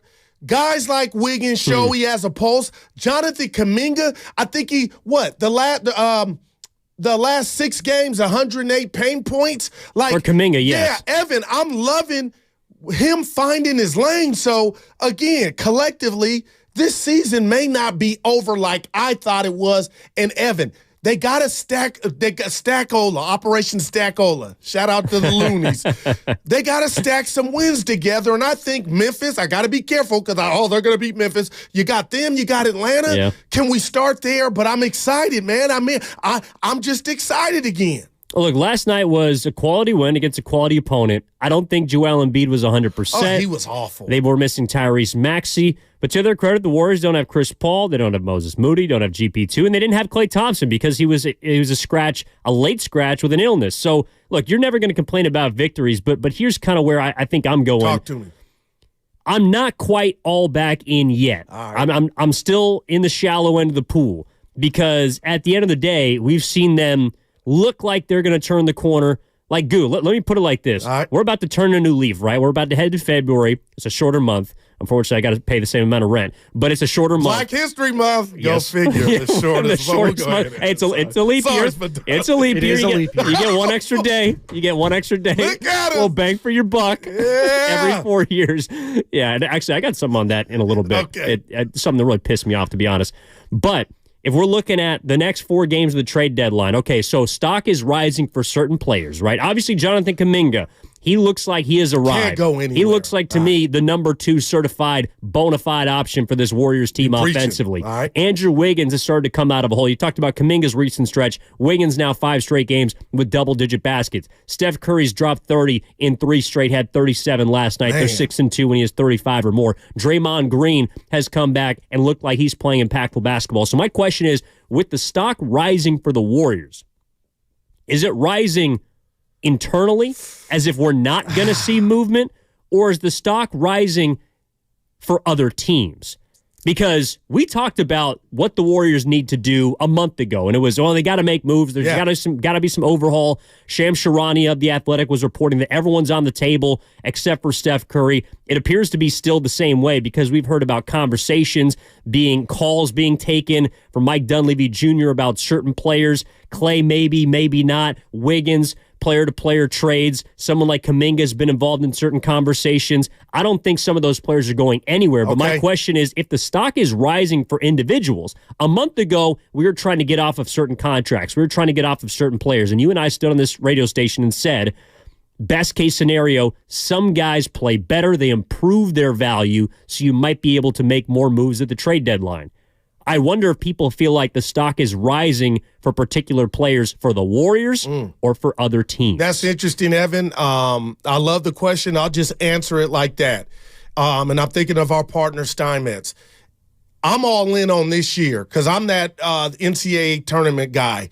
Give me so you're Jim Carrey. You're saying there's a chance. So I would love to see this Warrior team build momentum and reward themselves of a shot in the playoffs.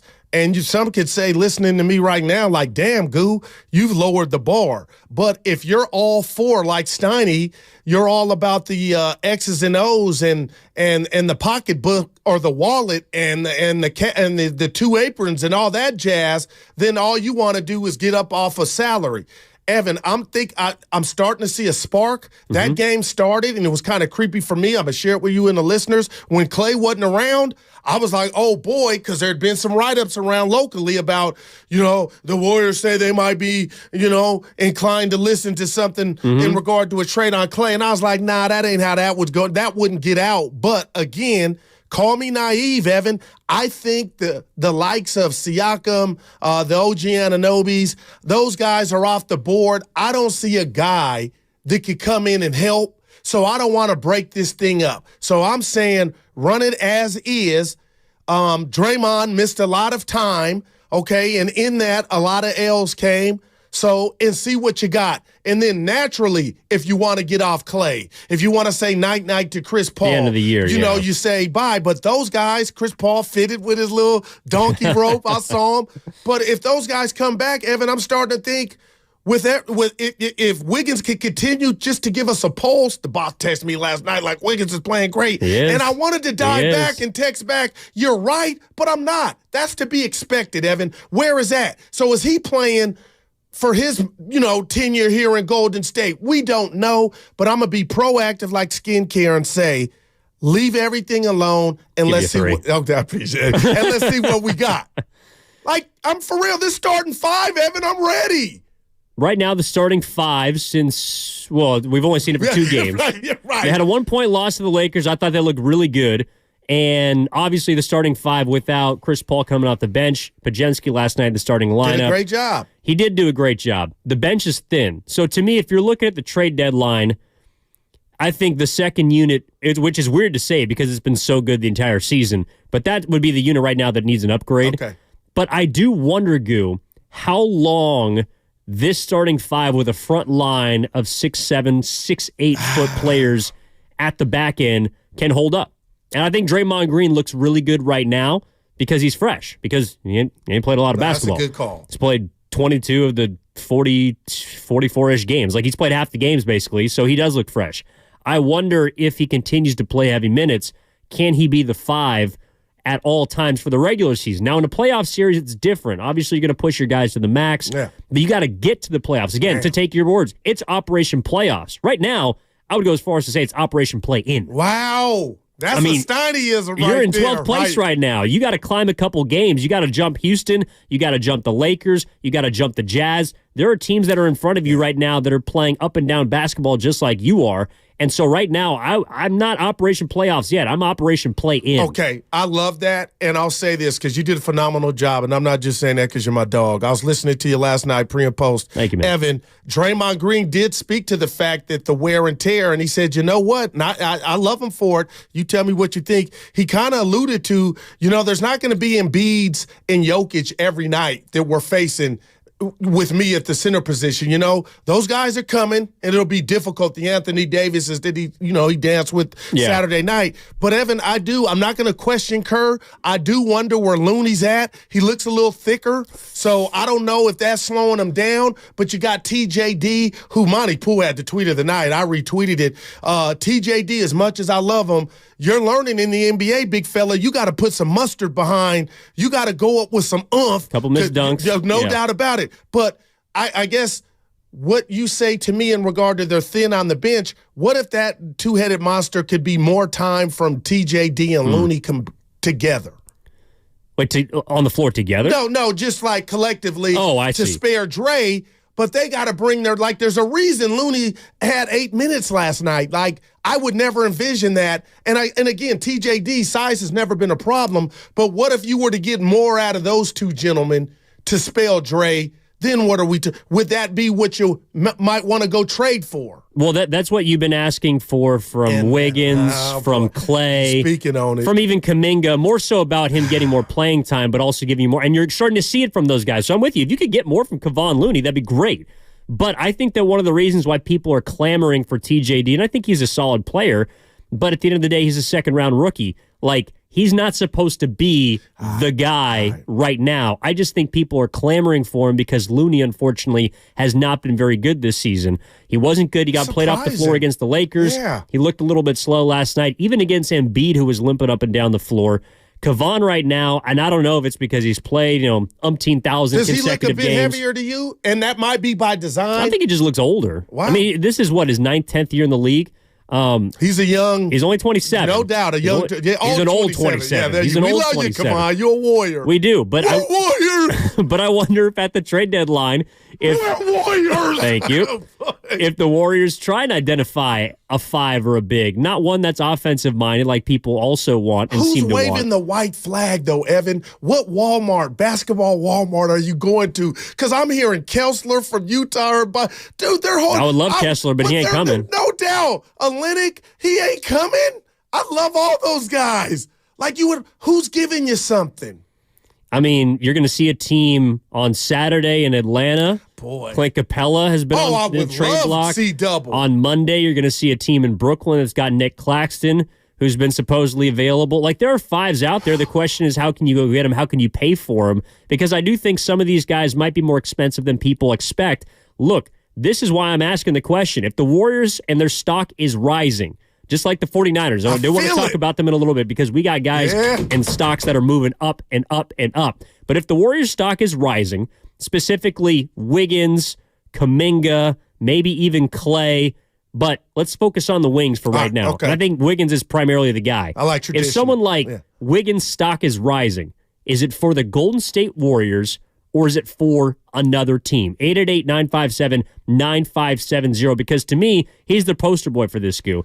And as much as I've been happy that someone like Andrew Wiggins has been playing a lot better. He's been a lot closer to two-way Wiggs than to K-Wig or whatever Dibs calls him, right? Yeah. However, I said on this station a month ago, the best-case scenario for me is that Andrew Wiggins plays better so that his value rises so that we don't have to do this dance for the next 3 years of which Wiggins are we going to get. I just wonder if towards the trade deadline, with, of course, everything that's happened behind the scenes, their tragic loss, this team looking to come together, if they put together and string together a couple of wins, if this team is now more inclined to say, let's try and figure this thing out internally, because you can't tank. That's the one thing you can't do. You can't turn off the season because you don't have a pick. And you're not going to be able to get a top 5 protection off that pick. You're going to have to move forward, and that's really the only way you can go is up. And after 5 games being below 500, they get a win last night. But I wonder if that changes the way that people look at the dangling pieces that we were discussing at the trade deadline. Man, Evan, I'm so many well points, and I'll say this because I'm putting Steiny's head on you right now. Get better, partner. But hopefully not. I've been holding out hope that the light switch will come on for Andrew Wiggins. And right now it seems like there's a spark, Evan. And to the boss's text to me last night about, he didn't say throw this dude a party for playing, but I'm like, that's the least you can do. Wouldn't it make more sense that Wiggins knows this system? He's been to the greatest of heights with the championship in 2022. Don't you think Steph would be like behind closed doors, and even Dre? If this is an Andrew Wiggins we're going to continue to get for the rest of the season, let's ride it out, as opposed to going and bringing in an Evan Giddings and getting him accustomed to the Warrior way. And Lord knows how long that'll take, if it'll work. So I don't know what's gotten into Wiggins, and I'm going to tell you it ain't a dirty little secret, but the Guru computer spit out, maybe Wiggins is watching Kuminga just this transformation be the best Kuminga living his best life as a Warrior, and maybe Wiggins, some of that is rubbed off on Drew.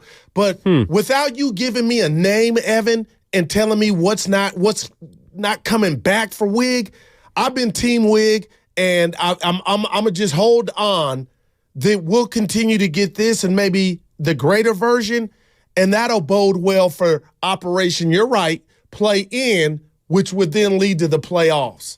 It would. Well, ideally, you got to win a couple games if you're one of those 9 or 10 seeds. So I'm holding on to Wiggs. I think I see something. Now, I've been fooled 20 times, but damn, something's going on, and I'm wondering if it's Kuminga and his play that's rubbing off on Drew. Like, you know what? I need to wake up, man. Well, that would be another reason why I would feel comfortable if Wiggins was moved for a particular piece. Wow. And again, this is all mainly aimed towards the future.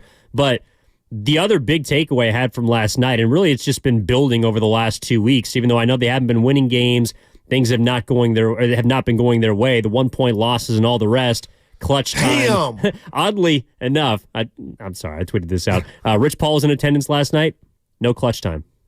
Wow, that is. I'm gonna give you a no clutch last night with Rich Paul in attendance, with all the 49ers in attendance as well. But that was dope. But Jonathan Kuminga has arrived at 21 years of age. Like, he's arrived to the point to where you think Wiggs might be expendable.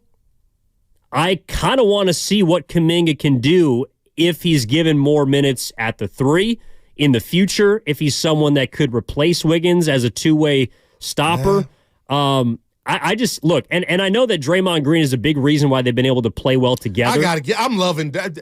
Again, you know me. Yeah. But on the court, Dre, I apologize, bro. You make it Curry. I could tell now it's easier for him. Not perfect, but everything, man. Evan, even the bridge between Kuminga and Wiggins. Dre is a big part of that. He's got them scrapping for loose, but like they're playing like thugs, but good. They got like an element of thug life. And again, what about the Laker game Saturday night? They gave up 200 points, it felt like. But, Evan, there is a spark, man. There is, and Dre has been it. Yeah, I guess my thing with Draymond is the problem's never been on the court, like what he's done with the basketball. It's never been an issue of, okay, can Draymond play? Can he defend? Can he help the team? Because one thing he's also quietly done has helped Steph Curry. Has helped number 30. I don't think it's a coincidence that Draymond comes back and all of a sudden Steph looks like the Steph of old. He's scoring 30 plus. Falling on the ground, let me get up. Dre will find me. Yeah. Run my my Ayuk route or Debo or Kittle. Go over in the corner and the ball's waiting on him like a pizza, and all I got to do is just shoot. Exactly. Like, that doesn't go unnoticed by me. Because at the end of the day, we can talk about how great Wiggins has played, about how Kuminga looks like he's taking that 30-year leap that everyone wants. But at the end of the day, if Steph isn't scoring points for this team, they're not winning basketball games. Man. When he scores 30 or more, they're 12-7. When he scores 35 or more like he did last night, they're 6-2. when he scores, they win. When Curry is great, they win. Draymond Green helps Steph be great. Right, man. That's You're the right. connection that I make. Yeah, no doubt about it. Remember, I was like, Stanley, how dare you? How dare you say some of Curry's success? And he wasn't saying it like that. It's nuanced, but I see the impact Dre's having, not just on the chef, the whole team right now, man.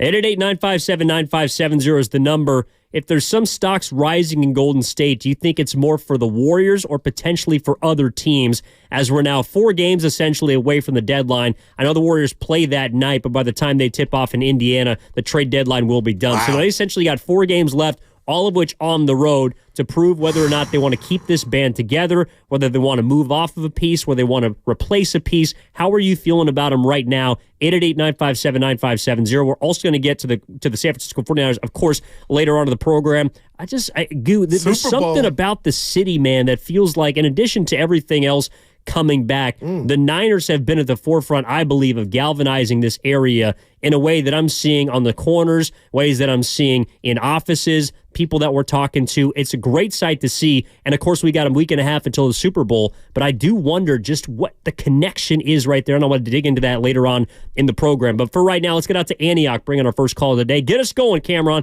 What's up? You're on with Evan and Gil. What's up, man? How y'all doing? Fired up. Good, man. Yeah, real quick, man, please don't cut me off, but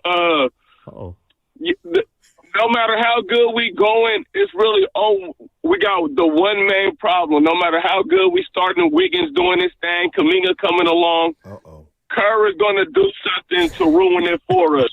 Let me just read you guys some stats real quick. 9 losses by 3 or fewer points, most in the NBA. 5 losses when leading by 15-plus points, tied for second most in the NBA with the Spurs. 4 losses by 1 point, most in the NBA. 3 losses in overtime, second most in the NBA, tied with the Rockets. This is a Kerr problem. We had a lead going into the 4th. What does he do? He puts Corey Joseph in the game with Keonis and Pods with this small lineup. He takes TJD out for Sarge at the 5. Sarge does great at the 4. He is not a 5. We need a big center. TJD is showing promise. He was off rhythm in the beginning of the game, but he came along in the second half, and what Kerr do? Bench him. When Curry is getting hot, what Kerr do? Bench him. Kerr is our biggest problem. Curry has been carrying this man for so long. We need to look at what is really going on. We do not need to trade none of the young guys. Moody is a great piece. He is good. We need him. All he needs is minutes. Kerr was playing Lamb and Jerome over Moody. If Moody had the least that Pods had, they would be way above need right now. But Kerr has been a detriment to us for years. We need to let him go. He needs to resign this year. He's wasting too much of Curry's time. Curry still could be in his prime. We need to let Kerr go now. Boy, appreciate that, Cameron. Really I don't agree, but I will say this, and I know we're up against it, Ev. Dudes will be hot, and Kerr will just go to the, Evan, you got to come out. I'm like, why is such and such out? So I'll give him that. I have noticed when a guy's even the chef, can we hold on, coach, and just let this heat, what they call heat rock moment continue? I'll read you the amount of minutes played from every player last night, and I'll debunk that theory on the other side. By the way, this is a Warriors Wednesday brought to you by Friedman's Appliance, a trusted name since 1922. Visit friedmansappliance.com today. Also go back, catch all 4 hours of Stein and Guru on the free Odyssey app. Check out Anthony Slater's fantastic interview this morning on the Morning Roast. And, of course, catch us on YouTube and Twitch, powered by First NorCal Credit Union. Evan Giddings in for Matt Steinmetz. Hoping he'll be back tomorrow off the hip surgery alongside Daryl the Guru Johnson. Is the Warriors stock rising for the team itself or for other teams that are looking to trade with Golden State? How are you feeling about where they're at right now? 4 games below 500, but an impressive win last night against Joel Embiid and the 76ers. We're also going to get to the 49ers later on in the show because I want to discuss something that Goo had, and I think in addition to the city coming back, something about pressure, something about what's on the line as we look ahead to Super Bowl 58. That's what's coming up next on 95.7 The Game after this. The Road to Vegas is brought to you by Zenni, the official eyewear of the San Francisco 49ers. Shop from over 3,000 styles at 80% off retail prices exclusively at Zenni.com.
Now, back to Steiny and Guru on 95.7 The Game.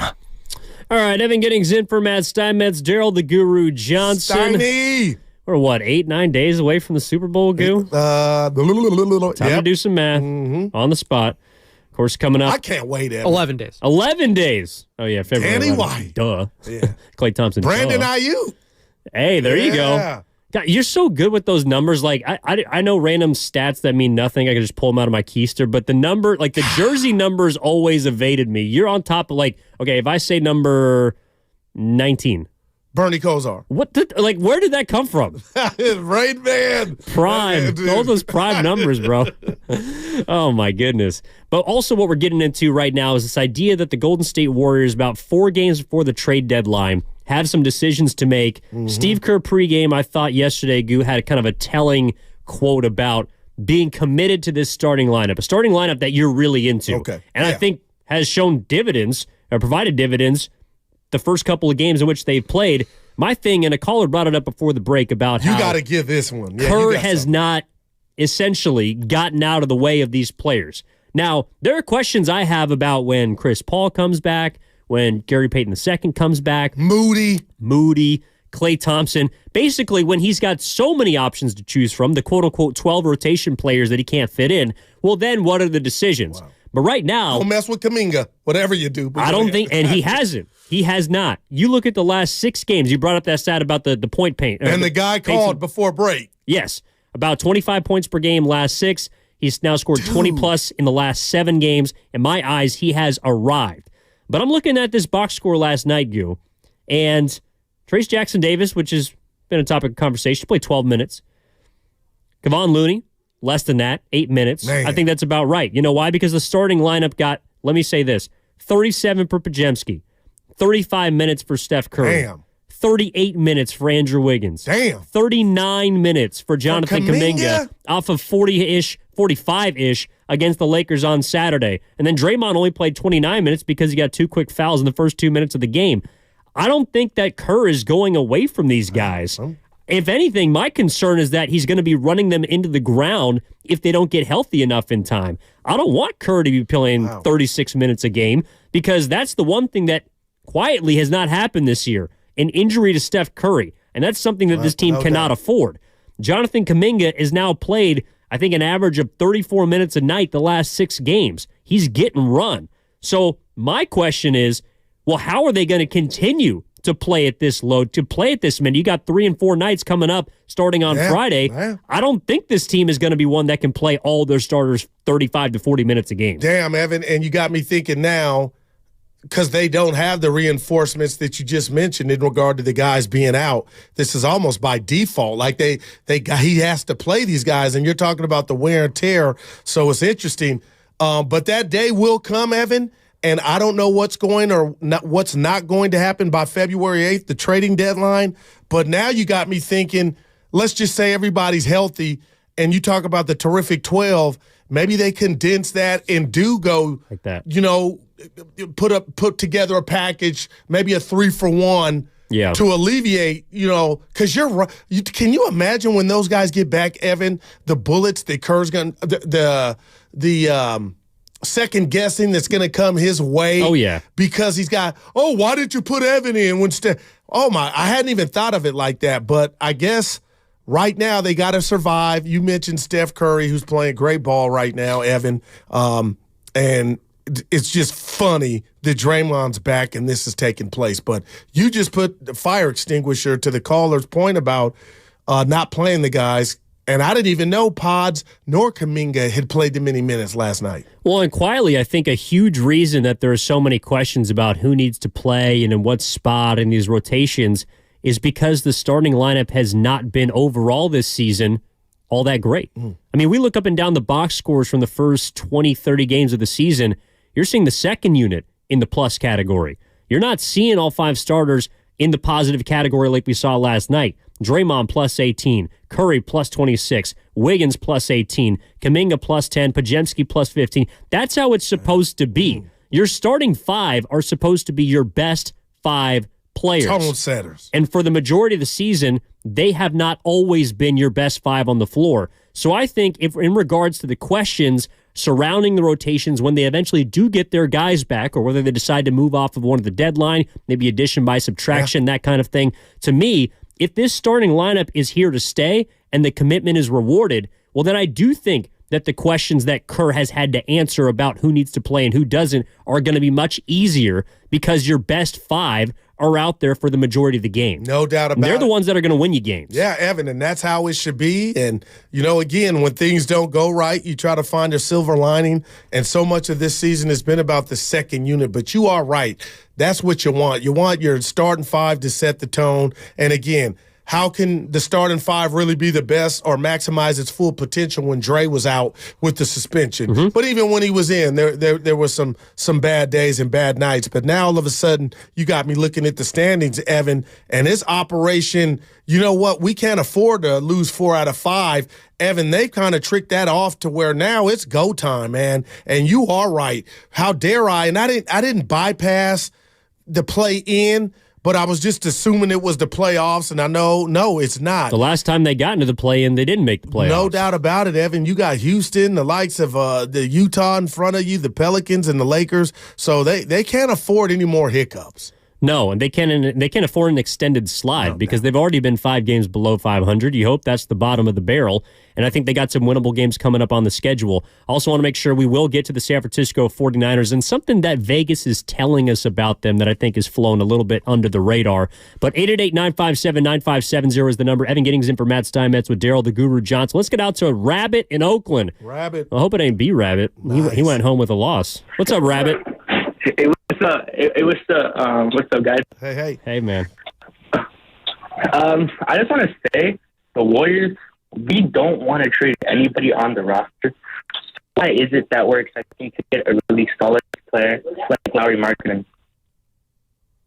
Yeah, marketing's Christmas. Oh, yeah. He ain't coming. Sorry about that. Kind of breaking up there, Rabbit. Yeah, but now anybody. Thanks for Steph, the call. If you could get Maury, he ain't. I just don't think he's available. Yeah, I mean, he'd be the perfect fit. I just don't think that he's going to be available for the price that the Warriors would be willing to pay. Like the Warriors, I don't think are in a position they want to move off of. Right. Well, but first round picks, that's what the Jazz want. They want first rounders, and the Warriors right now might have some very valuable first rounders coming up, which is why I do think if there's a likely trade candidate, I'm still open to potentially moving Wiggins, but I think the most likely guy to be dealt at this point before the deadline is Chris Paul. Well, it is. I totally agree. And I think that's one of the reasons he was brought in here is to help the second unit, stabilize a team that was in the top, 3 or 4 in terms of turnover last year. Unfortunately, he's hurt right now, but Pods let's put the rat on the table. If what you think you've seen from him, Evan, is real, he can do the Chris Paul joint. He can be your backup PG. But this is tough too. Like if you watch the way that Kerr deploys Pajemski, and I think it's smart for now because he is a rookie at the end of the day, he plays the 2. Whenever he's on the floor, there's generally another point guard that's alongside him, whether it's Curry, whether it's Corey Joseph, and that is where CP3's value stands to me. Imagine that right now all those minutes that are going to Corey Joseph are going to Chris Paul. You're probably in a better place. No doubt as much as Corey Joseph is a consummate professional and I appreciate his service, he is... And he's playing because guys are out. No doubt about it. Kenyon is too. Exactly. Yeah, you had to play Quinones last night. No doubt about it. I mean, you just didn't have any scoring.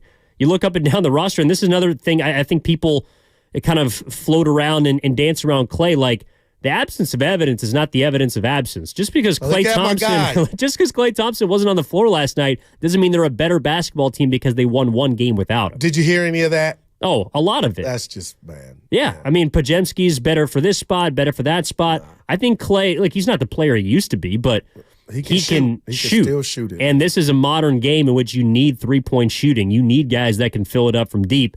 I know he also has the propensity to sometimes shoot you out of games. Yeah, what about the 3 that he tied the game against Lakers on Saturday night? It was a huge shot. That's what why we love him. Yes, sir. Yeah. That's why we do. And I also think sentimentally, it's going to be difficult. But if you really wanted to move off of Klay, you have a natural out at the end of the season. So just stay patient if you're on that train. I personally am not.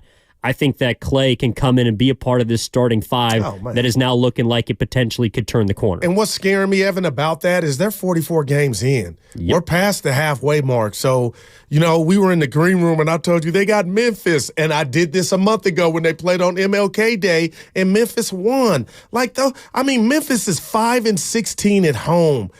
One of those wins is against the Warriors. Right, but so it's got to stop somewhere. When they do get to Memphis, Evan, I'm sorry. If I'm this excited and they're trying to salvage something from this season, you got to take care of Memphis, and then you got to take care of Grant Liffman's guys. Shout out Atlanta. Yeah, no doubt, man. I don't think it's too far-fetched for me as a Warrior fan to watch this season play out and kind of get you to this juncture. It's time we start being able to look at the schedule and say, you know what, Evan? It stops here. We got Steph Curry. We got Draymond. We got Clay. Let's go. To me, the most exciting part of watching the Warriors right now is the emergence of Jonathan Kuminga. 21 years old, he looks like he's been given an opportunity now, and he's taken the baton and has absolutely run with it. Each and every night, it seems like he's getting better, whether it's as an interior scorer, whether the jump shot, the shot selection, everything about Kuminga right now is heading up. His stock is rising as much as maybe Wiggins is, but it's from a very different place. No doubt. Wiggins' stock is rising because he'd played so poorly throughout this season. Kuminga is someone whose potential might be untapped. He's not going to make the All-Star game this year, but that's something that you could project into next season. I remember playing like an all-star for your team. Everyone around Chase Center that I've been talking to is just they are so on board with this kid. And I was never someone that was wanting to involve him in trades just because you don't know what you have. He's the most athletic player on this team, and I think he's got the highest ceiling. And if you're looking at a potential second option alongside Steph, that also does take pressure off of someone like Klay Thompson, who doesn't have to then jacket 15 to 20 times a game. You're not looking at Andrew Wiggins like he's a player that has to fill it up. Last night, I thought Wiggins had his best game of the season because he was his most efficient. He took 10 shots. He made all his free throws. He got to the line. He got rebounds, had his hands in passing lanes. He scored 23 points. That, to me, is best case scenario. I don't expect that every single night. Yeah. But if you're getting 15 or double-digit contributions from Andrew Wiggins, then that means Kuminga is looking at a 20-point-per-game type scoring. No doubt. And you speak of free throws and Wiggins. He had 2 horrible misses Saturday night late in that game against the Lakers. The first one was just all back on. It was just ugly. Anyway, I say that to say is I'm watching Jonathan Kuminga sometimes with the handle. Still needs improvement. He's not telling us he's Steve Nash with the ball. Fades away on the shot a little too much for my liking. But with all that said, he's a physical mismatch. Around the rim, Evan, shoulder gate. He's using his body and his natural gifts to get to the rim. The back cuts. How many times has he cut now? And they're giving him the ball and he's taking it up and just dunking on whoever's there. So I'm with you. All that needs to stay in a Warrior uniform, but there's that other guy that I can't name that needs to kind of, take his game to the next level. That could be Clay, it could be Wiggins, but if they do that, I believe sky's the limit, and this team could then win 4 or 5 or maybe 6 of 8, Evan. Then we look at the standings and see what's going on. And the standings say that right now you're 4 games below 500. Yep. So shout out to our Warriors sales staff coming through the building. Say hello. Love having strangers. Yeah. No danger here, there okay? Love having strangers in the building. Love having the sales staff from Golden State represent. Yes, sir. 888-957-0 is the number. We are Warriors. We're trying to get this thing back on track because the 49ers right now are on track. They're on track for a Super Bowl berth, a potential Super Bowl victory against the Kansas City Chiefs, a rematch in 2019. How can we get the Warriors back in that type of situation? Does it demand you look immediately down the line?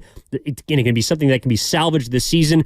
To me, I think Goo and I are on the same page. It's Operation Play In, then Operation Play Off. Yeah. That's the way you need to be approaching this thing right now because the Warriors, the record is what they are. They are 4 games below 500. But the thing I wonder about is if this starting lineup begins to show signs that it has staying power. And I think someone like Kuminga is a player that they can lean on in these times. It allows Curry to do a little bit more of what he wants to do. It allows Draymond to play freely, takes pressure off of Wiggins, maybe even Clay, the bench. The roles begin to form and begin to settle. I think this is the most potential they have from a starting five, and they've really had it all year, but have been messing around with different things. They've finally found it. So where are you at with the Golden State Warriors? 888-957-9570. Let's get out to one of our favorites, Austin in Oakland. What's going on, Austin? How you doing, my man?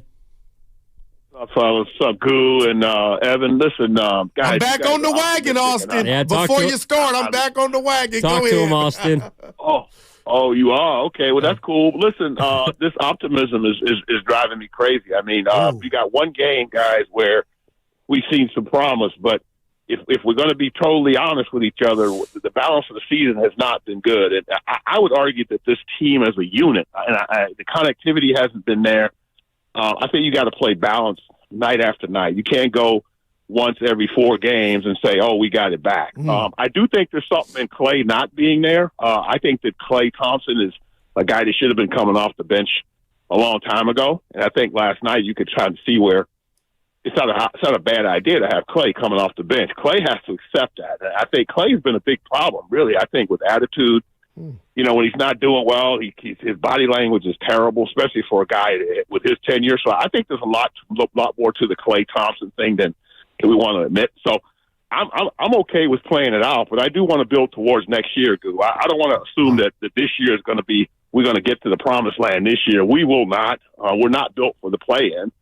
You still haven't addressed, Goo, how we run with younger teams. How are we going to run with the young teams and more athletic teams in the league? We play the big centers well.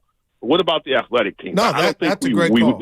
We've got that covered. So that's just my thoughts, guys. I'll keep listening. Thanks. Yeah, no, Thanks, great Austin. call. I'll say this. I do think they're better with Klay. That's just me, Evan. I'll take his shooting all day.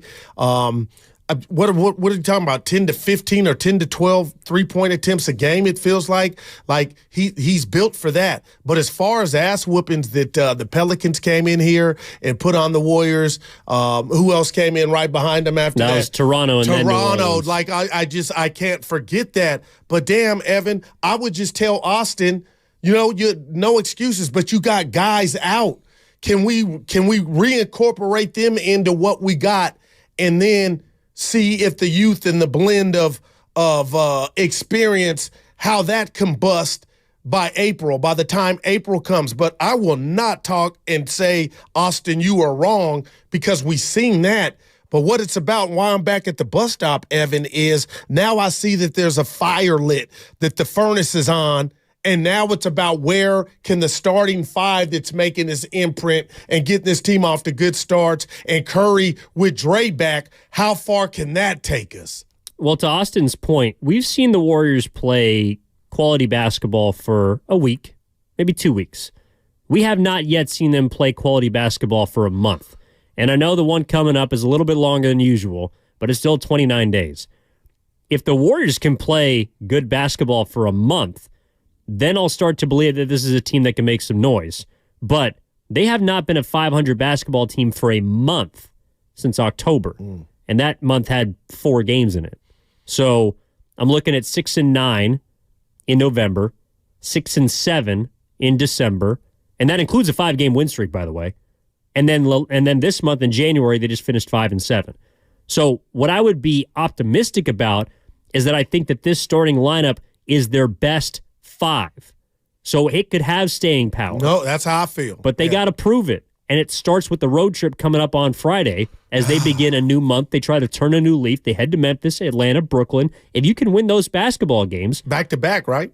Friday and Saturday. Friday, Saturday. Okay. You got a back-to-back, and then on Monday. So 3 of 4. That's not easy when you're playing on the road. If this starting 5 can prove it as staying power, well, then you start to project down the line. You say, can they play this type of way for 30 days? Can they play this type of way for 2 months? Because, again, due to the hole that they've dug themselves, they're going to need to play quality basketball, not just for 1 month, but probably for the rest of this season, plus 500 basketball. Yeah. You got to play at least over 5 games over 500 basketball the rest of the way just to be over 500, just to give yourself a chance to get in the play-in. So this starting 5 is a good start, but I am tempering expectations at this point because we have seen them turn back into pumpkins. Yeah, we have. So let me just, Austin's got me thinking, if you're Mike Dunleavy, do you think February 8th comes and the Warriors make a trade? Because, Evan, right now, from my vantage point, I just don't think anybody's going anywhere. Chris Paul included. That's interesting.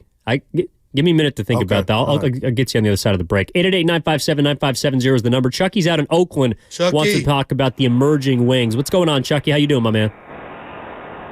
I'm doing good. Good morning, fellas, man. Enjoying the conversation, man. Evan, you're doing a great job, bro. Thanks, Chucky. Yeah, and first off, let me say, I hope Sonny, I hope it was speedy recovery, man. I hope the guy's doing well, man. Right on. Yep. Really do. Yeah, man, Guru, great minds think alike, man. Me, you like me, man. We never gave up on Kuminga, man. And we never gave up on Wiggins, man. And because we knew we knew that they had it in them. And so what I would like, man, they're doing a wonderful job. I think Draymond plays a big part in that. And like you said, it took a lot of the heat off of Curry. And what I want you guys to do, I know you guys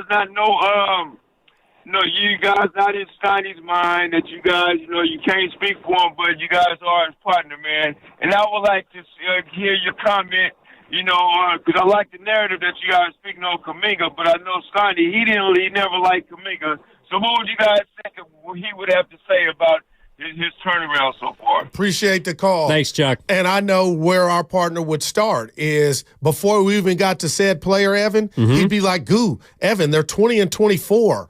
I don't care that they won last night. Yeah. And if this guy is so great, insert player's name, why are they this? And that's who our partner is. But I will say, Chucky, he would not hate on the growth that I think we've seen from Kuminga. Spadoni was just in my ear.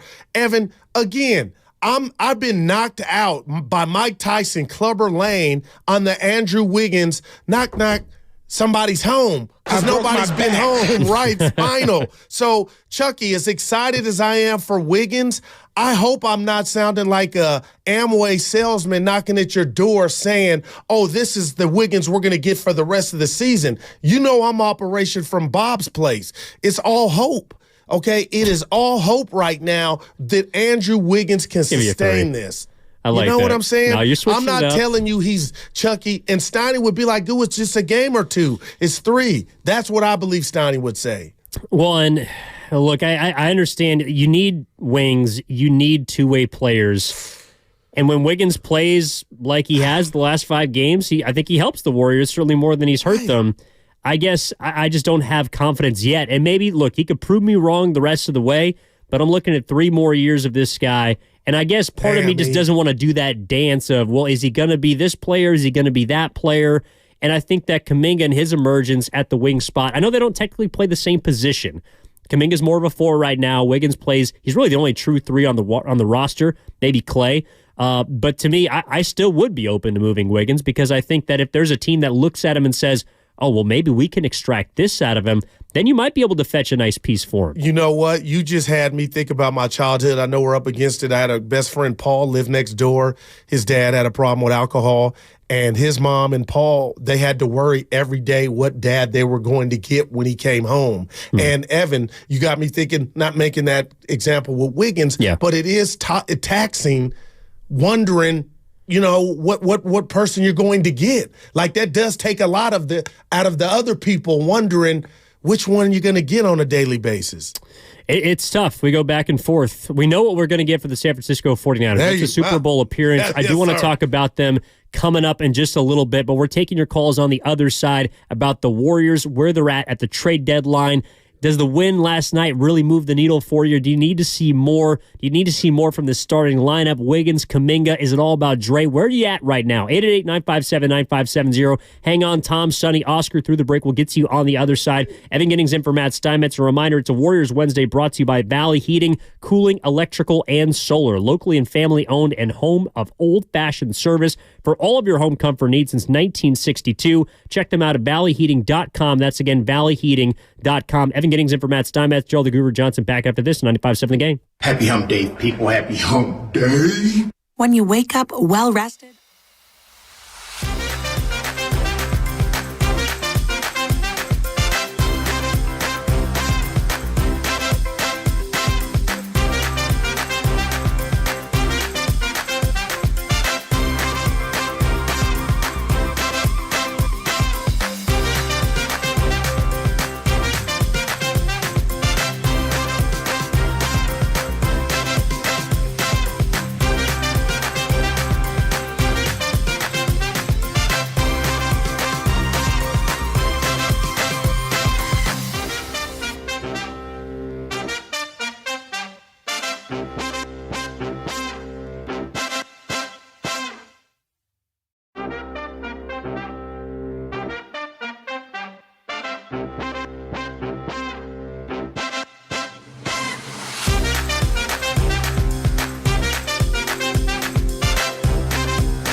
Game on 95.7 The Game. He got it. Yes, he did. And the Warriors got one last night against the Sixers, but they are still 4 games below 500. We're taking your calls at 888-957-9570. Evan in for Steiny. Hopefully he's going to be back tomorrow off the hip surgery. Guru in with you as always. Promise we will get to the San Francisco 49ers as we are 11 days away from Super Bowl 58, representing the NFC against the Kansas City Chiefs. But let's get out to the phone lines, Goo. We've been taking calls. We've been getting into this conversation about where people are at. 888-957-9570. We want to hear from you. Let's get into it with Sonny in San Jose. What's going on, Sonny? How you doing, my man? Hey, how you doing? Can you hear me? Yes, sir. Hey, one. Oh, boy. Oh, wow. You doing homework? And it ain't sunny in San Jose because, it's storming. No, sorry, Sonny. Bye-bye. No, you got to come ready. We don't wait for you. Like, that actually kind of pissed me off. Actually, hold on, guys. I need to go do something. Be ready. Yeah, Please call back. Call back, Sonny. We'll try and get you on. Let's go to Tom in Sonoma. Tom in Sonoma, get us rolling, my man. Hey, Guru. Hey, Evans. How you guys doing, man, on this fine, rainy day? All right. Hey, Guru, I want to make a point with you, man. A little while ago, you said you wanted to stay pat with the Warriors. I have a problem, man. Okay. We stay pat. We're not going nowhere. We're going to do a play-in, and we're going to be out if we get there. So I'm willing to in this order. I'm willing to trade Clay, Chris, and Moody in that order. Yeah. We need a wing or we need a center. We need somebody who can score in the fourth quarter. We need somebody to play defense. If we don't get that, we're not going anywhere. We're missing one piece, man. One piece. Let me ask you this. You've given me the names that you want to use as sale, but can you give me, do you got any names on your list of who you could acquire? Because that's what I was telling Evan. That's where I get somber at. It's like, what are those three and good players? What are they going to really get you? Like, what difference maker? I agree to that. There's not a lot out there, man. I'm kind of hung on the door too because there's not a lot of selections. But we need something new. We need a new face. We need new outlooks. Fresh, and that's what we're not having. All right. A second, I want to make one more point, guys. I hope the NBA commissioner is listening to this because the NBA is changing, and I'm not liking it. You know, the NBA wants to make it all offense and penalize the defense, man. When we have 43 fouls against the Lakers and we have 16, and you have knick-knack fouls that get called, and you get a hard foul that doesn't get called, there is a problem. It's because umpires are up to interpretation. We need a standardization of what a foul is. So it's all the same. You know, the NBA is changing, and if you go all offense, you're going to lose me as a fan, man, because I think they're just destroying the defensive part of this game. And I wish they quit doing that and, quit penalizing players. So I'd love to hear what you guys say. Thank you guys so much. You have a great day. You too. Thanks, Tom. Appreciate the call, man. I thought he was going to say the increase in scoring, by the individuals. We saw a barrage of 70s and Oh, yeah. In the last week, there were four players that had 60 or more points. Cat. Booker, Cat. Oh, that wasn't a loss. Joel Embiid, and then, of course, Luka Doncic. But this is what I'll say. It's a shame. It's embarrassing, right? It is. Especially Kobe had 81, though. Yeah, selfish, the immature. Mamba. But the scoring, I don't want to say it's overblown. Like, there's a lot more scoring than there's ever been. And on average, I think it's gone up by like 15 points in the last 10 years, the average score in the NBA. But, Goo, I also saw on Monday a great, close, low-scoring, defensive-driven game between Minnesota and Oklahoma City. Yeah, you text me. It was a great game. I put it on. I saw the Denver Nuggets at home against the Milwaukee Bucks go down to the wire, win 113-107.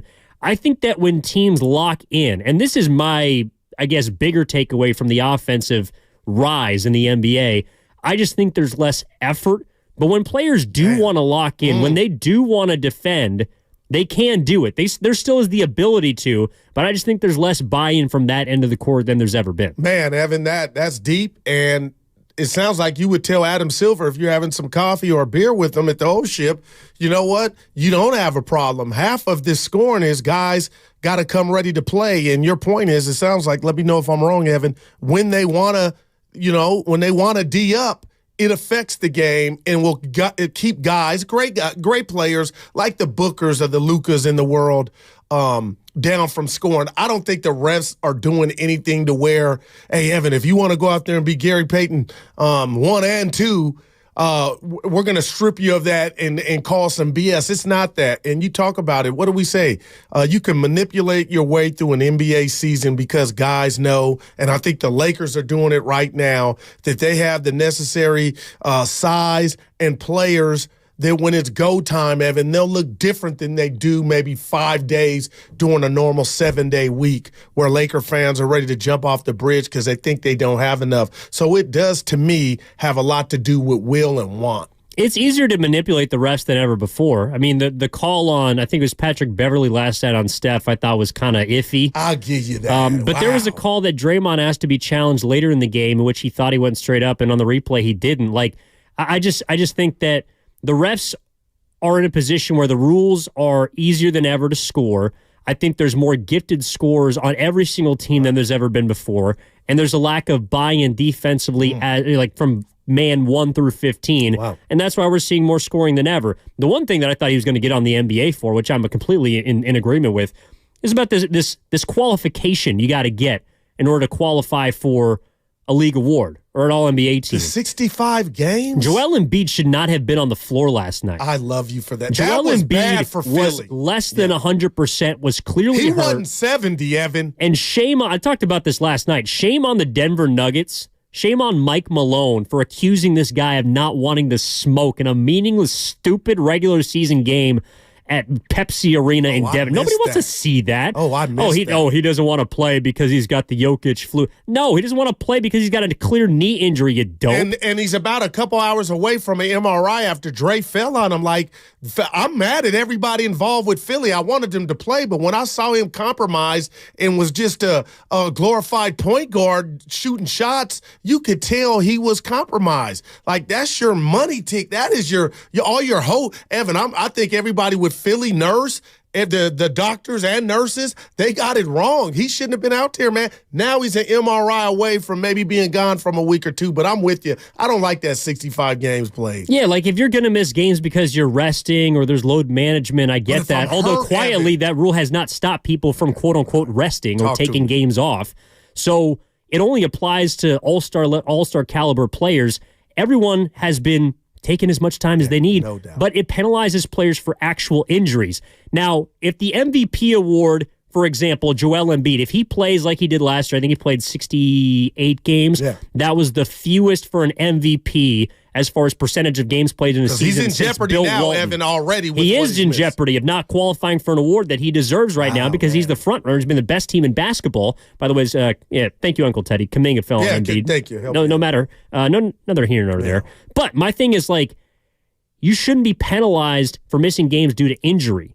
You shouldn't have, because this also affects your bread. If you don't make an All-NBA team, you don't qualify for a Supermax. You don't qualify to make more money. If you're missing games, now, if the games missed result in you not being as valuable to the media, to the voters, that's one thing. If you miss time, like if Curry plays 40 games in a season, he shouldn't be on the All-NBA team because he's hurt. Same with Embiid. But if you're a 65-game player, if you're a 62-game player, and you're still proving to be the most valuable player in basketball or one of the best players in basketball, I don't think there should be a qualification or a rule built into the CBA that should prevent you from being on one of those teams if you are, in fact, deserving of being on those teams. And now you have me thinking maybe that's why Embiid was out there, Evan. Exactly. Thinking that he was trying to get to his 20 minutes. The yoke is just exactly like, let me count this one in. It's the Warriors, they're struggling. And then Dre and company gave him the business or made it difficult. I mean, how many times was he losing the ball? You could just tell he was hampered, man. Yeah. 888-957-9570. Also, let's get back into the Warriors a little bit here. We got the Niners coming up. Let's do that about 11:30. I want to get into your discussion about the pressure, about the big game, and a kind of a discussion that I think surrounds, obviously, the head coaches, but I think more importantly, these two very differently placed quarterbacks, their legacies, the type of pressure that could be on them. So we're going to get to that at 11:30. But we're taking your calls right now, 888-957-9570. Let's get out to Stockton. Bring on Oscar. Oscar, what's up, my man? How you doing? I'm doing good. How y'all doing this day, man? What's up? Oh, talk to us. The big O. Man, I'm out here doing okay, man. I was just like thinking about how the Warriors, how everybody was jumping off the bandwagon. And, you know, one thing about me, I watch sports and I'm a Warrior fan. But right now, we're not going to trade for anybody. And who we going to trade for that can fit our system? That's what I don't understand why people keep on saying that. We're not going to trade. We got to do it internally. And with the death of an assistant coach, Mimolovich, if I pronounce it right, I mean, and with the way the Niners are playing, you got to remember, we are the Warriors. We are champions. And Steve Kerr, he's finally making the switch. It's on him. Like you said, Guru, I sit here and go crazy. I understand the minute restrictions for Steph. But right now, we can't play that game. When he's hot, he's hot. Leave him in the game. Leave him in the game. Same way with Clay. We cannot play that substitution role like we used to play. We don't have that time. We have to win right now. So leave the players in the game that's playing up to point, and then do your substitution. Because right now we have to win. He got to go away with that. Now I think Steve Kerr, he will do that. And this is my last thing I got to say. The Warriors, if you're watching the NBA, we're not too far out of there, man. A lot of teams are losing, and we're gaining ground because Wiggins is starting to play, and they unleash Kuminga. And we are missing Gary Payton, Moody, and CP3. And Draymond just came back, man. And now you see what happened to Steph. Yeah. His game is open back up. I mean, just let the Warriors be the Warriors, and we can't trade for anybody. We just can't trade for anybody. They can't do the Warrior system like that. And on that point, man, everybody have a good day. Remember, with the loss of the Warriors assistant coach, it's going to make sure the Warriors push themselves. Believe that. Wow. Thanks, Oscar. I appreciate the call. Nice to call, man. Can I read this to you, Evan? Of course. I like Oscar's call on the First NorCal Credit Union YouTube chat. David Hernandez, enough with fit our system. Our system is broken. Change the system. Are you there? I don't think the system's broken. I'm not a system player. I am a system. Dude, they're laughing or not. They are a Clippers system right legit, now. They've been but playing not some for ball. real. They've been playing some ball. I think there's a victory lap in there for me somewhere, but we'll figure it out later as time he gets back. But, dude, the system ain't broken. It needed some tweaks and some guys to step up. The system is Steph. I mean, Wow. it's like, I'm sorry. The system is Steph Curry. As long as he's playing at a high level, the system cannot be broken. Damn. I mean, everything revolves around him. He's the sun. Like, I'm serious. Prodigal. I love that. Evan He's Steph the is sun system. in Golden State. Everything revolves around him. I know that last night was fantastic because it looked like Wiggins and Kuminga could play together. Yeah. Draymond Green's giving them something defensively. Pods That's is all ball. well and good. But if Curry lays an egg, they don't win that basketball game. If Curry doesn't play well, they don't win. No matter how good the bench is, no matter how good everyone else is, they've won a game this year in which Steph didn't make a three. That was against the Portland Trailblazers. Yeah. Against the big boys, like last night, quite literally, Joel Embiid, that doesn't work. So, I mean, I hear the concept of the system needs to change, Kerr needs to do this and needs to do that.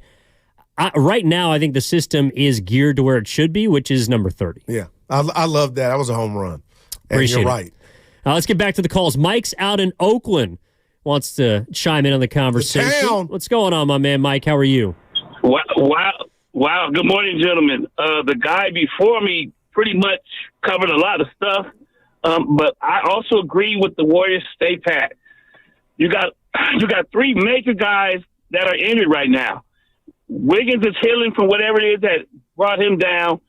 Draymond is here, so he settles the team down. He helps Steve Kerr's rotation, and he gets Steph Curry's shot. So those things right there will help the Warriors a great deal. Also, integrity is a problem with professional sports today. It's hard to get an honest game called today, and it really makes me mad. It's making me bitter about watching sports. I just wanted to throw that in. Go Warriors. Thank you. Appreciate it, Mike. I think some people, and I was taking calls on this last night on Warriors Wrap-Up, I think a lot of people are in still now or have been switched to the wait-and-see mode as opposed to, blow this thing up, send players out left and right. Shams Charania is right on. Everybody but Steph is on the table. I do think we are back, or it feels like a lot of fans are back to seeing the wait and kind of let this thing play out game. Yeah, and you know what? A big part of you kind of just talking to you here in the last couple of minutes have me thinking why I'm back or I'm at the bus stop again. And Evan, it does start and end with Steph Curry. He's hunting those shots, and they're coming off as their natural. I'm Steph Curry shots. It's not I got to do so damn much before I got to get to my spot. Number 23 is helping me get to my spot. I got Kuminga. Curry talked about it post game. You know, he was trapped, and normally he would force something or, you know, hit the bob it, you know, head fake, pump 1, 2, 3. But this time bounce pass to Kuminga. Like there's more outlets for the continuity of the offense for the better. So, Evan, I'm here for it. I got my popcorn, but I don't want to say is you know, excited as I am, the unfortunate. But the fact of the matter is they have dug themselves a hole. 20-24 isn't good for anybody. So now it's about the margin of error, depending on if you're going to keep everybody and wait for health. Health is wealth, and give it the old college try, because you are right. 20-24 in this road trip, there are not many, you know what, we can get them tomorrow type of thing, because the math is not on your side right now. No, it's not. And that's why if there's something that can be a bright spot, it's to me that this starting lineup looks like it could be one that could win you games on the plus side for an entire month. But this is it too, Goo. For example, they go and lay an egg in Memphis or Atlanta or Brooklyn, because you got 4 games to make a decision. February 8th is coming up, and they're going to be in Indiana, I think, that day. But if you got 4 games left until the trade deadline to make your choice, if this starting 5 can't string together, I would say 3 of the next 4 victories. Oh, talk to me. Well, then pieces got to be moved. Like if this, because I think this is the best potential they have for a 5. I'm with you. If this group can't do it, well, then Mike Dunleavy is going to have to press some buttons, because if they can't do it, I don't see them getting so much better internally that they'll be able to flip this thing around, even to the point where we're Operation Play In. Wow. And what did you tell the boss this morning that the day of the February 8th, I believe, the deadline day, they have a game that day, right? Yeah, they play at 7 o'clock right now, or they play at 7 o'clock local time in Indiana. Okay. So 4 o'clock here. But I believe the deadline is 3 p.m. Eastern. Okay. So, yeah, they're going to have to make a move before that game. They got 4 games left to make a move. A lot is riding on these 4, I believe, as far as what we're going for this season. And Dunleavy talked about being in wait-and-see mode, using the next 15 games to evaluate, to reevaluate. We are at 11 now. Well, you got 4 left. So your evaluation better be spot on if you're going to try and keep this thing together, if you're going to move pieces, if you're going to kind of intersperse pieces. What is going on? Unlimited possibilities. 888-957-9570 is the number. Sonny's in San Jose. Looks like he's back here. What's going on, Sonny? How you doing, my man? Hey, what's up, guys? Sorry about that earlier. I have 2 points to make. First of all, thank you for having me on. I have 2 points to make. One is about Steve Kerr, and then second is about the roster construction. So, first point on Steve Kerr.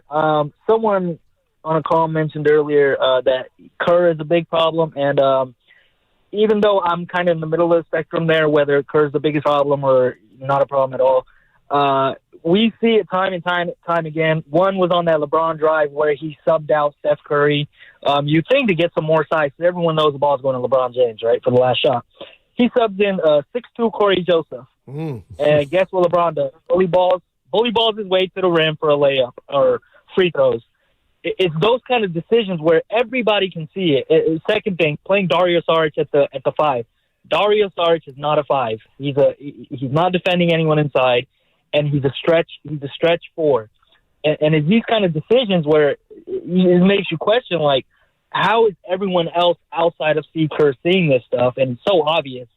And he can't seem to get away from his philosophies, his set in stone rotations and this and that. So I think it's a big problem, and he has lost in so many games.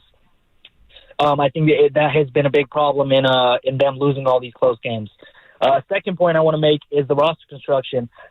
We hear of buy low, sell high all the time. Wiggins has turned it around, but they do need to move Wiggins and Chris Paul. Go get a big. This lineup yesterday, even if Klay comes in for pods, with Draymond at the 5 is not sustainable for 40 more regular season games, as well as throughout the playoffs if they want to make it far. They need to go get a center. I understand this is the best lineup, but this isn't a lineup you start all the time. So move Wiggins for a guy like, I know you guys asked who's out there.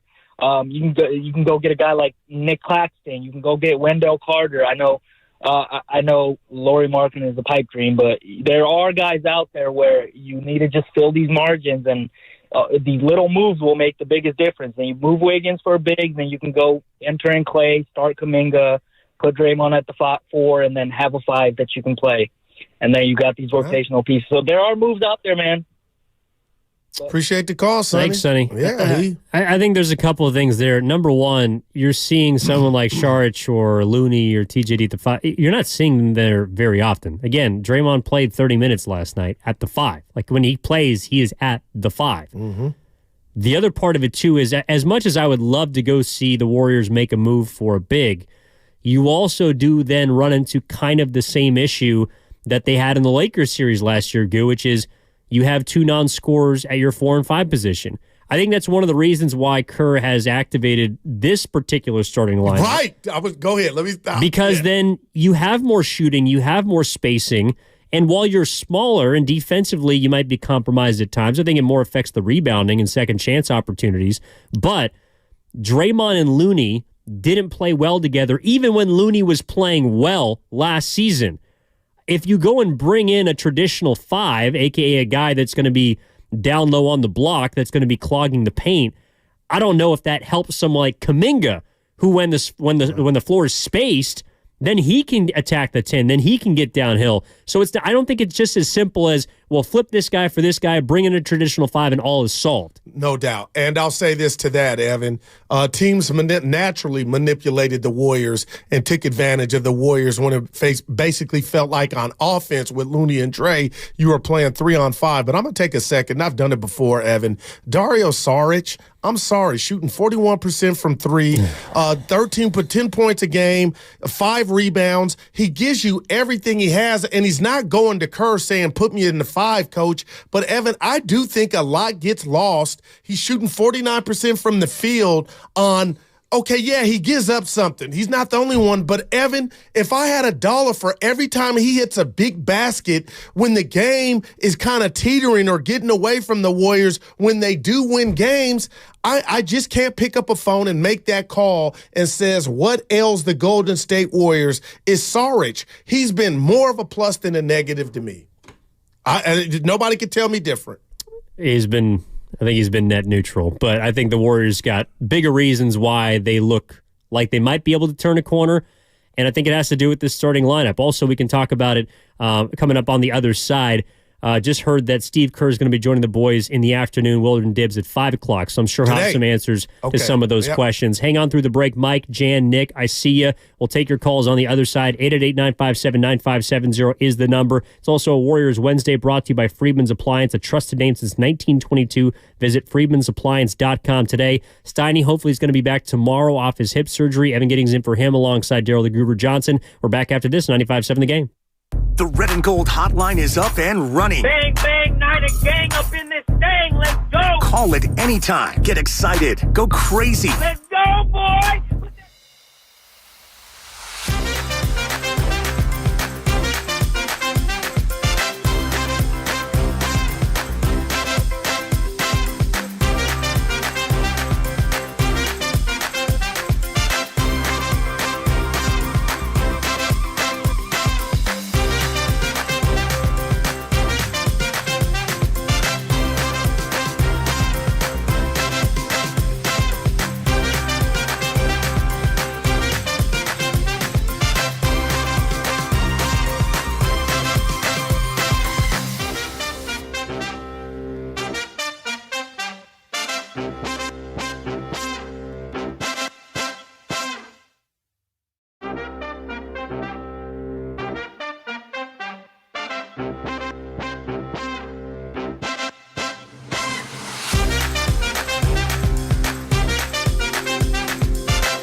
It's the Guru, Steiny, Guru, Steiny, Guru, Steiny show. Let's go.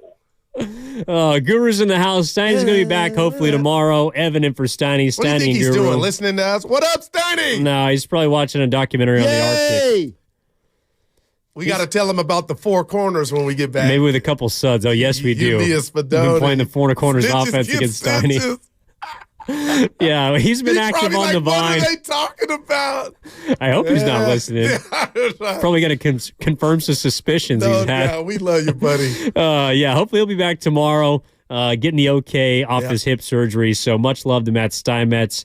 Evan in for Steiny, though. This from the 650 on the Comcast Business text line, talking about the trade deadline coming for the Warriors. If last night's game means anything in the grand scheme of things, if you trust the commitment to the starting lineup moving forward, if you feel like it could be fool's gold. They're 4 games under 500, but do they have what it takes to turn the corner? These are all things we're weighing right now. And, of course, we are going to get into the San Francisco 49ers coming up in just a little bit. Some very interesting sound that our boss actually pulled from way back this is when. Great, man. From the owner himself, Jed York, and to see things coming full circle is something I do want to dig into. But this is from the 650. Morning, guys. Other than mooning the CP expiring contract, I don't see the Warriors doing much by the deadline. They're lacking tradable draft picks right now, and you don't have basically a whole lot. You can't trade picks.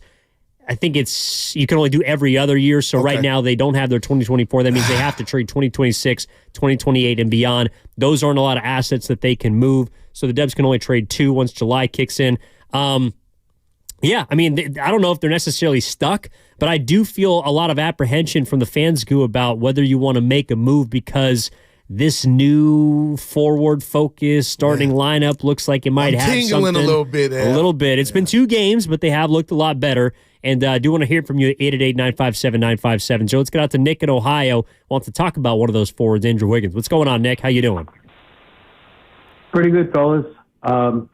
Andrew's been so inconsistent, and not just his skills of play on the court, but his effort. It seems like it's, from day to day. You don't know how into the game he's going to be.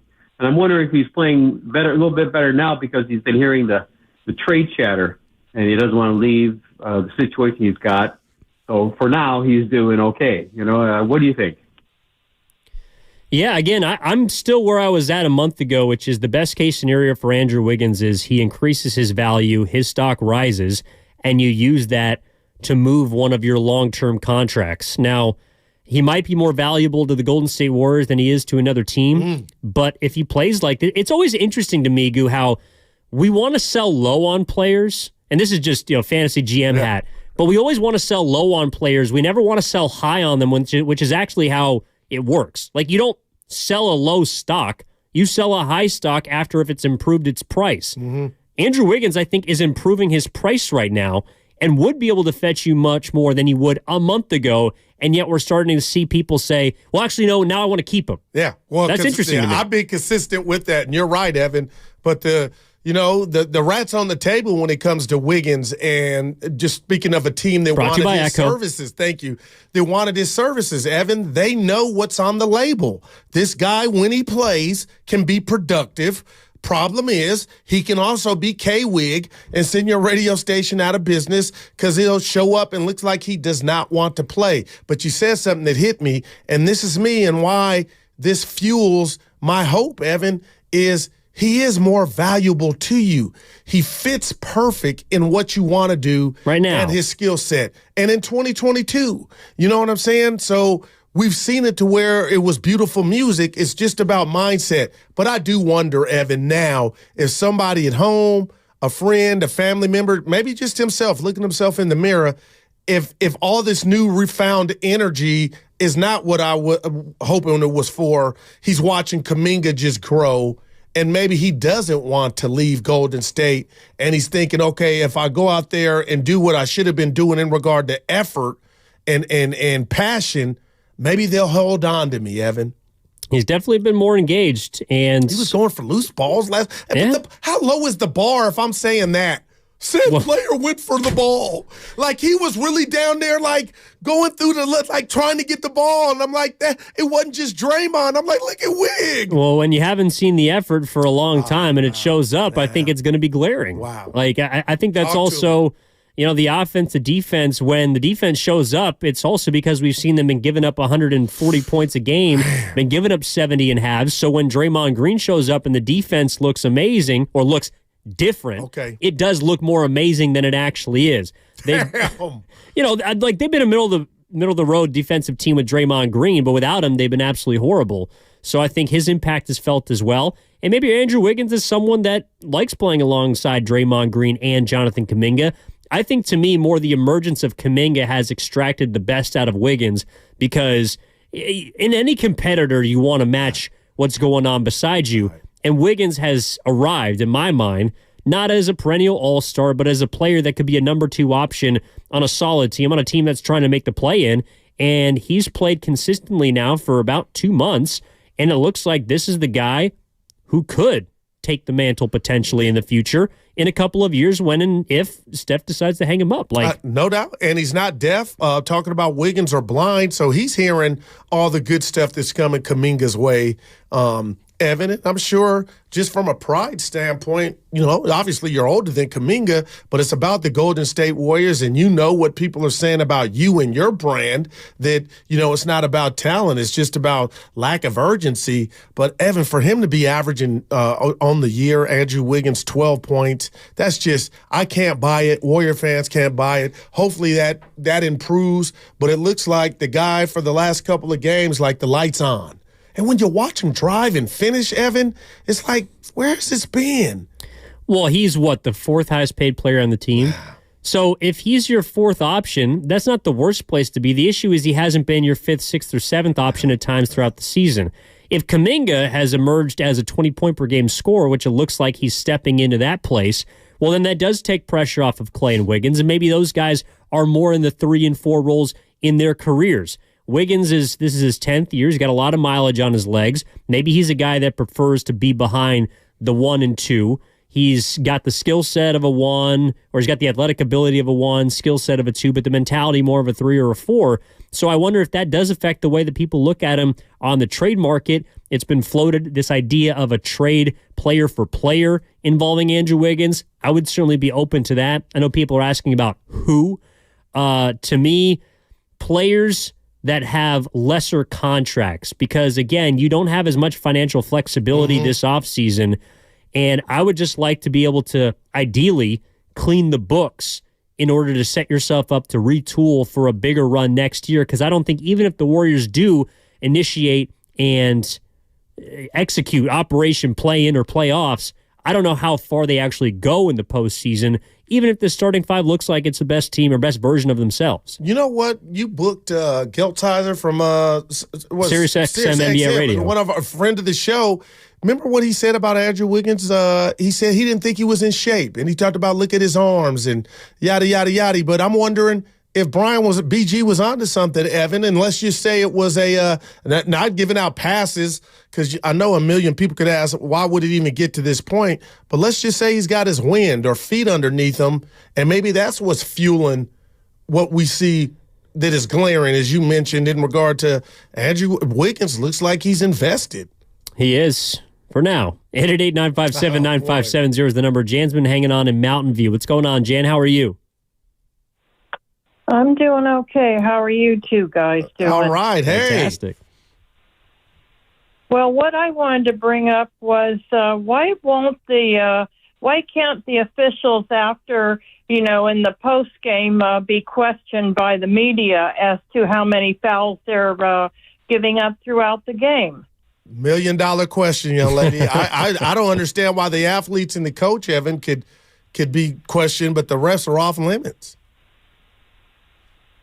Because they get, they're given too many ticky fouls and some that are outrageous, and I just don't understand why they can't be questioned just like the players are questioned after the game. Well, occasionally there are pool reports, and they go in and ask them, but it's not like the NFL where they literally have to sit there and John, take questions. what were you thinking on that call on Evan? Yeah, but I would love to kind of, I got it wrong. I messed up. Hey, Tony Brothers, how come? Look at you. Yeah, I don't think I have to sit at the podium. But I don't know. Right. I really don't. Yeah, I don't remember that play. I'd have to go look at the film. Yeah. Yeah, imagine you're getting coach speak from the officials. Well, it's, heat of the moment, bang, bang play, 50-50 call, and we're just going to try and be better next game, go out there and give it our all and give it 110%, and just want to thank God for the opportunity to blow the whistle on a daily basis, and just going to think about that call all night. It might bother me, but we're just going to try and be better next week. Who got a tech for the Warriors last night? Kaminga. Yeah, I was like, JK, come on, baby. Yeah, JK was running hot. I was like, look at Dre. Like, he feeling good now. He can give up a point. Yeah, 7 straight games with 20 points for Jonathan Kaminga. What was the stat from Elias? He's the 5th youngest player ever to score 20-plus in 7 straight games on 50 or better shooting from the floor. That's big. He has begun to arrive. And that paint area is here. Evan. Yeah. Yeah, that restricted. I mean, it's unrestricted for him. No doubt about it. He's been getting in there. He's a strong boy, man. He is. 888-957-9570 is the number. If you feel like the stock is trending in the right direction for the Warriors to grow internally, we'll be taking calls on that. Also, if you feel like you're still with moving one of these pieces, if you think it's Chris Paul, I think he's a likely guy to be dealt just because of his contract, what he could provide for another team. If you think it's still Wiggins, we'll be taking your calls at 888-957-9570. But, Goo, I do want to transition over to the 49ers for a sec because I thought that there was something that was really interesting our boss brought up from, I think this was 2016, right before they hired Kyle Shanahan. This is from Jed York, owner and CEO of the San Francisco 49ers. And he was asked a question after, I think it was the 2-14 season, right? Oh, debacle. Does he deserve to still keep the team? Wow. Does he deserve to be the owner of the San Francisco 49ers? And at the time, I'm pretty sure he's got killed for this. But now looking ahead into 2024 with his team being in the 2nd Super Bowl in 5 years, 4 straight NFC championship games, or 3 straight NFC championships games, 4 and 5 years, now might be looking a little bit differently. Here's what he had to say back in the day. We haven't accomplished enough. I own this football team. You don't dismiss owners. I'm sorry that that's the facts and that's the case, but that's the fact. And I'm going to do everything that I can to get this right. This isn't about a business and running an operation to make money. We're making sure that we're doing everything that we can to reestablish this culture. So that was him responding to a reporter asking him if he deserved to keep the team or if he should be dismissed as the owner. Right. And he let you know. That's a ballsy question. No, no doubt. I believe, no doubt about it. And what a hell of an answer. I mean, and he stood there, said it with his chest, and then look what's happened since. Evan, he's backed away, talking about York, and it's time he get his credit. And that's the thing, too. I know that owners, look, I mean, he was never going to go anywhere. Owners, you don't just vote an owner out. I guess if you're the Green Bay Packers, you're publicly owned, so that might be a little different story. So Jerry would be out of Dallas if they could get him. You think so? Oh, good God. Well, dude, he can draft, but the whole thing, he's in his own way, I believe. And fans would be like, you know what, step aside. To digress for a moment, the Dallas Cowboys are the #1 valued franchise of any sports entity, I believe, in the world. Right, and they were... Like that is Jerry Jones doing. No doubt, but they were the Dallas Cowboys before Jerry showed up too, Evan. But now the times, sign of the times, things have gotten... the world's different, the internet, so I get that, and I give Jerry credit for that. But I'm just talking about meddling. I'm talking about hiring a GM and delegating those duties to somebody, and you just be owner. And I believe York learned from the Harbaugh, whatever went on, and he's kind of just backed out the way. And I hadn't heard that, or I didn't remember that soundbite. And now look at his team. This is their second Super Bowl, opposite chance at the Super Bowl under Kyle and the NFC Championship games. My point is, Evan, we don't hear much from him. Jed York. And that takes a lot of wherewithal to be like, you know what? I'm going to empower the guys that I have and let Lynch do his job and let Kyle do his job. I'm not trying to do a press conference after the game and say something where people are listening to me more than the coach. I'm kind of staying in my lane as an owner. Yeah, and that's what I appreciate. Again, this is Jed York from 2016. A lot of people, I think, define this comment as defiant and kind of off a 2-14 season. Well, why are you talking like that? Like, why are you talking like you still deserve to be the person who's pulling all the strings and someone who's meddling and involved when you're an owner that right now owns a historic franchise that is not doing very well? He was asked about in 2016 if he should be dismissed. We haven't accomplished enough. I own this football team. You don't dismiss owners. I'm sorry that that's the facts and that's the case, but that's the fact. And I'm going to do everything that I can to get this right.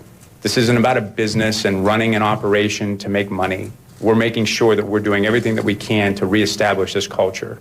And since that happened, Goo, he has been a man of his word. Like, he's spent money and put his money where his mouth is. I know that there's a salary cap in football, but you look at paying signing bonuses up front, handing dollars out of your pockets in order to satisfy the cap requirements, things that he does behind the scenes as far as something like last year when the 49ers were on, I think it was a month-long or 3-week-long road trip, being willing to pay extra money out of his pocket so his team could stay in West Virginia in the time zone so they wouldn't have to deal with their bodies going back and forth and getting more rest. Those are all things that fly under the radar that an owner like Jed York, to his credit, because he's not been in the limelight as of late, he's not as much like Joe Lacob as he is like other behind-the-scenes owners, but it doesn't mean that he hasn't done what he just mentioned, which is trying to get this thing right and putting his money where his mouth is. No doubt. And I think that was great timing that we played that. And also, too, Evan, backing up Kyle Shanahan and John Lynch when they wanted to make the move and spend the capital to go get Trey Lance. Obviously, if he disagreed with that, he could have vetoed it, but he didn't. He let them go do that. Obviously, it didn't work out. They got Brock Purdy, but I got to be careful here. You brought up Joe Lacob. Could I mirror that sound to when Joe Lacob was booed? I know it was kind of different circumstances, but that came. He said that from a point of like, is the word I'm looking for pride? But when Joe got booed on Chris Mullen, remember that? We're going to hang banners. Yeah. Guess what, Evan? They hang banners. They did. And for him I don't know who asked him that question, to say, do you deserve to own the team? Should you kind of, saying that your time is up? And for him to be, stand on business, as they say now. That's what Jed did. And he's kind of just been in the background, and he's come up aces, man. Well, and you contrast it with, I know that Jed York hasn't always been the most popular owner, and a lot of it, I think, was Winning because with of class. Yeah, exactly. And the sort of spat or back and forth with Harbaugh during that time when they were winning. Yeah. It was like people were wondering if it was Jim's team, if it was Jed trying to get his team back, and all the back and forth there, the tussle. But you look at a team that was just sold yesterday, like the Baltimore Orioles, and to take you down kind of a road in baseball, like the Angelos are notoriously cheap.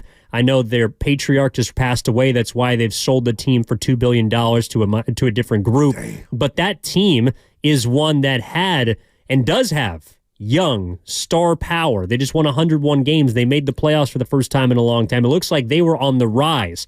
A change in ownership is good for them because that ownership never demonstrated a want to invest in the team. In fact, they publicly came out and said last year that they're not sure it's financially feasible to keep that young core together. Oof. Those are the kind of things you don't want to hear from owners. So even though Jed York might have been painted in a bad light, even during some of his lesser days, he's never said that there isn't a 49er first mentality. He's never put his own business, to his credit, like in that statement, he's never put his business before the 49er brand. He understands what it's about. In comparison to people in Baltimore who have also been able to, they've done things like trying to, quiet their broadcaster for telling the truth last year, taking him off the air. He got suspended internally by the team. Like, those are things that bad ownership groups do. I know that wins and losses are what dictates how we look at a certain individual, but Jed York, I think, has been maybe unfairly maligned early on, but I think we got to give him credit now for the growth that he's made because he does appear to be a different individual. No doubt, Evan. Good stuff. And I'll say this with 11 days before the Super Bowl, I do wonder, before we played that sound, you can let me know on your end, Spadoni can do the same, how much, if not, do you think we would have heard Jed York's name leading up to the Super Bowl had we not played that sound? Not a lot. Like, that's just amazing to come up with that and the job that he's done, the restraint. And you're right. It's never been penny pincher, never, going on. He's provided the necessary resources for the guys at the helm, the coach, the general manager to do their thing. And, man, I mean, he's 11 days from the bling possibly. Yeah, and it doesn't mean that the way that Jed York does things is necessarily better than how, for example, Joe Lacob does it. Like, I was watching a clip last night because all the 49ers were in attendance, right? That was dope. I mean, Debo, Ayuk, George Kittle was there with his wife. We saw the defensive linemen, Armstead, Kinlaw, Chase Young. I think Logan Ryan must have also been there. There's a lot of big boys in the house. In fact, early in the game, because it was a little sleepy at Chase Center, to be honest, the biggest cheer, the biggest ovation was when George Kittle walked courtside with the Looney jersey on. Yeah, I saw him. I mean, it was huge. And I think listening to Lacob after the game, saying we're supporting the 49ers, we're on board, go out and win the Super Bowl. Not all owners are like that, even with their own team. And it doesn't mean that it's the wrong way to do things. It's just two different ways to skin a cat. And Jed York has shown in the last half decade that the way that he operates his business, empowering guys like John Lynch and Kyle Shanahan, can also be a quality way to go about trying to win in your respective sport. Evan, it's to the point now where I just envisioned the ceremony, and I don't want to jinx the Niners, where it's over and the owner is presented the trophy. Like, we could definitely see some emotion because he's been close, Evan. He's had his guts ripped out, with the Baltimore Raven loss. And then also when the Niners losing to the Chiefs, blowing that 10-point lead. So just imagine how, and they all will, I understand, but just imagine York getting that moment if, I don't know who's going to present him the trophy, but if Nance presents him with the trophy, I mean, man, it's just a signature moment for Niner fans and Mr. York. Well, speaking of Chase Center and the Golden State Warriors, it is time for the secret sauce of the game, brought to you by our friends at Proposition Chicken. Steve Kerr, something to say about a topic we've talked about a lot yesterday. That is Andrew Wiggins. I think Wiggs has been better for about a month. We saw it with his defense, with his movement, but I think what's happening now the last few games is, thank you, Raymond, better late than never.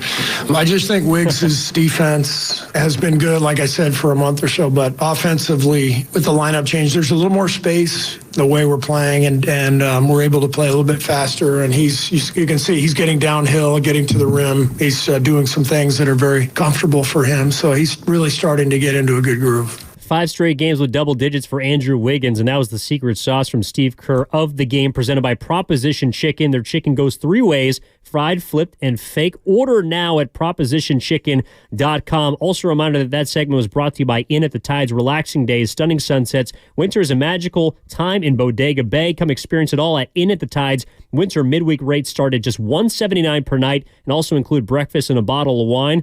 I need a couple of those this weekend. Upon arrival, book ahead at inatthetides.com. And a final reminder that it is a Warriors Wednesday brought to you by the Valley Heating, Cooling, Electrical, and Solar, locally and family owned, and the home of the old-fashioned service for all of your home comfort needs since 1962. Check them out at valleyheating.com. That, again, is valleyheating.com, our partners here on a Warriors Wednesday. Let's dig into the San Francisco 49ers coming up next. Jed York certainly has flipped the script in the Bay, but so has the quarterback Brock Purdy. And I wonder what Vegas is telling us about the 49ers' chances in Vegas when they take on the Kansas City Chiefs in 11 days, Super Bowl 58. We cannot wait. We're breaking it down. Coming up next, Evan Giddings in for Matt Steinmetz alongside Daryl the Guru Johnson. Back after this on 95.7 The Game.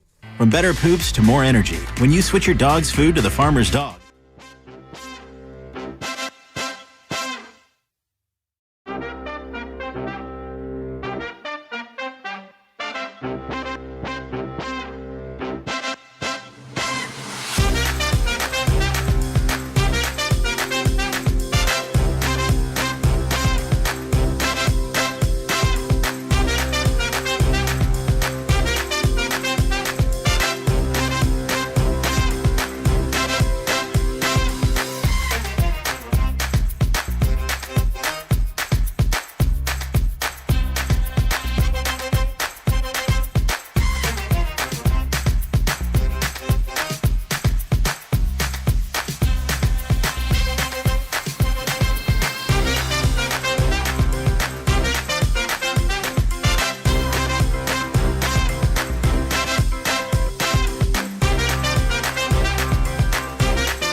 Now, back to Steiny and Guru on 95.7 The Game. Yeah, that is Ric Flair. Yeah. Not Stephen Ed.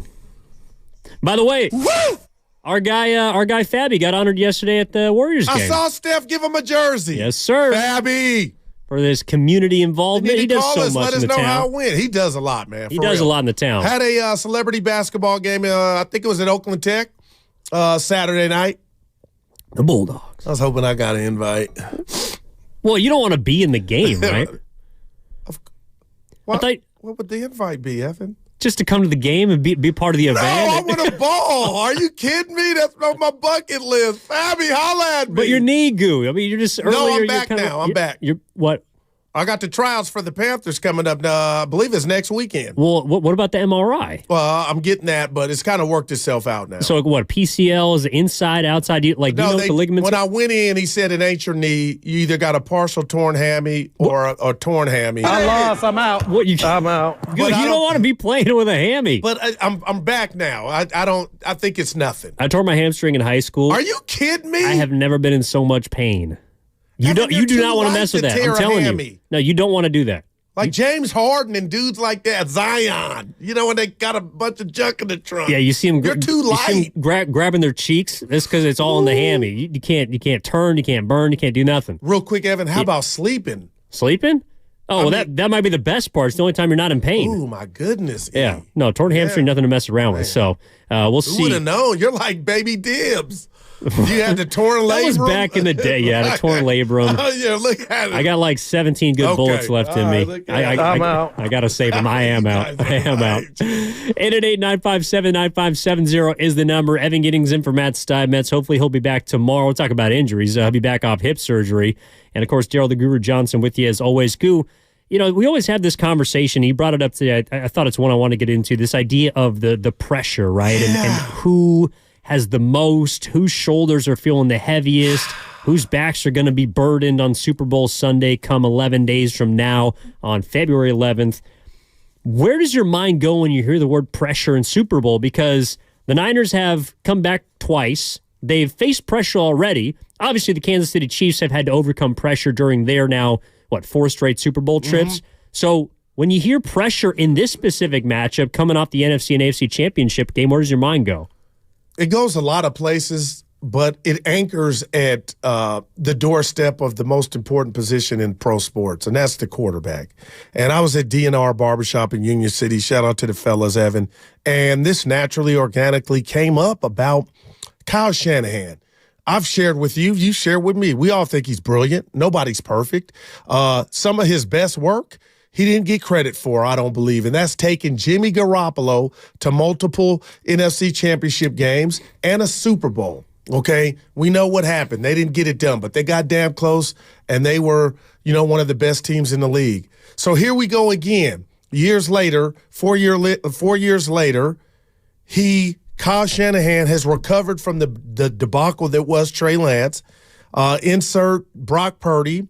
And that's where I want to start, Evan, because the pressure to me, in regard to, as crazy as this sounds, I know it's a team award, but in my life and what I'm hearing and what I like to watch and partake in, the fact of the matter is, if Kyle were to lose the Super Bowl, we still would recognize his brilliance because he took another team, his play calling, all that stuff would still be at his doorstep. And I'm not saying he's above being questioned, but Brock Purdy, let's just say the Green Bay comeback doesn't happen, that drive.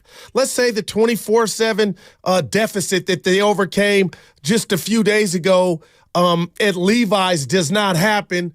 Then what are we saying? And that's why I keep going to Joe, the Butcher Boy's tweet about a possible Kirk Cousins.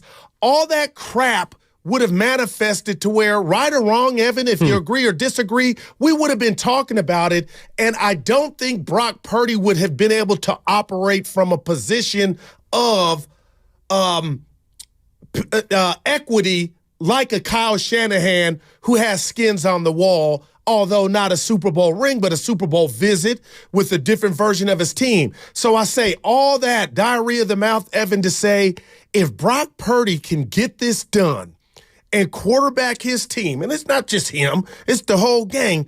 But to me, him being a Super Bowl winner in year 2, actually, year 1 of a full-time starter, I think buys him 5 years, maybe even the Dr. J of 6 years, Evan. And Kyle's already got that, but I know people may not want to hear it broken down that way, but in my world, that's what a win in 11 days would do for Brock. He would be a made man, Evan.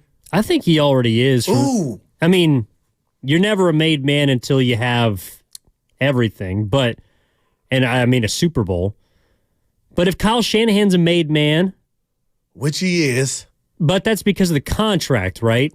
It's not because you actually. Well, I mean, I don't want to put words in your mouth. No, go ahead, but it's not because you actually think that Kyle Shanahan is all of a sudden like a different or better head coach. Like, he is who he is. He's gotten them to this place for the last 5 years in the NFC title game to the Final Four. And I recognize that brilliance, Evan. That's brilliance in it. Like, there's not a coach outside it. Real quick, Andy Reid, I would take over Kyle, even if he loses Sunday. But I would entertain, hey, Kyle can't win the big one. I wouldn't get mad. But I don't think we're going to come in on Monday after the Super Bowl if they lose that game and say, we need to think about the quarterback position. That's what we did do in 2019. That's why Trey Lance was drafted. What if he had a bad game, though, and maybe threw multiple picks and it's not a close game? The ire of fans, 49er fans, would put that blame on Brock. Now, and you're right. That don't mean Kyle's going to say, hey, we got tryouts, new quarterback. But you know what I mean in regard to confidence from the fan base. Like, this dude is nothing. I mean, because Jimmy's taking them where Brock is about to go in 11 days. Jimmy's taking his Niner team. So Brock hasn't got him over the hump, per se. Well, but you also just said that Kyle took Jimmy to a Super Bowl. So I don't know. You can't have both guys taking each other. Like, to me, the 49ers... They told you by drafting and trading up to take Trey Lance that Jimmy Garoppolo was not good enough at the quarterback position. I don't think we see the Niners draft a quarterback this offseason or the next 2 off seasons. I agree with that. In the first round, no less. Maybe it's someone like Brock Purdy and, there's a guy they feel like who falls in a 6th, 7th round. Like, maybe you try and hedge your bet like that. But there's nobody... We went from last week talking about how Tom Brady allegedly was going to be someone that would slot in before Brock Purdy if he came out of retirement. The Kirk Cousins noise that Butcher Boy is talking about. Man. I'm not sure I believe that if he had lost that game, we'd be talking about Kirk Cousins.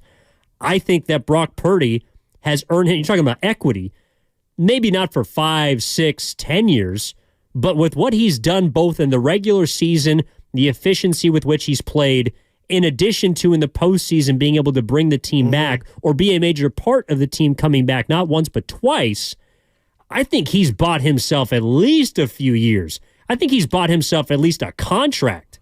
And Lo Neal talked about the $20 million that's tucked away. So, you know what, Evan? I don't disagree, but maybe I need to specify the point I'm trying to hammer home. Brock Purdy gets this done and has the Super Bowl winning quarterback next to his name. And you're right, he won't be replaced if somehow they lose this game. But Evan, what I'm telling you is it is universal different if he doesn't get it done and he's just pedestrian in that game. You're right. He's going to get another crack at it, and it may be cracks. But when we talk about him, if he has that bling, and I did something Jimmy 49ers can do under Kyle, I just think that goes, like, questions will be done. Even if he comes in next year and has a bad year, it'll be like he can live off this Super Bowl this season. I mean, that's going to buy him like 3 years, Evan. Like, I know as crazy as that sounds of maybe mediocre quarterbacking, but that's how much is at stake for him to help Kyle get this ring, as opposed to if they go to the game, lose, and he's just okay. Yeah, you're right. It's his next year, and it's probably his after that. But, Evan, the fans and the confidence of you ain't did nothing but what Jimmy did, and we saw how that ended, that he was replaced, I don't think that goes away. But he has done more than Jimmy Garoppolo has from an individual standpoint. Like, again, context matters when we're talking about paths to a Super Bowl. Jimmy Garoppolo threw the ball 21 times in 2 playoff games in order for them to get there. And what happened when he had to throw the ball? Nothing good. Brock Purdy has brought he has a game-winning drive on his resume, and he's got 2 fourth-quarter comebacks on his resume in his first season as a full-time starter. Yeah. I'm not saying that he's all of a sudden just going to go on to be Tom Brady and Joe Montana. If he wins this game, he's on that kind of track. But I think that Brock Purdy, by making the Super Bowl in his first year as a starter, is just as impressive. And now, if you lose, we look back on history and everything, of course, the winner goes the spoils. But if you lose to Patrick Mahomes the first time you get to a Super Bowl, I don't know if I can necessarily put that on Brock Purdy. Like Kyle Shanahan's already lost once to Andy Reid. Yeah. He's lost in these big games before. If we're looking at pressure, to me, I think that there is more pressure between Purdy and Shanahan on Kyle. I know Steiny made the point about how Kyle's got the contract, so pressure, it doesn't matter. Right. But I think we are going to be looking at him like he was Andy Reid in Philadelphia if they don't win this football game. Might be unfair, but it's now been 4 different times you had deep postseason runs. You win a lot of games, but can you win the big one? I don't know if people are going to be looking at Brock Purdy as if he can't win the big one when this is really the first time he's had a chance to prove it. No, Evan, it's interesting, and I love you for saying unfair, but it's kind of like you said the same. So for Brock, it's okay if he loses because he lost to Mahomes, but then yet we're going to, on the flip side of that, if I hear you correctly, if Kyle loses to Andy and Mahomes, then we're going to come down his lane. We're going to come down his street a little more. Like, what's the difference? If Brock Purdy hadn't proved that he could perform in a big moment, then we might be having that conversation. But the biggest box I had yet to see checked by Purdy was, how do you play when the chips are down? I mean, seriously, like, how do you play when things aren't going your way? And he's answered that not once but twice in the playoffs. I think that does go a long way because, like we were talking about yesterday, there's a lot of other quarterbacks that I think if there was a draft today, probably would be taken ahead of Brock Purdy, right? Yeah, You're looking at Mahomes, Allen, Lamar, I don't know, maybe Herbert, Stroud, Burrow. Yeah. There are guys that might be taken ahead of Purdy in a draft today. But at the end of the day, he is the one that's sitting there with a chance to win a Super Bowl. Right. And he's the one that delivered in those moments where the other quarterbacks could not. I got you. My question then would be to you, Evan Giddings, and I hear you. If not now, then when? Because I got something to tell you. Patrick Mahomes is going nowhere. And my point that I make with that is, if you're telling me, any Niner fan, that's good enough to say, oh, you didn't win because of what? Because they got Patrick Mahomes. Well, can I interest you in Burrow? The Allens, they're not going anywhere. So I guess what I'm saying is the project of becoming a Super Bowl winning head coach and quarterback never will get easier and I'm asking you if the excuse is, hey, Billy Badass is quarterbacking over there, so we understand why you can't get it done, then what's really changed in 49erville from a quarterback standpoint if you don't get it done? And to me, that's what's at stake. Like, you're right out to shoot. If Brock Purdy can get this on his resume and Kyle too, oh my gosh, Evan, I just really feel like we will not be talking about a replacement or the quarterback for the San Francisco 49ers not named Brock Purdy for a long, long time. Joe Flacco did it in Baltimore. He lived off that one Super Bowl that he got. And I get that. But, man, Evan, I guess I'm trying to paint the picture of it goes a long way for Brock being here for a long time and getting chances, as opposed to if they go and somehow lose. It does, but I think there's also examples of a lot of franchise quarterbacks that because of the era they played in, it didn't make them non-Hall of Fame quarterbacks, or it didn't make them non-franchise quarterbacks. But if you just look at the AFC prior to 2023, because that's when Tom Brady retired, right? Yep. Okay, Tom Brady's got 10 trips to the Super Bowl. That's 10 years no other team gets to represent the AFC. Peyton Manning has been to the Super Bowl, I think, 4 times combined with Indianapolis. There's another 4 trips no other team gets to go. Ben Roethlisberger has a couple of trips to the Super Bowl. Yeah. That right there combined is already 16 years in which another team does not get to represent the AFC or does not get to win the Super Bowl. Like, to me, if Brock Purdy doesn't win it this year, it doesn't mean that he can't get it done. He might have ran into a better player. Like, he might have ran into a better team. on that given day. And you know what, Evan? I get that point, but a big part of what we're talking about is we're talking about the result, but you and I know the nitty-gritty and everything that's going to be talked about ad nauseum and for years and all off season is what happens during that 60 minutes and who do we blame or who didn't come up big. But, Evan, I thought getting off of Jimmy Garoppolo from a Kyle Shanahan standpoint was, you know what, Jimmy's suffice, but I need my version to go up against Captain America. So I need my Iron Man or Superman. And that's what Trey Lance was supposed to be. But I do wonder if Purdy was not to have the greatest game, does Kyle feel like, hey, John, the kid, he's a good quarterback. And you're right, Evan, but I don't know if he's our Captain America to knock off these studs in the AFC on that biggest stage. I do wonder the thought process or mindset that goes into, can we do better at the quarterback position for us? And that ain't saying Brock's a bum, but they did it with Jimmy, and I know he was older. But you know what I'm saying, Evan? That goes away to me if Brock can win this game and say I'm a Super Bowl champ. Oh, 100% it goes away. And maybe that's the only thing that he hasn't done yet for some people. I'm just saying that if he doesn't get it done, I'm not going to hold that against him. He's 24 years of age. There are 99% of quarterbacks that are playing in this league that are not in the position that he's in. This is from the Comcast Business Text line 707. The way Jimmy took the 49ers versus the way Brock has brought us there is way different. We will not turn on Brock ever. From the 510, saw something that entering the Super Bowl was interesting. Brock has 74% of playoff yards for the 49ers compared to Jimmy entering the Super Bowl had 29% of playoff yards. I think, again, context matters. To me, the way that Brock Purdy has elevated the team and the offense over his predecessor is something that should matter. Now, that doesn't mean there's not a lot of pressure on him. Like, that doesn't mean that, look at Dan Marino, right? He got to a Super Bowl his second season or something like that, never got back. You never know. That is true. There is urgency on this game. I'm not trying to build in an excuse for if the 49ers do not win. What I'm saying is that I'm not going to look at Brock Purdy differently if he doesn't win a Super Bowl. To me, if there's a pressure that's on a 49ers member of the team, it is Kyle Shanahan because he's been in these spots before. He has been in pressure situations, and not all the time he has responded. We don't know how Brock Purdy's going to play in a Super Bowl because it's his first, but I've seen him in multiple pressure-filled situations in the postseason, and he hasn't let the team down yet. So I'm inclined to believe that the first 2 or even 3 examples going back to last year are more of the quarterback than he is than if he doesn't play well in the Super Bowl. You know what I'm saying? Yeah. Like, to me, he's already passed the test of being able to face the moment and embrace it.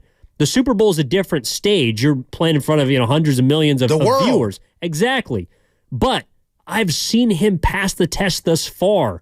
So if he doesn't do it one time, I'm not going to say that's immediately who he is as an individual. And Evan, I hope I'm not coming across that I'm not going to say it. My point is tomorrow is not promised. And forget the other quarterbacks in the league. I'm talking about the alumni, which are Joe Montana, which includes Steve Young. They won the Super Bowl for this franchise. And Kaepernick, I was sold a bill of goods, and we saw how that game played out in the 13th Super Bowl. They were right there, Evan. And guess what? No matter what happened after that game, had Kaepernick won it, his name would ring. He would be at that dinner invite with Joe and Steve. And that's what I mean by what's at stake. You are right. Brock's not getting replaced, but Evan, he's 4 quarters away of being included into a group of 2. Joe Montana and Steve Young, the 2 greatest quarterbacks to ever do it, that have won Super Bowls for the San Francisco 49ers, and you're telling me in year 2, which some could say year 1 for Brock Purdy, how enormous the opportunity is for him and the team, but if he gets the win, he's in that club, brother. Oh, he is. And Kyle's in the club of Bill Walsh and George Seifert. And as great and all the winning that the Niners have done, the right on the table, Evan, is Kyle Shanahan's not at that dinner yet. Not and yet. You're right. You pointed out he's had chances to get to that dinner more so than Brock Purdy. And he hasn't yet. This is from the 925 Comcast Business text line. is saying it's actually exactly like Marino facing Montana in his second year. Do we still hold it against Marino? Because that's what the text line is saying. I'm not sure we hold that against Dan Marino. He doesn't have a Super Bowl. I think he's one of the best quarterbacks I've ever. Like, I know how to. Now, he might be in a different category if he had won that Super Bowl. But I don't think we don't. He's Charles Barkley. We don't revere great. Dan Marino any less. No, I believe you, and that's where I'm at. Everyone that I've talked, and again, I wasn't around in those days, but everyone I've talked to that saw him play said he was the most gifted thrower of the football. Even Joe Montana, I'm pretty sure, admitted to him being the greatest quarterback he's ever seen. Just because he doesn't have a Super Bowl doesn't mean that his abilities all of a sudden are lesser than. Right. And I think of Charles Barkley. You came at the wrong time. Karl Malone. We could go down the list, and you wonder if that's happening here with Patrick Mahomes. But Evan, I guess I'm just the opportunity for two guys mainly, Kyle Shanahan and Brock Purdy, to be part of the group that I just mentioned is this is a humongous and a good or great opportunity that if they win, they're forever remembered, man. They're forever etched if they win the Super Bowl. But I wonder if, and this is something that kind of get off the Jed York sound and a reflection on like the Harbaugh era, for example. Do they need a Super Bowl to affirm the era? Like, and this is something I'm curious if people are on the same page with or not. 888-957-9570. To me, is the era, like, do they need a Super Bowl to justify the era? Because I still hear a lot of reverence about the Harbaugh era. We were just talking about Kaepernick being, a yard away from getting to the Super Bowl. I think we revere someone like Jim Harbaugh for how he came in, stepped in, turned around the franchise from where it was. Kyle Shanahan kind of did the same thing from 2016 to 2017 because we're hearing Jed York having to face questions about whether he should be dismissed as an owner or not, to now having 2 Super Bowl appearances under his belt as owner with Kyle Shanahan empowering him. Do the 49ers need to win this Super Bowl in order to affirm the Kyle Shanahan era? 888-957-9570 is the number. Also, of course, taking your calls on the pressure conversation, whether it falls more at Shanahan's feet. Well, you look at Brock Purdy differently. How much do you compare him to Jimmy Garoppolo? Is it completely irrelevant? We want to hear from you at 888-957-9570. Good, is also time, of course, after the Warriors win yesterday against the Philadelphia 76ers, to get to our call of the game, sponsored by Xfinity. The Xfinity 10G network is made for streaming live sports, which means it's the network you can rely on in the biggest moments. The Xfinity 10G network, the best way to stream your Warriors. To Curry, back to Wiggins. Off a Sharage pick, puts on the brakes, finds Curry off a Sharage screen. In traffic, goes up with a one-hander, and Curry is feeling very frisky tonight. 73-62. That frisky Steph had 37 points. When the Warriors get 35 or more from him, they are now 6-2 as they defeat the Philadelphia 76ers. And that was your call of the game, brought to you by the Xfinity 10G network. Okay, Evan Giddings in for Matt Steinmetz. Hopefully going to have him back tomorrow off of hip surgery. Taking your calls at 888-957-9570. How much urgency do you have on this game? Do you need it to affirm the era? Where's the pressure at? What are you placing at the feet of the head coach, the quarterback? All that and more is ahead with Daryl the Guru Johnson. We're back after this on 95.7 The Game. The road to Vegas is brought to you by West Credit Union, working for you today, tomorrow, together. In order for small businesses to thrive, they need to be smart.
ESPN.net or call Dan Daly at 415-566-1200.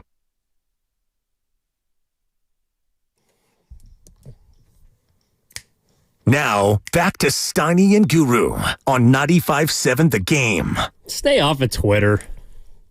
Stay off of Twitter, You man. won't call it X, huh? No, I don't get that either. I'm an old 29. I don't get any of this crap. Look at you. Evan Giddings in for Matt Steinmetz, Daryl the Guru Johnson, talking about pressure, talking about the Super Bowl. 11 days away, Super Bowl 58, the San Francisco 49ers representing the NFC against Patrick Mahomes and the Kansas City Chiefs on the other side of 2019 rematch. And we're talking about pressure cookers. And Goo, I don't know if we see this one the same way, man, but it's all good. I understand the urgency. Look, people are they want to be on top. They want to get a championship. That's what it's all about. And there is some worry as to, well, if not now, then when? And if not then now. And I don't think there's any. My boy Squirt texted me. Why you cares? Why are you talking about this? Like, it's nuance. Come on, Squirt. But Evan, it's this is what you yearn for, right? As a coach, an athlete, you want to be a champion. And Kyle Shanahan, the bottom line is, I know he's not going anywhere. That's another nuance aspect of it because I know he's got the extension, but he's so great and he's been close a bunch of times. I won't call them the Buffalo Bills, Evan, but at some point we question them. Would they ever get it done? And that era, as you alluded to earlier, or you're talking about eras, that era came and left us, and Buffalo, unfortunately, and Jim Kelly and Thurman Thomas didn't get one, and Marv Levy. And you just hope that's not the case for Kyle Shanahan and the San Francisco 49ers. And then I'll go here before I pass it to you.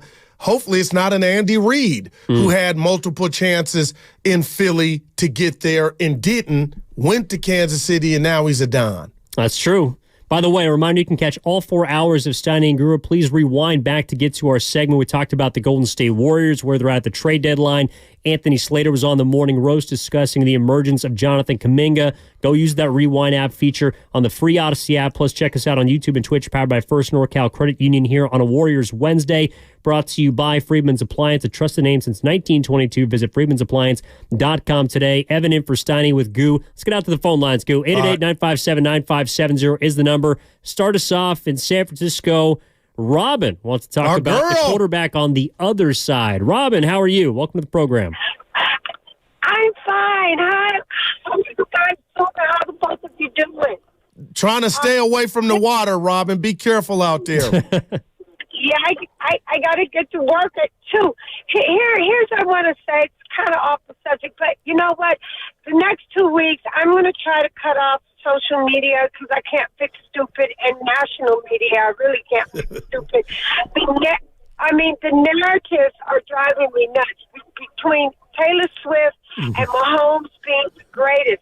Here's the deal I don't understand is this. How can you put him in the greatest of all time when he's not even finished playing football? Then they have Kelsey and Mahomes as the two greatest duel ever. Make no mistake about it. That's Montana and Rice. Don't ever forget that. And then the third thing is I want to say is then they try to present him as the greatest of all time, but at the same time as an underdog because the team has been an underdog. Patrick Mahomes is far from an underdog.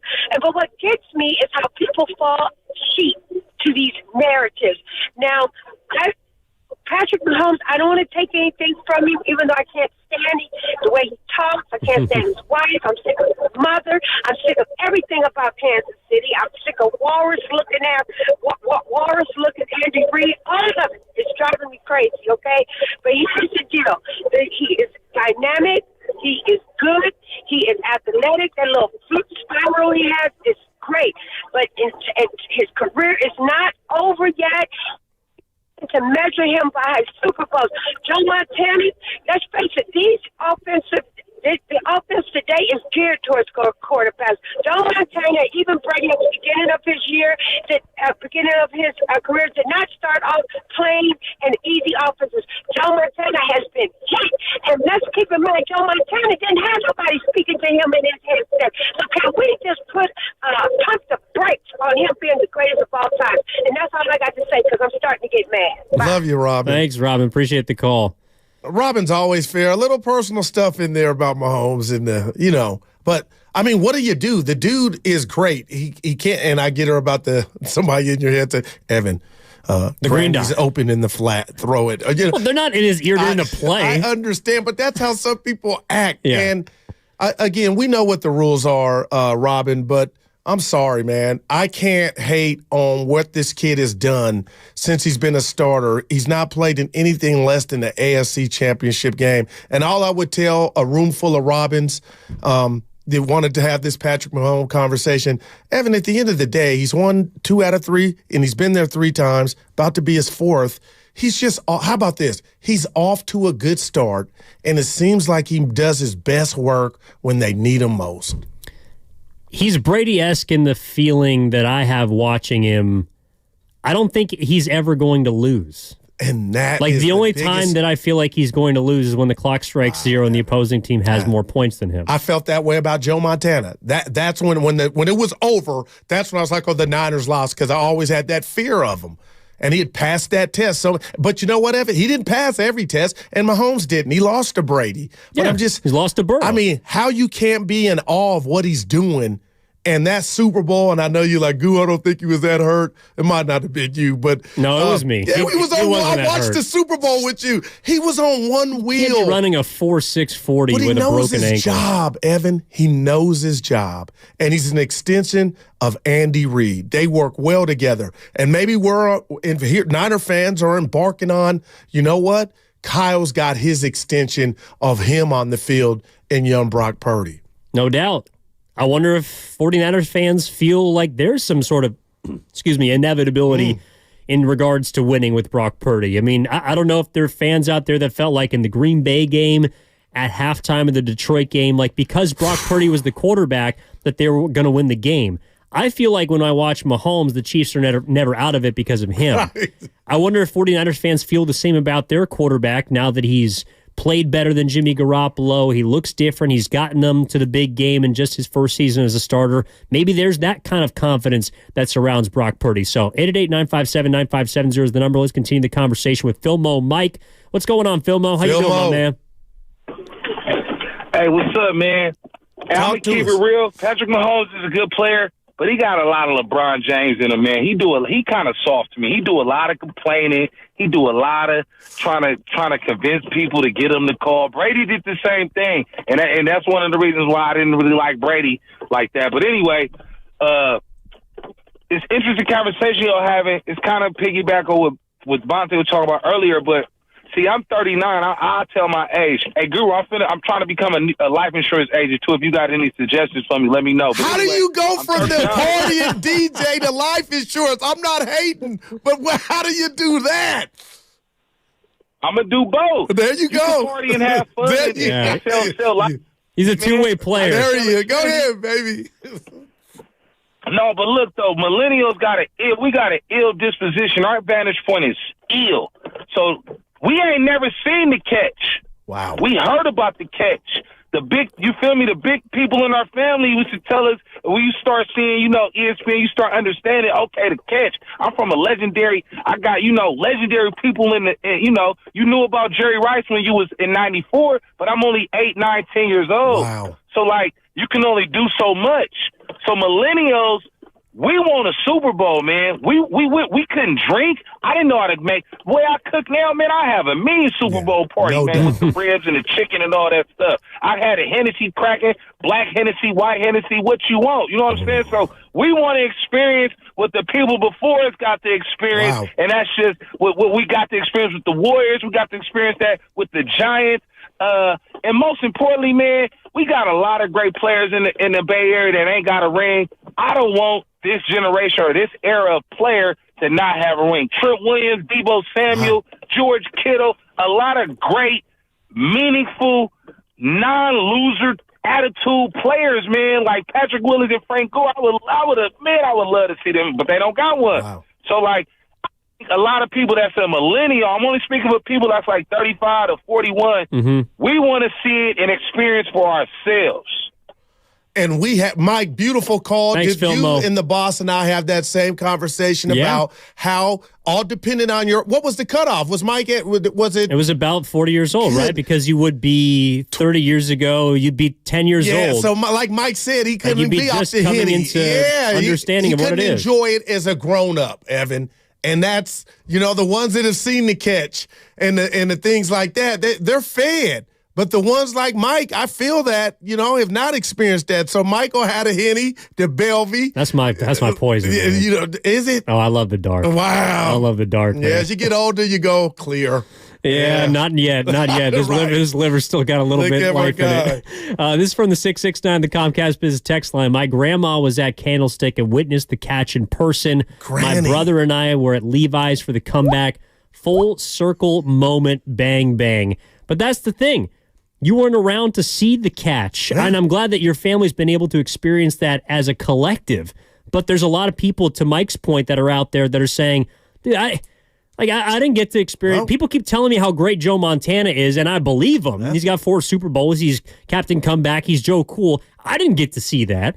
It's one of the reasons why I look at Patrick Mahomes and I feel like he's something I've never seen before, because quite literally in my time, I hadn't gotten to see all the great quarterbacks that have played for the 49ers. Even someone like Steve Young, I'm born in 94. I didn't get to see Steve Young in the Super Bowl when he threw 6 touchdowns. I didn't get to witness that. This is the first iteration of 49ers football that I have felt like is playing at the peak of its powers. Even the Harbaugh era, I'm not sure if I felt that same way about, just because there were other teams. Maybe it was because the division was tight along with Seattle. The 49ers are clear-cut kings of the NFC. And that, to me, is the difference between now and what I've experienced in my lifetime. Yeah, no, I love that. And, Evan, we're all different. We know this.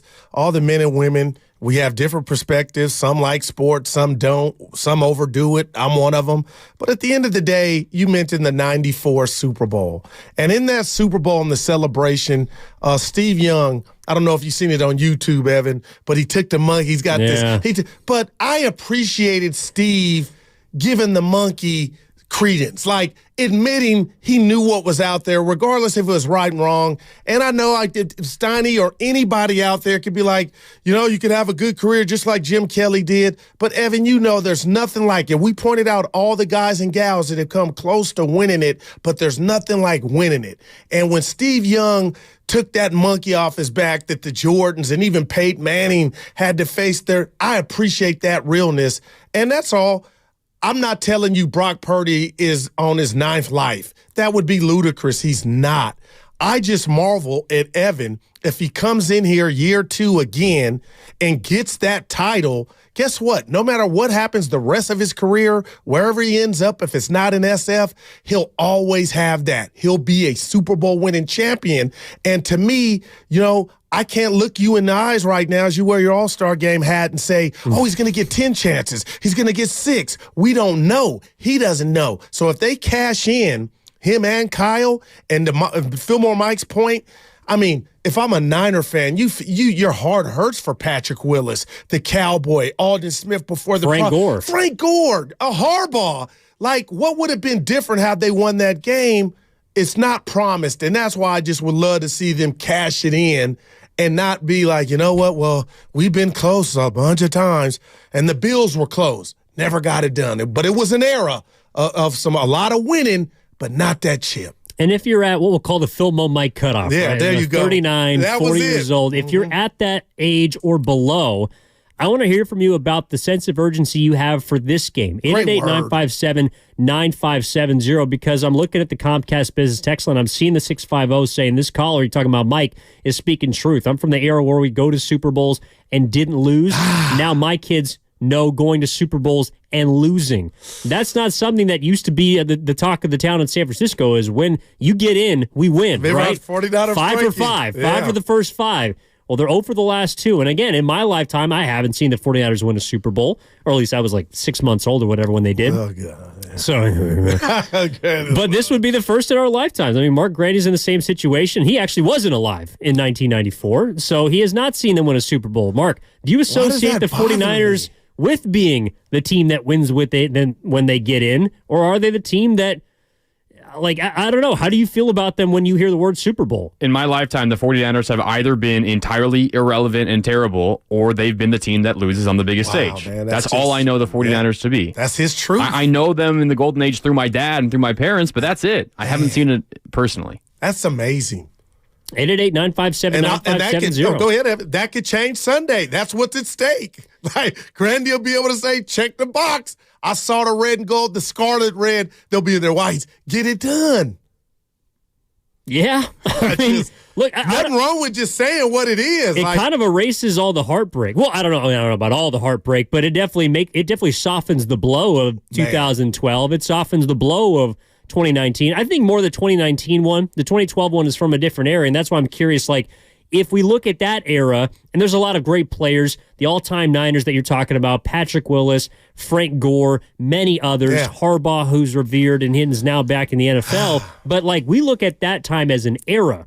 I don't know if we look at it as the best time or my lifetime, that's probably the most successful they've been up until now. But do they need a Super Bowl to affirm what this era has been under Kyle Shanahan? Does Kyle need one? I'm not at the place where I feel like Brock needs one, but you feel like he's so close to it that it might be his only chance. How are you feeling about the 49ers with respect to the history, the recent history, the last 30 years since they won a Super Bowl? It's been a long time, and I'm just curious how fans feel about it at 888-957-9570 because, Goo, you are... Well, I don't mean to bring age into it, but you're old enough to have seen them secure a Super Bowl. You've seen your team, the Cowboys, win Super Bowls. Back to back. Exactly. 3 and 4 years. Look at my boy. I know. Yeah, I just wore that was a long time ago. But I love this about sports. There is urgency, but this changes a whole lot for Kyle Shanahan's life, his profile, and I'll do this. How about the NOW for now? And Brock Purdy, if he can just get this one in year 2, who's to say he can't catch Mahomes or Brady? You know, you take one day at a time. But, Evan, my point is they're loaded and ready, and they're going to have to earn it. And as far as what you just talked about with Grandy, you got me thinking about 49er fan. And I'll go Dr. Phil psychology on you, Evan. There's one thing to do what the Niners did to the Denver Broncos the year, I believe it was 55-10 in the Super Bowl. Yeah, it was if I'm a Bronco fan, I know in the first quarter, oh boy, this is over. Night. But the last 2 Super Bowls for the Niners, you had it at the 7-yard line or whatever yard line you were on. You tasted it. And then you had a 10-point lead on Patrick Mahomes. So you know what I mean? Like, you were right. It was right there. Somebody just came, and took that steak from you. Well, that's probably how the fans in Detroit are feeling right now. It was funny. We were talking. Well, they shot themselves in the foot. Well, exactly, but they were up by 17.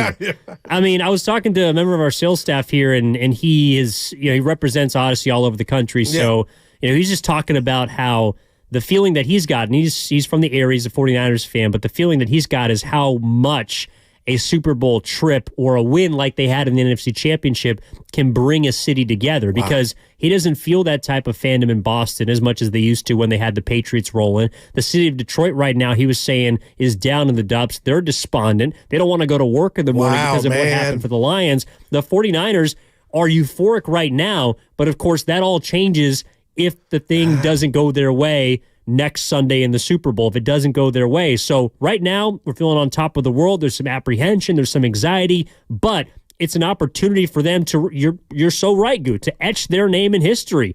And that's what it's all about because the Super Bowl is the biggest American sporting event that we have. Everyone's going to be watching.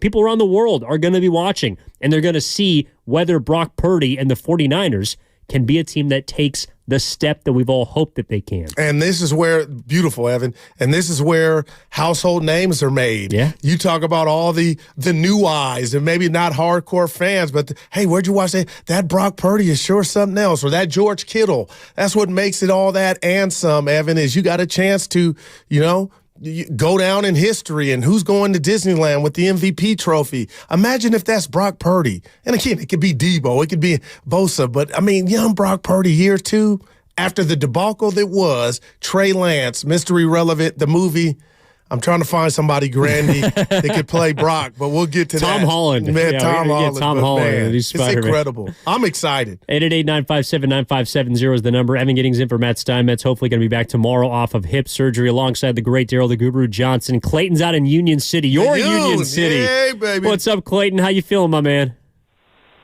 I'm feeling very confident walking into this Super Bowl, but, you guys are talking about, I'm 32. I watched the Giants be bad. I watched the Warriors be bad, and then the irrelevance of Mike Singletary for the Niners. I watched the Giants get their chips. I watched the Warriors get their chips. I'm feeling the Niners need to get their chips because I get to hear those stories. My dad of Jerry Rice and Steve Young and Joe Montana. I want to tell my kids stories about Brock Purdy, Brandon Ayuk, Debo, and CMC just gashing the Chiefs. Damn. I just thought of my kids. It's like he's got an opportunity right here to do so in 11 days. Yes, he does. I mean, this is where people take the step from greats into legends, right? And they do it in the big game. You're going to see him on NFL films in 20 years and some random narrator with a baritone voice saying, and Debo Samuel crossed the 50-yard line. This is where it all comes down to it. And the fact that the 49ers are here is absolutely incredible. It's just wild, though, because to the caller's point, you have the Giants winning multiple World Series. You have the Warriors winning multiple championships. I'm not going to say sit back and be grateful because as a 49ers fan, you haven't experienced that yet. But it is pretty crazy how the Bay Area has given us so much sports success. And at different times, other teams have been irrelevant. But it does kind of feel like with the way that things are trending in Golden State, the Giants are on the back burner. Maybe it just is the Niners' time. That's kind of the way it's worked out. Team of destiny. And I'll say this to you, Evan. I know we had Lo Neal on here Monday. It was awesome. But I'll just go macro for you. Just as far as Kyle, you talk about it. Brock's on a rookie contract. So let's just say you don't get it done. Next year presents, you still got Brock in that contract. But, Evan, down the road, you got the team is not going to be the same. And I believe Trent Williams said that in the huddle, the drive against the Green Bay Packers, we're going to look different and things are going to change. And who's to say Trent Williams will be here in 3 years, man, in the left tackle position? My point is it gets more difficult when the financial kicks in and Brock Purdy needs that number, whatever that is, Evan, and you might have to let some things go on, either side of the ball that you don't want to, but we know how it's played. So it's like, why not now?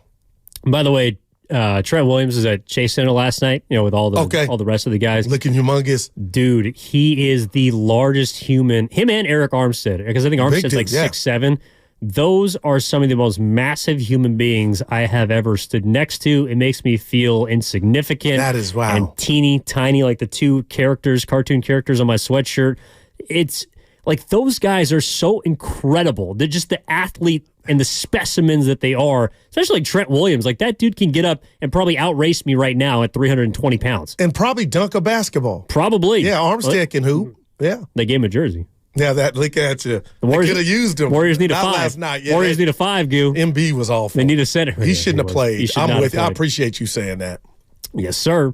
888-957-9570 is the number. If you are 40 and under, we want to hear from you. Oh, 40. I'm sorry, not to excommunicate the rest of the crowd. We appreciate you listening, but this is for the youngins, okay? This is for the people that haven't seen a Super Bowl win, that don't know what it's like for your team to hoist a Lombardi trophy, to know essentially that when you get in, you don't necessarily win. We want to hear from you at 888-957-9570. Also a reminder that it is a Warriors Wednesday, brought to you by Valley Heating, Cooling, Electrical, and Solar, locally and family-owned since the home of old-fashioned service for all of your home comfort needs since 1962. Go check out valleyheating.com. Again, go see them at valleyheating.com, sponsors of Warriors Wednesday. You can rewind on the free Odyssey app. Go check out our conversation for the first hour and a half of the show, talking about the trade deadline decisions, the new starting lineup for the Golden State Warriors after a win last night at Chase Center against the Philadelphia 76ers. Plus, you can watch us on YouTube and chat on the First NorCal Credit Union YouTube and Twitch chat. We see you chiming in. Big shout out to all of our regulars. Any people that are new to the program, we want to hear from you right now at 888-957-9570. We want to know what you're thinking about where the Niners are at, what the sense of urgency is. Do you need to see it now? How does it affect potentially how you look at this team down the line next season? Does it affect the way you look at this era of 49ers football that has gone to 4 straight 4 and 5 years, NFC Championship games, and then 2 Super Bowls in 5 years? This has been a half decade of success for the 49ers, but it hasn't resulted in the crowning achievement. They haven't got the Super Bowl yet. How badly do you want it? Do you feel like you can taste it, or are you still operating with a little bit of anxiety? We want to hear from you. 888-957-9570. Evan Giddings in for Matt Steinmetz alongside Daryl the Guru Johnson. Back after this on 95.7 The Game.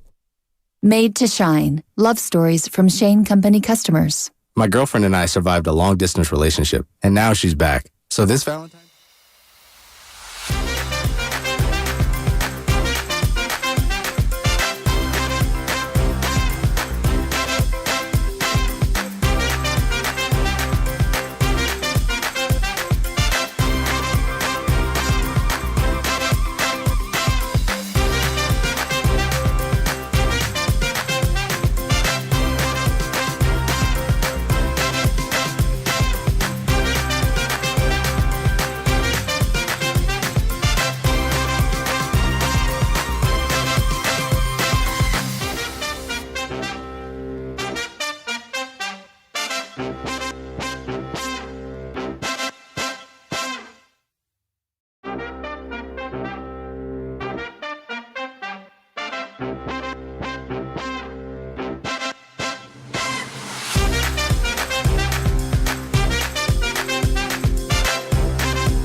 free Odyssey app, Twitch, and YouTube. Powered by First NorCal Credit Union.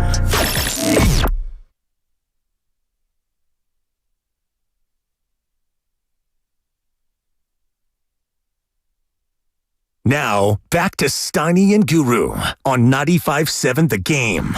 It's always so amazing, Goo. Like the mind of a sports fan, right?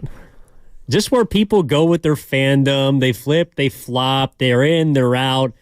That's what's being human's all about, though. Yeah, and we love all the people, the texters, the YouTubers, but you and I pointed out you went and got your water. I got some chocolate. And I come back in and look at the chat. We're talking Niners and Super Bowl, and men and women fighting over the Dubs. Like, can we all get along, E? The most polarizing topic in the Bay Area. Fighting, I Randy. know. I just come on. Can't we all get along? Can't we all just be unified? No doubt about it. If you want to rewind and hear our conversation about the Warriors, check out the Odyssey app. That's a great feature to go back and do so. Of course, we'll be talking about the Warriors intermittently as they try and get this thing together. But where we're on is the people. And the people, Goo, 40 years old. Under the age of 40. 40 and younger. That's what we want to hear from right now. Like, with all respect to the OGs, you guys have seen your winning. Wow. You guys have experienced your championships. You got your GOATs. You got your Jerry Rices. Wow. You got your Joe Montanas. Okay, we're talking to the people that got their Brock Purdy's. All right, that got their Colin Kaepernicks, that got their Harbaughs and Shanahans. They won a championship, okay? They haven't had one in their entire life. We want to hear from them at 888-957-9570. Let's get out to Boston and bring in Colin. What a win would do for this generation. My man Colin, how we doing? Hey there, guys. Hey, I really appreciate you guys bringing this up. This is the untold part of sports that I think everyone is just. We all speak that same language. Listen, I am from Boston. Take my 6 trophies, bury me, okay? I don't ever want to win again because what that did for me is something that, like, I wouldn't trade for the world. So now let me tell you a little bit about what's happening with this generation. So, I'm 35. We got the kids who, this day and age, social media, it's just constantly in your face. And these kids, specifically around the Bay Area, are following these Mahomes, the ones that have that big social media presence. You know why? Because they don't have that team. They haven't seen that local team really bring them that chip, right? And now we know we understood that we caught lightning in the bottle with the 14 Giants, right? And, you had the low riders going down Mission Street. The city was electric. Oh, yeah. But the thing is, we don't have that, right? And so we got to get this win because there might have been another 6-rounder of that name of Thomas Edward Patrick Brady III, who I might have written into my election ballot the last few years because our candidates are pretty trash. But guess what? That's what they need. They have this Purdy. Everyone's going to be following that Purdy jersey. And you know what? 1, 2, start stacking them, guys. Appreciate it. Keep up the good work. Wow. I'll tell you this, Goo. He said, bury me. The 49ers win the Super Bowl this year. I can tell you what, around the month of October, I think, if I got the math correct, it's going to be a lot of newborns named Brock. Wow. It's going to be a lot of newborns. I have to imagine out in Beantown, where he's calling from, there's a lot of Thomas Edwards that are growing up because of that guy, Tom Brady. That hit. I got you. There'll be a lot of Brocks in the town. I can tell you that, especially, and a lot of lowriders as well if they win the Super Bowl. All right, let's keep this thing rolling. Evan Giddings in for Matt Steinmetz. Hoping to have him back tomorrow off a hip surgery. Daryl the Guru Johnson with you as always. Let's talk to our man in Dallas, Texas. Let's go down to the Big D. Bring on Walter. Wants to talk about something involving a youngin'. What's going on, Walter? How you doing, my man? I'm doing good, thank you. What's up? What do you got? Yeah, I just, I'm like you say, I'm a oldie. I experienced 3 Super Bowls. I'm 51 years old. But I just want my son to experience with us. We live here in Dallas, but, man, we are blessed 49er fans all the way. And we're all Californians, so we don't like Dallas at all. Appreciate it. Anyways, I just want his name is Dominguez, I was just wanting him to experience what the Super Bowl feels like your team wins the Super Bowl. Wow. Yeah. That's a great dad. Thanks, Walter. Great dad, Walter. Want his son to experience it. Yeah, I mean, lose his virginity, Super Bowl virginity, and not be like Grandy, who's never like that hit me. He's never seen him win. Easy, all right, easy, buddy. No, but he's never seen his team. He's never like that's a fact. That's deep. That's true. And he wants his son to experience. And the other guy said, "Bury me." Like he's been to the mountaintop a few times. Yeah, there's probably some Brady tattoos out there. There could be some number 13s that are getting inked into people's arms. Some Brock Purdy tattoos. I know there's already a lot of Patrick Mahomes tattoos out there. I mean, people absolutely love that guy in KC. He's the legend. The 49ers are looking for their legend. They're looking for the guy that can help them get over the top and win the Super Bowl, because I'm seeing a lot of people walking around the town, Goo, and I understand that here in the Bay Area, even if you don't live in the city, there are people around the Bay that were celebrating that NFC championship like there was no tomorrow, because you have a chance now to do something historic. And I'm seeing people rolling down 24th Street, people going up in the outer Sunset, in the Mission, yeah, my in the boy Richmond. Jesse was out. He put up videos. You were out there. Yeah, well, I wasn't in the thick of it, but I was out there. You ever been in a lowrider? Can you say I haven't ridden in a low rider. Okay, ain't nothing wrong with it. I was like, it's yes or no, Evan. I saw you like, okay. No. My cousin Bud had one in Paula. We hit switches. Although I did get to ride, I was a youngin'. So I used to go to this daycare out of North Oakland, right off of 45th, I think. And when I was a kid, I would go back and work there. Okay. And there was always this gold. It was like a 74 Caddy. The Caddy. Had some nice rims on it, some 22s. Too short. And the guy was nice enough to let me ride around in it when I was like 8, 9 years old. I thought that was the coolest thing in the world. So that's my low rider. Hidden corners, yeah. The 74 gold Caddy with some 22s on that thing. Evan Giddings in for Matt's Time Mets with Daryl the Guru Johnson. Let's keep this thing going. Get out to Richmond. What's up, Raymond? How you doing, my man? Yo, what's up, Evan? What's up, Guru? All right, you got it. I just want to say I'm 33 years old, and I've been waiting for the Niners to win a Super Bowl my whole life. Growing up, my house was like a Niner museum with all the Jerry Rice, Joe Montana, Ronnie Lott jerseys and stuff my dad has. He still has them to this day. And I'm really looking forward to getting the opportunity to watch a Super Bowl victory with my kids. My daughter's 11, my son is 5, and he's running around the house screaming "Bang Bang Niner Gang" all the time every day. And I honestly feel like this is a team of destiny right now, and this is our time. And I know KC is going for the repeat, and Mahomes got his first chip off of us. But we're going to muck up their plans and put an end to that, and we're going to get a ring. There it is, man. And that's what we're seeing from the 707 of the Comcast Business Text line. By the way, thank you for the call. I'm 39 years old now. I have 2 kids. The last Super Bowl that they lost, I didn't embrace the experience. My goal now is to make it a memory-filled day for my kids and hopefully enjoy a long-time coming win. That's where people at, go. I know, He's got 11-year-old daughter, 5-year-old son yelling "bang, bang."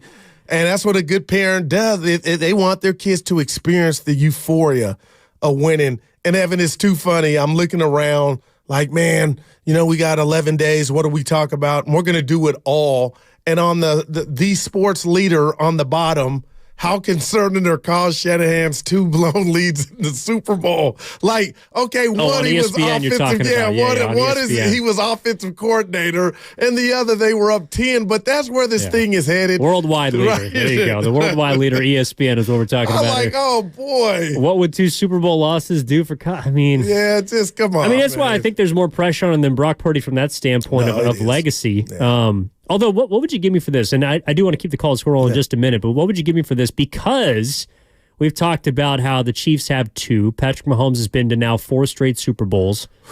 I kind of think in a weird way there might be more pressure on Brock Purdy than Patrick Mahomes just because his legacy is almost cemented. Like, if Mahomes loses, his legacy doesn't get dinged like a lot of people will try to ding Brock Purdy. But if Brock Purdy wins a Super Bowl, then he becomes the guy that's knocked off the proverbial GOAT.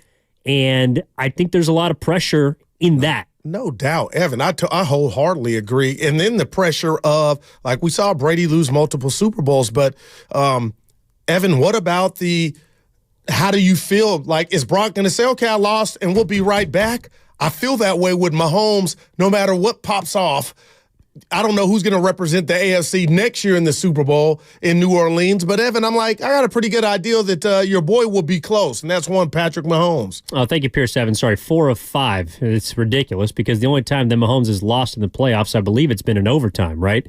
He lost in overtime the AFC Conference Championship game 2 years ago to Cincinnati, and then he lost in his first AFC title appearance in overtime to Tom Brady because Chris Jones was offside. So that's how close this guy has been. D Ford. To getting, or D Ford, that's right, to getting to every single Super Bowl since he's been a starter.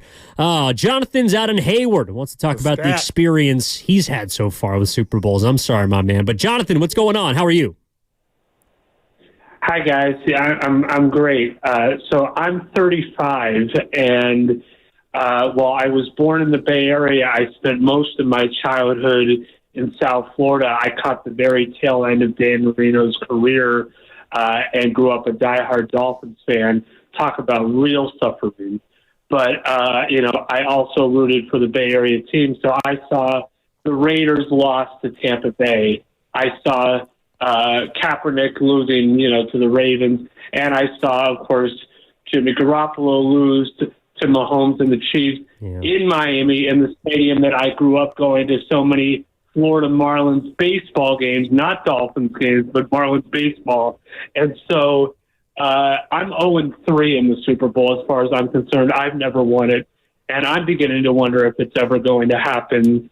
If they don't get it done here, I'm ready to blame Shanahan if they lose completely because I love Purdy and I love his story. I don't like that he beat my Dolphins, but I like that he grew up a Marino fan, and I really started comparing him to Marino with what I've seen. I want him to win so badly, but I'm really wondering, am I ever going to see it if this doesn't happen? And the Patriots, ironically, because of all they did, and obviously them winning the AFC East every year, they made me fall out of love with football. I promised if the Niners win this, I will watch an entire season of football. But what I do now is I mostly watch bits and pieces of the season, and I wait for the playoffs to see if things are going to change because I feel like I know the outcome every year. They'll either blow it in the playoffs or they'll get to the Super Bowl and blow it there. And that's what I've become because I have all these championships in baseball and basketball. I've never won a Stanley Cup and I've never won a Super Bowl. And it's pretty incredible that you can be that lucky, but you can't get it in other sports. And I would love to experience again the love for an entire season of NFL football, but that's been taken away from me because of Brady and the Patriots and because of what the Raiders, Niners, and Dolphins have been unable to do over the years. And I'm desperate. I thought the Miami game was destiny for me, and then they lost that. So it's like, when is this thing going to happen if they don't do it this time? And I really want to see it. He may be 11 days away. Appreciate the call, man. Yeah. Good Lord. I think that's kind of look, you can never have enough as a fan, right? Whether you're winning, you're on top of the world, you want to experience that more. But just something that always sticks in my mind, most recently, the championship in 2022 for the Warriors, right? We were on Market Street. We got to see was hot. Elation, even the night of at our Kezar pub. Snitches get stitches. Well, I think we remember most of the night. Right. Pre-midnight, things were pretty clear. I don't know about after. But the idea of that being replicated on a completely different level, because I saw almost that level of celebration in my neighborhood just for the NFC Championship win. Even the comeback against the Packers, people were parading and celebrating at bars. I can't imagine from what we saw with the Warriors down Market Street to what the Niners getting their first Super Bowl in 30 years would be like. It'd be off the chain, man. It would be unbelievable. And that selfishly is something I do want to experience. No, we all, even the station, we'll be on remote, I'm sure. But, Evan, I'm with you, man. Football is king. They came out, showed out for the Warriors. We had one in Oakland. We had one in San Francisco of the 4 that they got, Evan. But, man, you talk about a Niner parade. It would be like 2 Warrior parades. It would be thick, Evan. So, again, that caller just, I mean, that hit me, man. He's a Stanley Cup. Okay, I get that. But the football one is all that he's looking to check that box. But I tell you what, man, there's no greater feeling than when your team is champs. Some people have vices. It could be gambling, drugs, alcohol, relationships, whatever. Yeah. Whatever you do. But sports to me is the one where, if your team wins it, and I've been there, Evan, I mean, I've cried. So I know what it's like, and I haven't cried in a while. Well, I would love to cry again. I was just going to say, Goo, there's this text from the 408 in the Comcast Business text line. It's got a question for you. Hey, Goo, I'm between you and Evan's age and only kind of remember the 89 and 95 Super Bowls. Can you tell us how the Cowboys' wins felt for you in the 90s? They also love you supporting the Bay Area teams. And I'll answer it, and I'll be real. I love nobody more than my parents, my children, obviously. And at that juncture, Evan, I didn't have kids. So my dad passed down the Cowboy fandom. I'm loyal. And to watch him rejoice in them winning the first time after going 1-15 as a loyal son, I was happy. But, Evan, I was so new to the game. I was like, oh, this is going to be around forever. I was happy for Pops. So watching him get emotional, I got emotional, And then my punk-ass kids ain't even Cowboy fans. And you know what I'm saying? But anyway, it was just something I'll never forget. And the theme was we had 3 parties at Queen Anne Drive in Union City, California. That was his thing. Norm threw a party. And I ain't talking about just a few people, Evan, family. It was deep, thick. And, you think those are always going to be there, and then you find out dry spells. And it's been since 1995. It has. That's a long time, man. It is, and I know that the Niners are one of the most... They're 94. One of the winningest franchises in the NFL, right? But 30 years is 30 years, and I know fans aren't entitled to championships. That's a constant theme on this show. You're not entitled to winning, but it doesn't mean it can't hurt when you don't. It doesn't mean that wanting more is wrong, that it's bad. It's natural. It's also uniquely American. But let's get back to the phone lines. 888-957-9570 is the number. Let's get out to Brian, who wants to remember the 95 Super Bowl. What's going on, Brian? How are you? Good, man. How you guys doing? Awesome, man. What do you got, Brian? Oh, dude, I just can't wait. I'm so excited. Everyone says bang, bang, Niner gang. I say bing, bing. I am fired up. My parents used to have tickets on the 50-yard line back in the 80s. My parents saw the catch. I used to go to the games and only see Joe Nedney kick a field goal or Garrison Hurst charging down the field. Now we're at this moment, and we're so close. I just want it so bad. I'm with you, Brian. By the way, emotional. Garrison Hurst was a beast. Brian, you still there? No, I apologize. I just lost a friend, Evan. What? My boy Gerard texted me. What? Stop lying. Why is that so funny, Evan? Well, because he thinks you are. You're not. But it's like you knew it was coming if you felt that story wasn't authentic. Dude, you're done. I just texted like, we're done. I just told him we're finished. If you think I'll lie on my dad like that, there's some sinister people out here, man. They're right up under your nose, dude. If it makes him feel better. But you laugh like you thought that might have been a little Hollywood. No, I just thought his response was funny. Oh, boy. One of your Grandy, friends. thank you for not laughing or believing me, man. He's chuckling back there. Don't you worry. Wait, but go ahead and tell the people about, it's not like you guys can't separate the fandom you have in your family from the Bay Area. For example, tell people about Norm's ticket. Oh, Norm has 2 tickets. One just cashed that Steiny and his daughter placed when we went to Vegas back in August. I'll be there to collect. And he won the NFC. Okay, so he told me quit saying how much he won, and now he holds a ticket for them to win the Super Bowl. So when it was 24/7, he had jokes, but he's really crying like, that ticket ain't gonna cash on. I was like, I didn't say no. I was like, boy, you're gonna need a miracle, and they got it, E.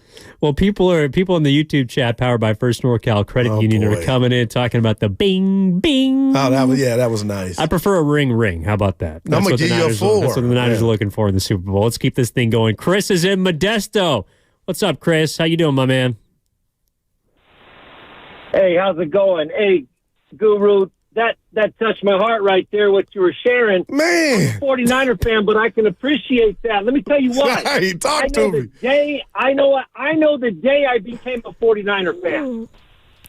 It was January 10th, 1982. I was a little 4-year-old boy running into the living room to get a drink of water, playing tag with the cousins, and all the adults were screaming in the living room. I'm wondering, hey, Dad, why are all the adults screaming?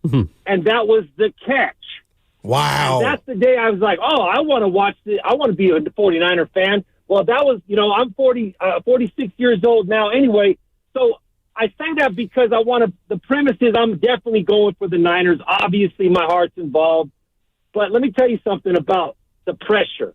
I feel like the pressure is primarily on Shanahan. And I don't want to, jinx him or nothing, because I really do appreciate what he's done, where he's come from. But let's be honest. There's a little bit of nepotism with his career. He's had some doors open for him that most people would never have. So you're looking at it from his angle. He's got to win a Super Bowl. Otherwise, his career is not going to look very favorably because, I know he played a little bit in college, but, not everybody's going to have the opportunities like Shanahan has. He's got a lot of pressure to win a Super Bowl. And when you look at it from that angle, I feel like he has the most pressure. Oh, that's a great call, Evan. I mean, I don't think we disagree. Obviously, it's like at bats, right? Kyle's had at bats on the biggest stage to kind of come through, and there's no way we can say Brock Purdy has had as many at bats, right? He's pretty much a rookie, so I get that, and you see what's on the TV, which I just shared with you, about Kyle. So you would think this is his best chance to get it done. He's built something along with Jed York and Kyle, and I keep going to that York sound, Evan. Happy for him, but you kind of just want to see them get this done. And in regard to Kyle, he would really be the Steve Young in regard to getting the monkey off his back if you feel like it's even warranted. But our caller also touched on something I think is important, is like just because there's a moment in a game that doesn't result in a Super Bowl doesn't mean it can't turn you into a fan. He's talking about the catch. That wasn't in the Super Bowl. It was in the NFC Championship game. I mean, the game that my mom turned into a football fan for was the Epic in Miami in 1982. It was the first Chargers game she ever watched. The one over to Kellen Winslow getting helped off the field. The game that no one should have lost. The 41-38 overtime game in Miami. So just because the Niners may or may not win a Super Bowl, obviously we hope that they do, doesn't mean that these experiences won't stick with those younger 49ers fans of watching Brock Purdy deliver in the clutch against Green Bay or a second-half 17-point comeback against the Lions. You obviously hope it culminates in a Super Bowl, but it doesn't mean that these moments aren't lost on the young fans that are developing their own type of affinity for the San Francisco 49ers. No doubt, Evan, and what you're saying are memories, man, and they don't have to culminate, obviously, in a championship, victory, but you are right, memories, man. No doubt, no doubt. And we got a couple more memories to get into on the other side as fans want to share their experiences.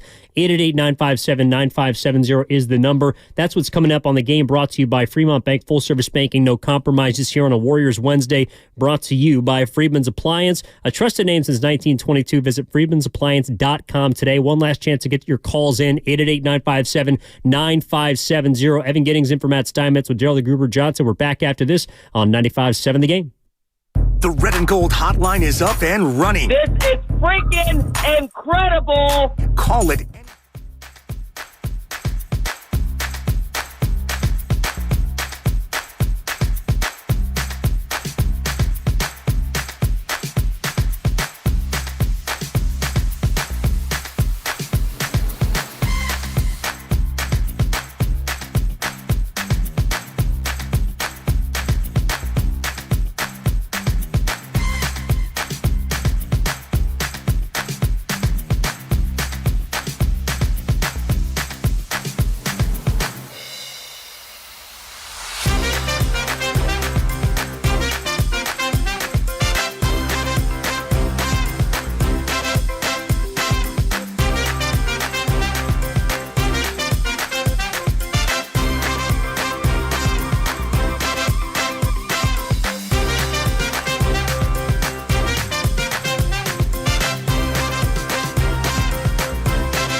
Now, back to Steiny and Guru on 95.7 The Game. We're just taking a trip down memory lane, Oh, boy, man. Taking a trip down memory lane. Evan in for Steiny. One final day. Hopefully he's back tomorrow here off hip surgery.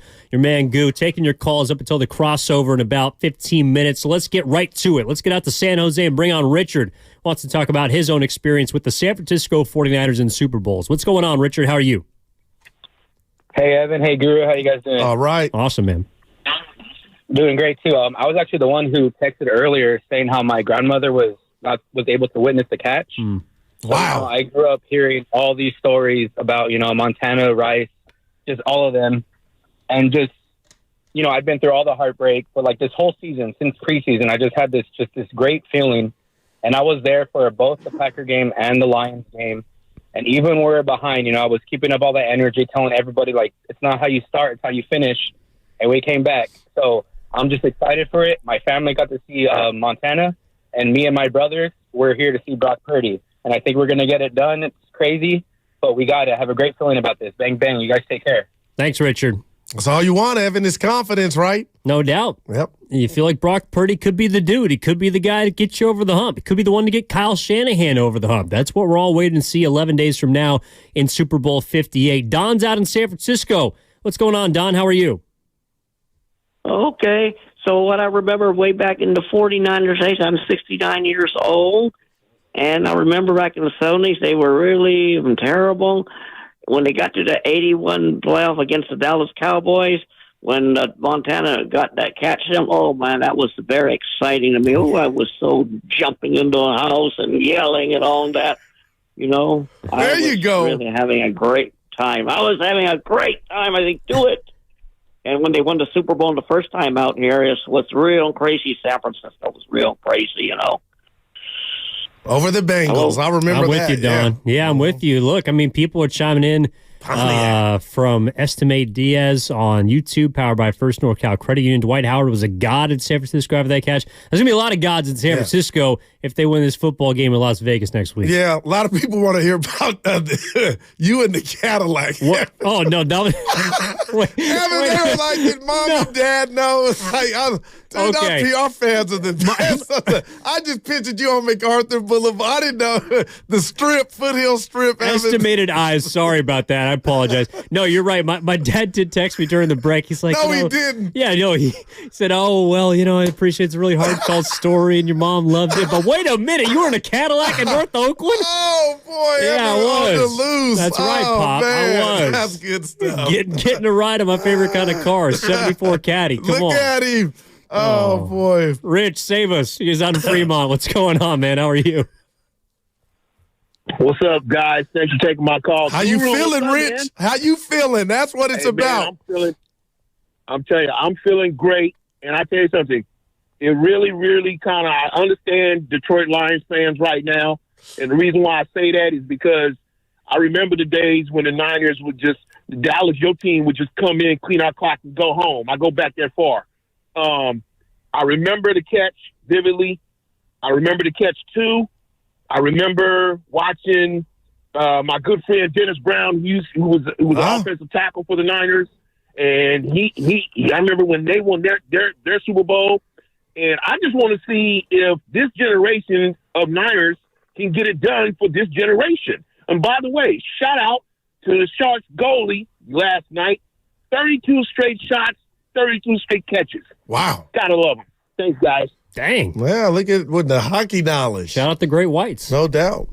Brandon Pachensky. But he said he wants to do it for this generation, the 40 and under. Yeah. That's incredible. That's man. what we've been talking about throughout this show. I mean, we want to hear from the 40 and youngers, and of course, we're going to hear from, I think, all the fans, obviously, moving into next week. That's when we're going to be talking about the game itself, the breakdowns, the matchups, what's on the line. We've got into pressure and legacy and Purdy versus Mahomes, and of course, all the memories that have created the 49er fans that we know and love here in the Bay Area throughout today. And you know what, Evan? It got me thinking, I don't want to dare use the spoil word for 49er fans, but, I'll just bring up Dallas. The last victory was 95. Guess the last time they've been, Evan, was 95. At least the 49ers haven't won since 94, but you've had that euphoria of 2019, 2013. You've gotten back and had good times. So it's just funny here that the last time, unfortunately, the Niners lost, it was in 19. It's taken them 5 years to get back, 4 years to get back. So, I don't want to say that's not a long time, but Kyle Shanahan has not gone anywhere but to the lab to get his team right back here, prepare, and hope that he can get it done, and he would be 500 in Super Bowl 1-1. Yeah, and it's going to be tough because there's a mad scientist on the other side, and Andy Reid, who's been in the lab cooking for quite some time. And, we'll get into all the bye week stuff and how Reid's got this and Kyle Shanahan might have that. What's the kind of chess match that's going to go on between them? But as we wrap up here before the crossover with Willard and Dibbs coming up in just a few minutes, also a reminder, they'll be talking to Steve Kerr, head coach of the Golden State Warriors, at 5 o'clock later on this afternoon. Let's get out to Fremont, cap this thing on with Ruben. What's going on, Ruben? How are you? Okay. Yeah, the first-time caller. Thanks, man. Yeah, I've had a gripe with the way Steve Wilkes has been, making the team come out like they're lethargic. I mean, there's no energy. They look like they aren't interested in doing anything in the first half, and it's almost where they dig themselves in a hole. And then, like the last game, we had to come back, and by a miracle, we came and got all those breaks, and we won that game. But that's not the way it's supposed to be. We're supposed to come out firing. We're supposed to be, attacking. And I have an idea that could help the defense. And I hope the 49er organization's listening. They should get all the defensive players, and if they want to get the offense, in a room and have one inspirational talker or leader come in. And that person is Ronnie Lott. Because he's won 5, he was in all those Super Bowls. He knows how to win. He knows the experience of being in the Super Bowl. And, these players like Fred Warner and, all the other guys, Boza, maybe they need to hear what it takes to win a Super Bowl. Because I tell you, Kansas City is favored. America wants the Chiefs to win. They want Taylor Swift to be in the front get all the publicity with Kelsey on TV and have a big celebration. And, that can happen. But the Niners have to come up with something. They got to put new plays, change their whole thing where Kansas City is going to be fooled. They got to put new plays in the defense. I mean, if they can change all that, then the Chiefs are going to be stunned, or they're going to be puzzled in how to defend the Niners. So, I hope that Kyle can do that. Ronnie has all that experience, and he's not, I don't know if he's doing anything important, but for the next 2 weeks, he should come out there, or if there's another 49er from those championship teams that can come and give an inspirational talk, that would be great to make these young players that never won a Super Bowl know what it takes. And hopefully, it doesn't sink in from the defensive coach or Shanahan. They could tell the defense, go out there and do your best. But yet when they go out there, they're like lethargic. They're sleeping. Look at all the, Detroit just ran up.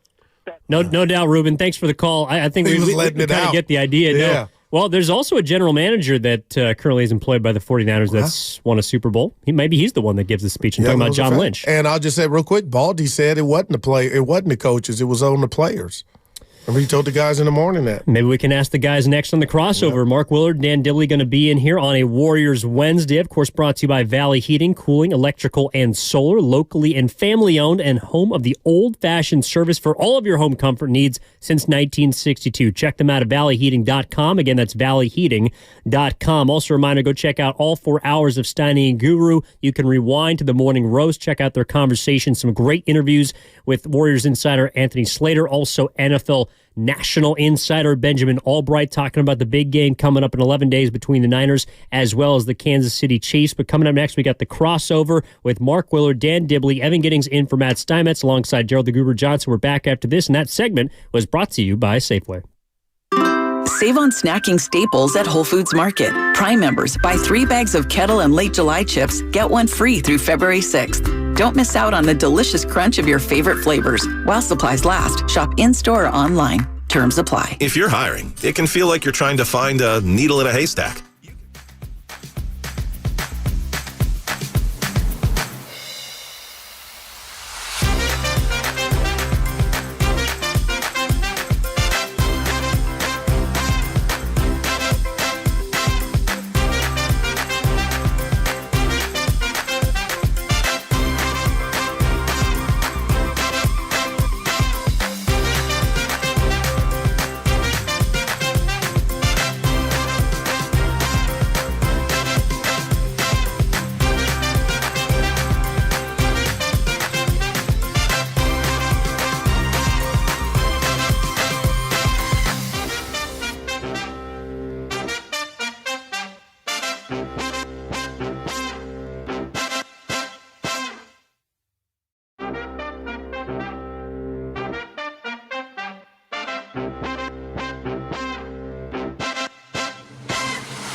Now, back to Steiny and Guru on 95.7 The Game.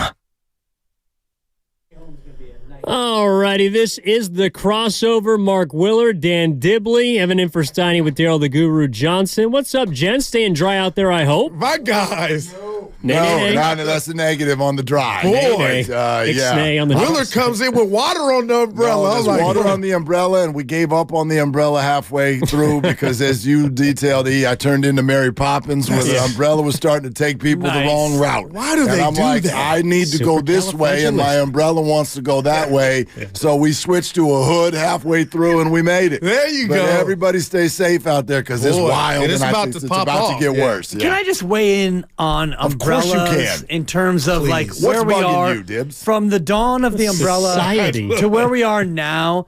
How has the umbrella not gotten to be more wind resistant? It's just a good question. I mean, thank you. Yeah. We're probably 100 years deep on umbrellas, right? And you're talking about new ones. I'm talking about the umbrella. Polyester. Ella. Look at Thank Ella. you. So the umbrella. Thank you. Thank you, Rihanna. It's going to be Usher this year. That's a five. I can't wait for the halftime show.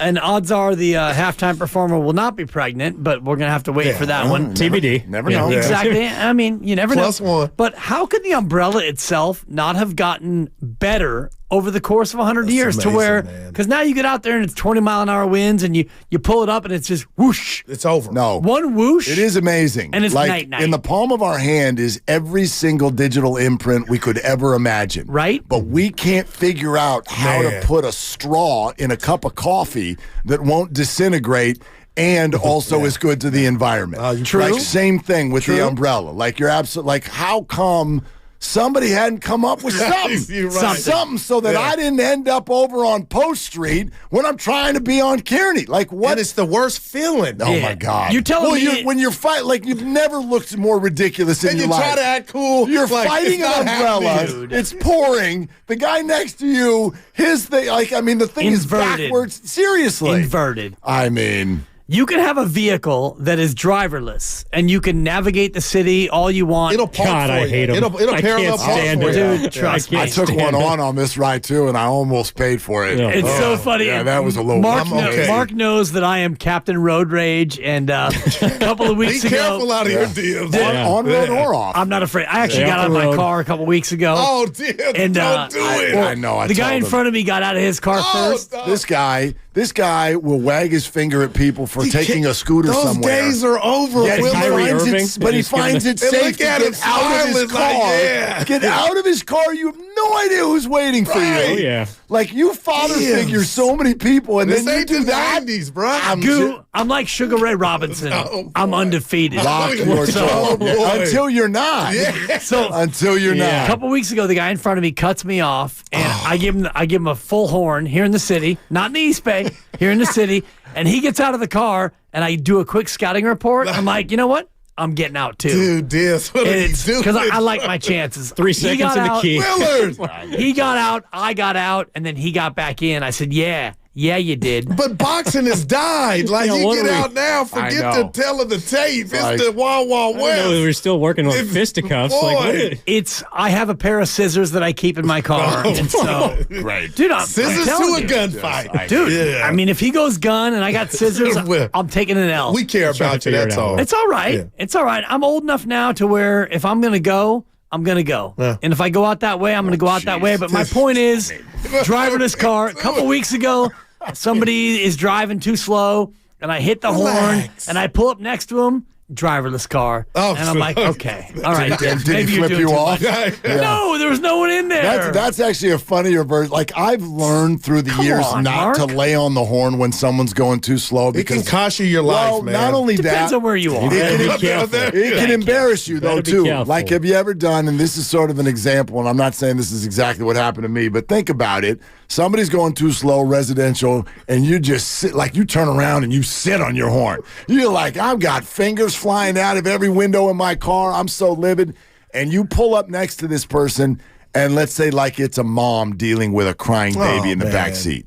And you feel like a jerk. How awful do you feel? You feel like that, and I'm like, that is sort of what you just described is like the 2024 version of that is to pull up and flip off a driver who's not even there. No antagonist. No driver. It's just an invisible person. Yeah. I mean, I don't trust those cars. I don't know. Just take a breath. Yeah, take a breath. Take a breath, and then exhale, and then get after somebody. I don't like you profiling like, okay, I can take this one. Right? I'm going to get it. Dude, that's over. Even if you get with it. He could be 4'11" with a gun. It could still work. Sure. Or he could be 6'5" and he can catch a two-piece. Yeah, but you never know when Denzel Washington, the equalizer, is going to step out of the car. Dude, you don't want that. I'm just saying. Denzel's dead to me. Yeah. What happened? Equalizer 3 happened. He blew me. That was bad. That was a terrible movie. I was doing sideline for the Sacramento Mountain Lions. There we go. And his son's playing running back. Right. And I see Denzel.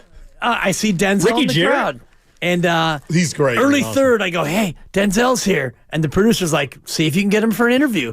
And I walk up to Denzel. Talk to him. I'm in my suit, and I'm doing my little sideline thing. And I go, hey, Denzel, would you mind doing a little? And before I even got through the question, he did the look away, and he gave me the no. And I said, excuse me, Mr. Washington? He goes, I'm not doing an interview with you.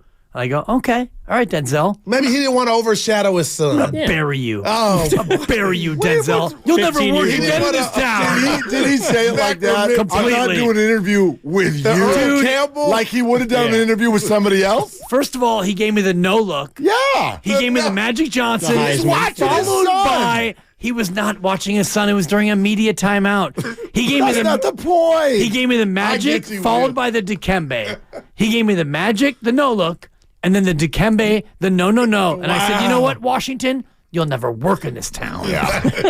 Well, you one of these and where's he at now? Sure took that to Where's heart. he at now? Kyle Kelly on the very big YouTube house chat somewhere? says the original umbrella was only an umbrella. That's Thank you. I ended his career. Denzel won't work in this town. Speaking of umbrellas, I know that they haven't changed a lot, but it seems like from what we've taken the last hour calls, fandom has changed a lot in the Bay Area. Great transition right there. I'm just trying to do it. You're doing your best. No, but seriously, like we kind of threw this out to the people below the age of 40. Like, what does Super Bowl mean to you? Like, what guys, Oh, is associated you actually with? touched on something that we were all texting on earlier today. Come on. Sure. No joke. Grandy brought it up, and I know you've referenced him because you guys you guys are the same age, pretty much, right? What are you, 30? Yeah. You're 30? 29. Grandy, are you 30 yet? He's never seen one. 27. Oh, my God. Born in 97. Born in 96. Come on, dude. Little snot nose. I hate young He's a Gen Zer, though, because the millennial cutoff is 94. So we are different generations, even though we're the same. Well, whatever. Yeah, you're having the same. You're having the same. I don't want to be a part of that generation. You're a millennial? Yeah. You're born in 94. Okay, 94. And he's proud 93. So I don't want to hear that the Niners have never won in his lifetime, because yes, they have. And if you don't remember it, that's your fault. I'm sorry. That's on you and your they parents. beat the crap out of my team. Yeah. Oh, that's true. Man. Anyway, point being, covered a spread, 18 and a half. I heard. I don't know With ease. Did anyone else hear this? I hope y'all did. I know that everybody has a post-game sort of celebration however you want, but did you happen to tune into 95.7 The Game? I heard Grandy and Sterling Bennett. Okay? I'm cruising around. Make it wheel. Right? Going from one whatever watch party. Now we're going here, pick this person up, whatever. So I caught a lot of them. And you guys struck me. You struck me because I'm listening to two voices who were processing an NFC Championship victory in a very different way than I do. Because, not that you'd never seen it before, because you have, but it's opportunity number 3 to see something that you've never seen before. And it dawned on me, opened my eyes to maybe something that I haven't done a great job speaking to in this market in the last couple of years, 3, 4, 5 years, whatever, when the Niners are good. I haven't done necessarily a great job speaking to it, which is the fan that does not look at the 49ers as an all-time organization that is in 35% of the NFC title games. Like, here's the way I'd put it. As a Niner fan, I may be wanting for the last 30 years. However, I'm also fulfilled. Oh. I am a sports fan in this town who has been fulfilled. I do not look at any of my 3 teams and go, just once. Can you just once in my lifetime do the thing? Sally's struggling. No, Yeah, he's stealing it from me. they've all done it at least 3 times. All of them. But there's this very large portion of our fan base that's getting older and potentially about to have kids. And have not lost their championship virginity. Never seen this before. No doubt about it. That was eye-opening to me because you all were giddy. Like a virgin. Mark, you all were Madonna. giddy. You were like, oh my God, we're going to the Super Bowl. And I'm like, we always go to the Super Bowl. Used to always win them. Yeah, used to always win them. We go to this all the time. Every few years we go. But it's very, very different. Yeah. And I'm thankful for that. Well, I wasn't thinking about that so much. Right, the newbies. And it's, it's hard to tell when you're your age, knocking on the door of 50. You're almost 50. I'm 49 and it's an omen. Go ahead. Yeah, next up, next stop is 50. No, next stop is Super Bowl championship. Go ahead. Yeah, I mean, go ahead. And you can assign your own age to their success and, take credit for it if you want. But bottom line is you are a lot older than Grandy and E-Dog, and you do remember the success of the 90s, and these guys don't. And so I think that you speak to a reality of a lot of fans out there who don't remember that. And it's similar to where Warrior fans who aren't older, they don't remember the 90s and the 00s Great and the time 80s. out. Exactly, all that stuff. And who they playing? Larry Smith and Sleepy Floyd and all the rest of it, and Lloyd B. Free. And so, who's in town? Exactly. It's the Kobe Bryant 5-pack. Click and roll at Warriors.com. Well, I think this may actually have something to do with the way that we talk about Kyle Shanahan. No joke. I'll explain that in a second. Do the thing, and then I'll explain. Let me do the thing. You're listening to 95.7 The Game, KGMZ FM and HD1 San Francisco. Always live on the free Odyssey app, Twitch, and YouTube, powered by First NorCal Credit Union. Now you do the thing. I get called a homer a lot. Okay?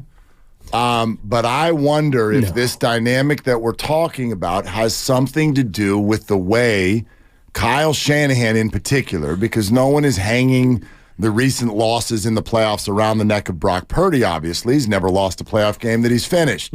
But Kyle Shanahan, there's a group of fans, I don't want to just, make it age, period, that's all we're talking about, but there's a group of fans that looks at Kyle Shanahan and goes, great, you've won a lot, but you haven't really shaken the label of like you choke in the end.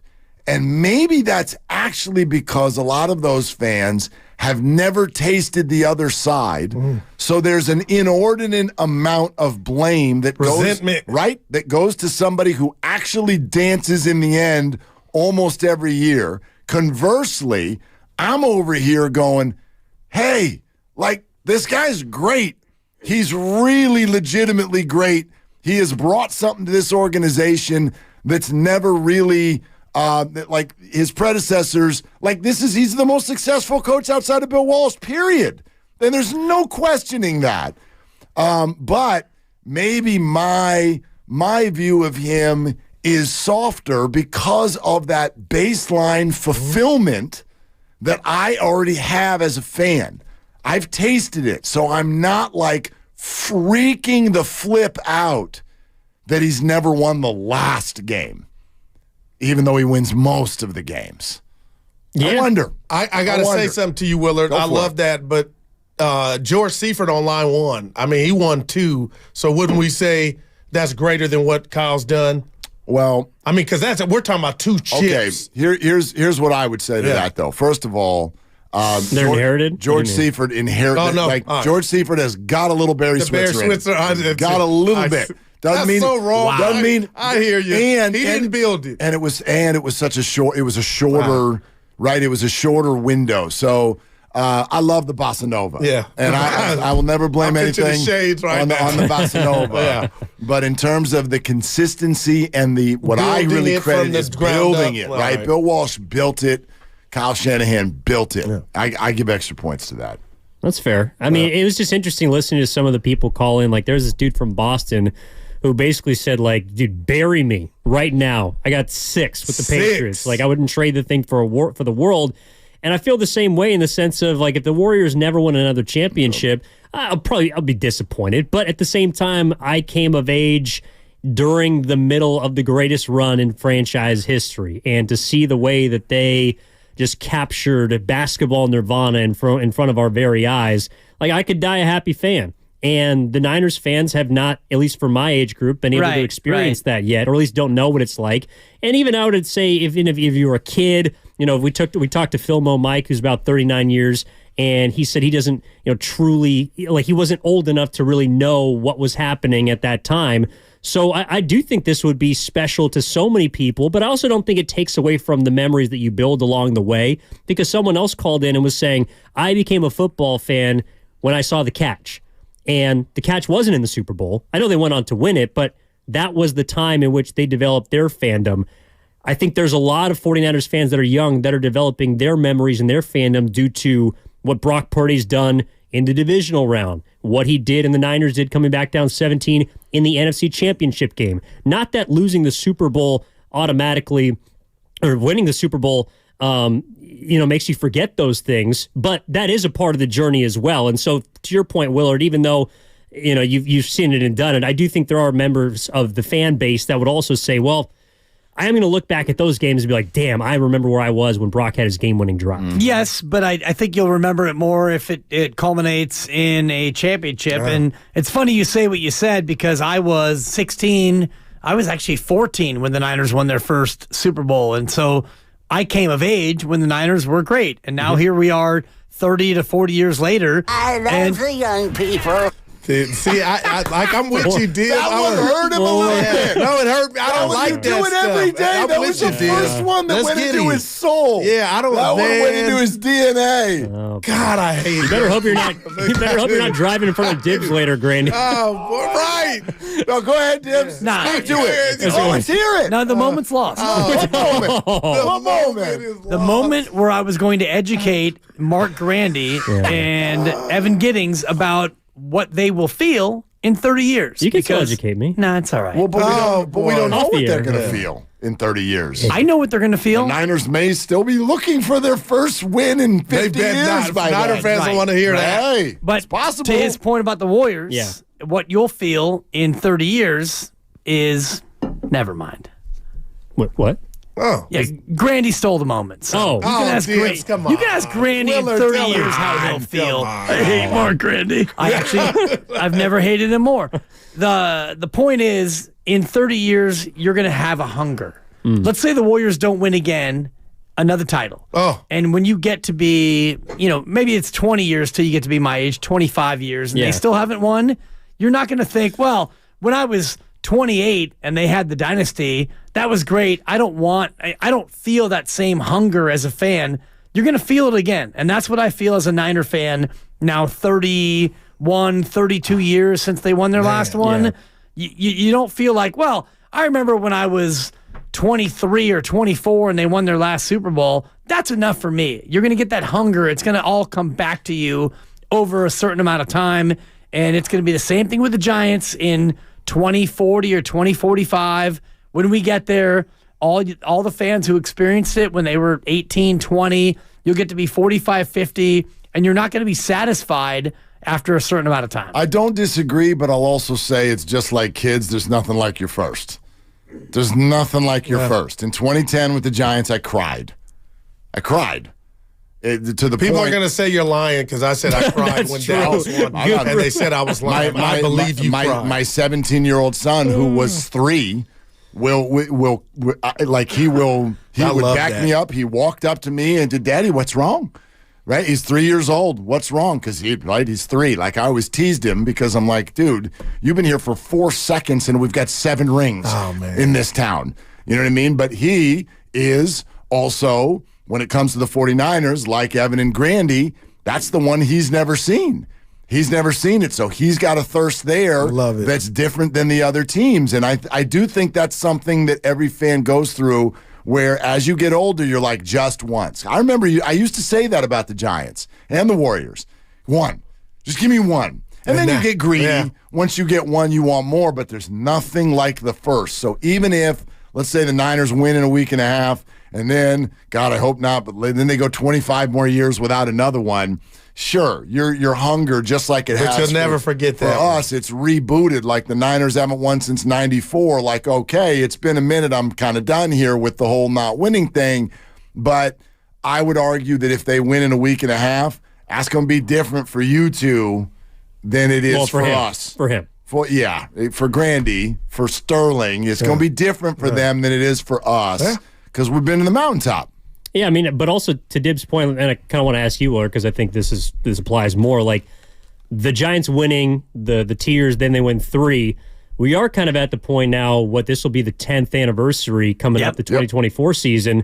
There are a lot of people that are starting to get, at least it seems to me, just viewing it, a lot of that hunger that you're talking about, and that's just 10 years from now. Do you feel that? I don't think that the current Giants hunger is championship hunger. I think it's interesting hunger. Like relevancy hunger? Yes, the anger is not for the Giants' results yet. It's much more for their process. It's for who they've decided to become, who they've allowed themselves to be, watching their rival be all the things that they refuse to be right now, and allowing themselves to relevant, to look like an uninteresting club. Everybody goes through periods where you're not that good, and we've said this repeatedly on our show. There are 3 things you can be as a sports team. You can be good, you can be bad, or you can be irrelevant. I'd much rather be bad than irrelevant. And that's what the Giants are struggling with right now, because look at their results, in fact. They're not terrible. They're not good, but it's not like they come out and win 65 games. They go win 80. There are plenty of worse teams. I don't know if there are any that are less interesting, though. So that's why the Giants fan base right now doesn't feel wanting. It feels angry. Well, Brock Purdy's bucked that trend. Yeah. Not irrelevancy. Right. Thank you. Yes. Yeah, he has. By the way, Joel, see the Bosa thing with tried. How good was that? No, it was awesome. Where Nick Bosa looks at Brock Purdy and he's almost like interviewing him on the side. Yeah. No, but he was like, did you think you were going to be this good? Like, you know, when he said, I was the second pick overall in the draft, and I've had doubt. Like, I thought that was really cool, and I also like the way Brock responds. Brock just refuses to make it about him. Every answer is like, no, man, this is not me. This is us, and everything that we achieve is us, and he's right. And, you know, I think it's one of the reasons the 49ers have had the playoff run that they've had is they have about as strong of a locker room as anyone I've ever seen. And I told Evan and the fans, just imagine in 11 days if this dude, Brock Purdy, hoists up this trophy. I'll leave that there. There's going to be hate because there's hate everywhere in our world. But if this man hoists up that trophy and does something Jimmy Garoppolo that era couldn't produce, I mean, come on, man. I'm trying to find an actor. I said Tobey Maguire that would play Brock. They let me know Toby's a little older now. We need somebody a little younger. But no, you know, it's there. Paramount Plus or the big screen. It is coming if this kid outduels Pat or just wins the game. Yep. I just think that's crazy, man. Yeah. Even if he loses, and we talked about this yesterday, even if they lose the game, Brock Purdy is still going to be Brock Purdy next year. Because he's so young in it. Right. But Kyle's had more cracks at it, and he's not going anywhere, Willard. But it'll be ESPN just a few minutes ago before you walked in. Is there anything to Kyle's 2 blown leads in the Super Bowl? I'm like, what's the say? He was offensive, but that's what y'all doing. So that's I hate that. Okay, thank you that's for saying picking up Steve. I would like anybody. I look up and I'm like, it ain't us. Anybody in history, because there have been blown leads before. Tell me the coordinators in those games. They act like he was the coach, You man. cannot even name I'll the give him coordinators that, man. in any other blown lead. Dan Quinn could have took the headset. Damn it, Kyle, run it. He's the only coordinator in the history of sports that gets blamed for a come-from-behind loss. Well, other than the Seattle coordinator who called for a pass instead of a run. What's my boy's name, bro? Who was Exactly. His name was Pete Carroll. Russell Wilson. Checked into a pass. Exactly. Pretty boy Floyd. Cheryl Bosa today, 3:15. And the coach, too. Yes. That's awesome. Steve Kerr, Yeah. 5 o'clock. Yeah. Cool. And it's going to be nice to get Steve Kerr off a win. But I like the new starting 5 now that Dre's back. I'll just leave that there. Oh, boy. I'm excited again. Well, what happened with Kuminga and Wiggins?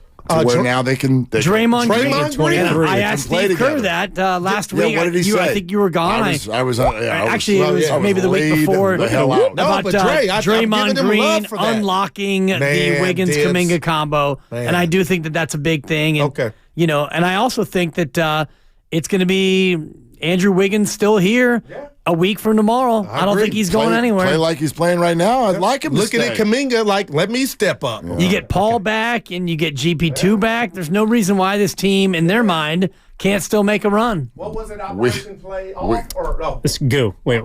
You can turn your mic back on. Operation Play In. Operation Play In. Yeah. We look forward to Cheryl Bosa at 3:15. You said Steve Kerr 5 o'clock. Willard and Dibs coming up next. 95.7 The Game. They're longtime friends. Let me tell you something real quick about Dibs that I'm sure not everybody knows. And first-time partners. Hang in there, big guy. There'll be brighter days ahead. Now, these 2 homegrown Bay Area boys finally come together to take over sports talk. Get the hell off of my doorstep. Major League Baseball, you stink. It's Willard and Dibs on 95.7 The Game. Yeah, man. I want to explore a potential hole in my game. That's what I want to do. 888-957-9570. I wonder if we haven't been speaking to enough of the audience. There's no doubt that what you're saying is true. It's been 30 years. Our hunger is turned all the way up. But it's different. It's different. I do almost look at, and you'll love this, with people like Grandpa Daddy who call our show, and the fact that you're a dad for sort of like the second run time around. Yeah, 2.0. I wonder if we're almost looking at this 49er run like after you've been a parent, and then many, many years later, you're a grandparent. You're like, that's incredible, but it's not comparable to being a parent for the first time. And so when I look at the 49ers and the fact that they have not won in 30 years, I'm not looking at it necessarily through the same lens of many, many, many thousands of our listeners who look at this as the first time. The first time. Like this championship, I would look at this as, right? I would look at this as number 6. I would look at this as number 6. Not number 1. Do a lot of you look at this as number 1? Right.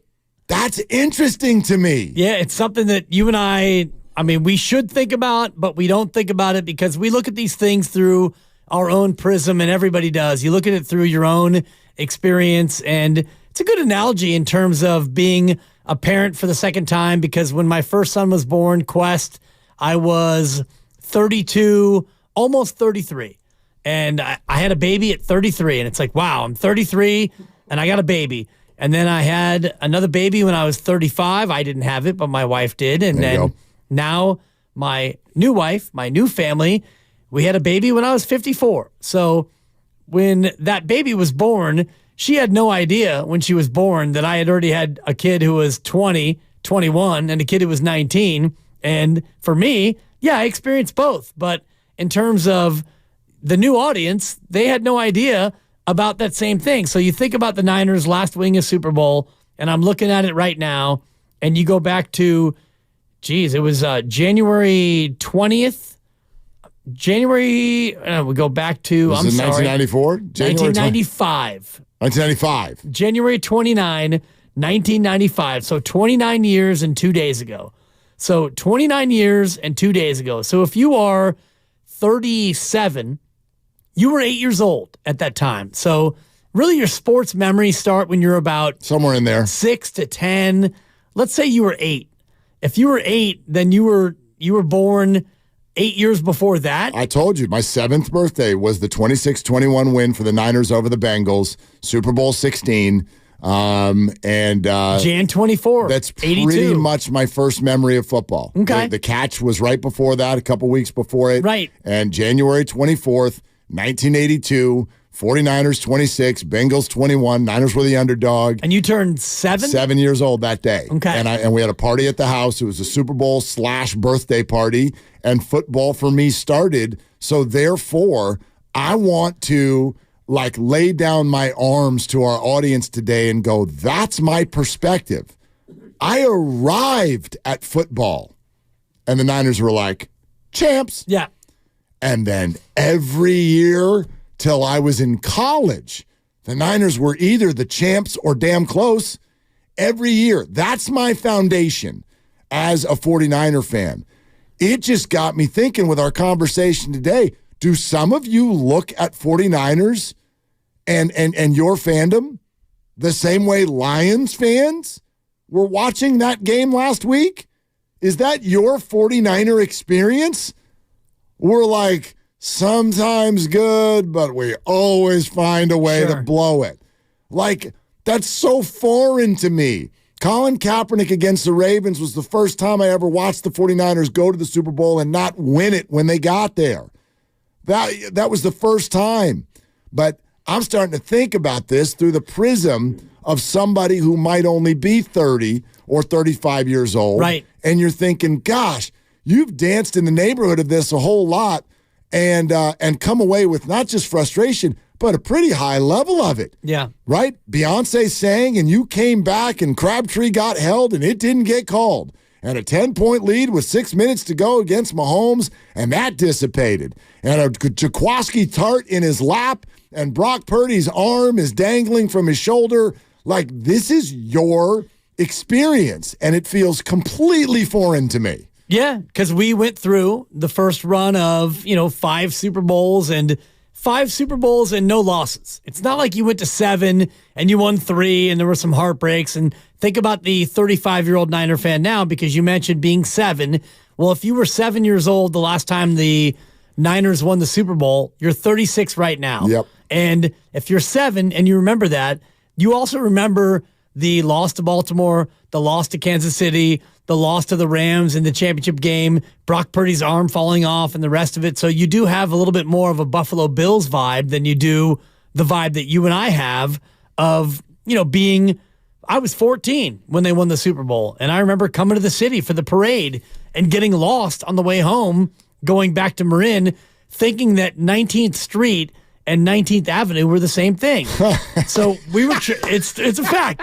We were trying to find our way out of the city because you're looking for 19th Avenue. Well, 19th Avenue, I think, does not dawn on you until you turn about 30. That's why my son thought that we could get to Topgolf last week in about 45 minutes.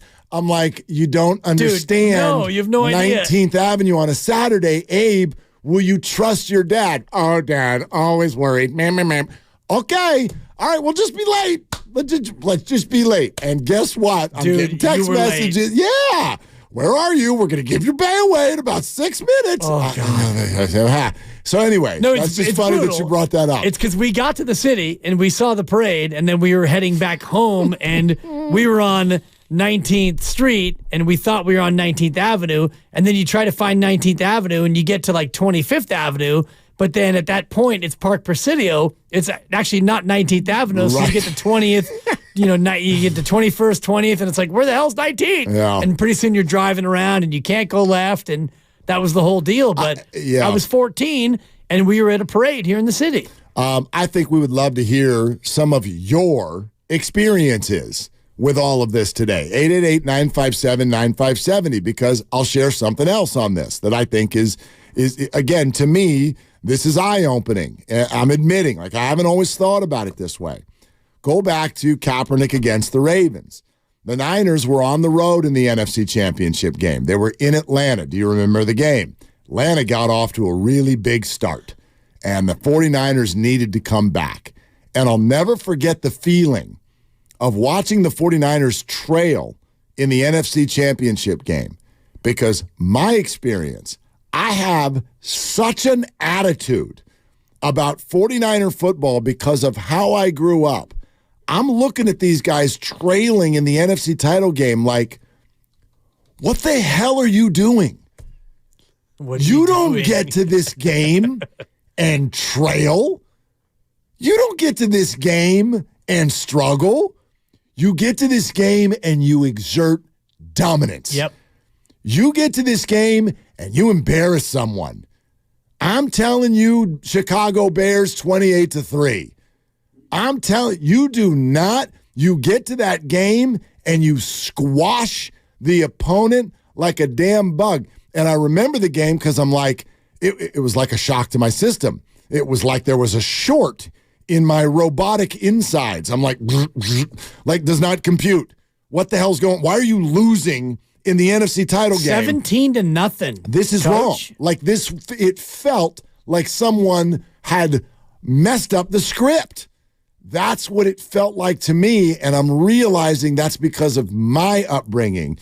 That's because of my privilege of turning 7 when the 49ers became, quite frankly, the greatest thing that sports had ever known for about a 15-year period of just absolutely not just being good, but winning Super Bowls 55-10 and 38-16 and 49-26. Kicking people in the mouth and pointing at them on your way to the parade. That's my base. And there's a bunch of you cruising around out here that think the Niners are losers. That's wild to me. Jokers can't get it done. That's wild to me. And I don't know why it's never really occurred to me in this form. Right. Maybe it's because we don't listen to Grandy and Lucas and the other whippersnappers that we work with. Well, I don't listen to anybody, and you know that better than anyone. Yeah, true that. But in terms of like the generational part of that, they don't remember what we grew up with, which was the glory days. And, you won all those Super Bowls, and there's a couple actually that they probably should have won, but a couple of bad breaks and a bad injury and this and that, and you didn't get it done. And now you skip ahead to what the younger folks have experienced, and it's not the same. No, not the same at all. So we'd love to hear some of these experiences because, I don't know, I look at this as actually being something that will, and I don't want to speak for you, Dibs, but certainly help me because our backgrounds are all we have. Like all of the, in some ways, even the terrible stuff in life. Things like racism and sexism and, well, maybe even draftism. They have to do with like the house that you grew up in. They have to do with what state you grew up in. What did your parents think about things? What did they present to you? And so in a much easier conversation, because it's not about all the bad stuff in life, it's just sports fandom, maybe a lot of you and the points that you've had through the years with regard to that damn choker, conservative butt Kyle Shanahan, lemon booty. Maybe you think that because you've never won. Like, maybe you think that, and so I'm not saying who's right. I'm not saying I'm right because I think Kyle Shanahan's flipping phenomenal. Maybe I'm over here in cigar velvet jacketville because I've experienced 5 championships for the 49ers at 5 o'clock. Glad you're with us. It's Willard and Dibs. The love affair is on at Whole Foods Market.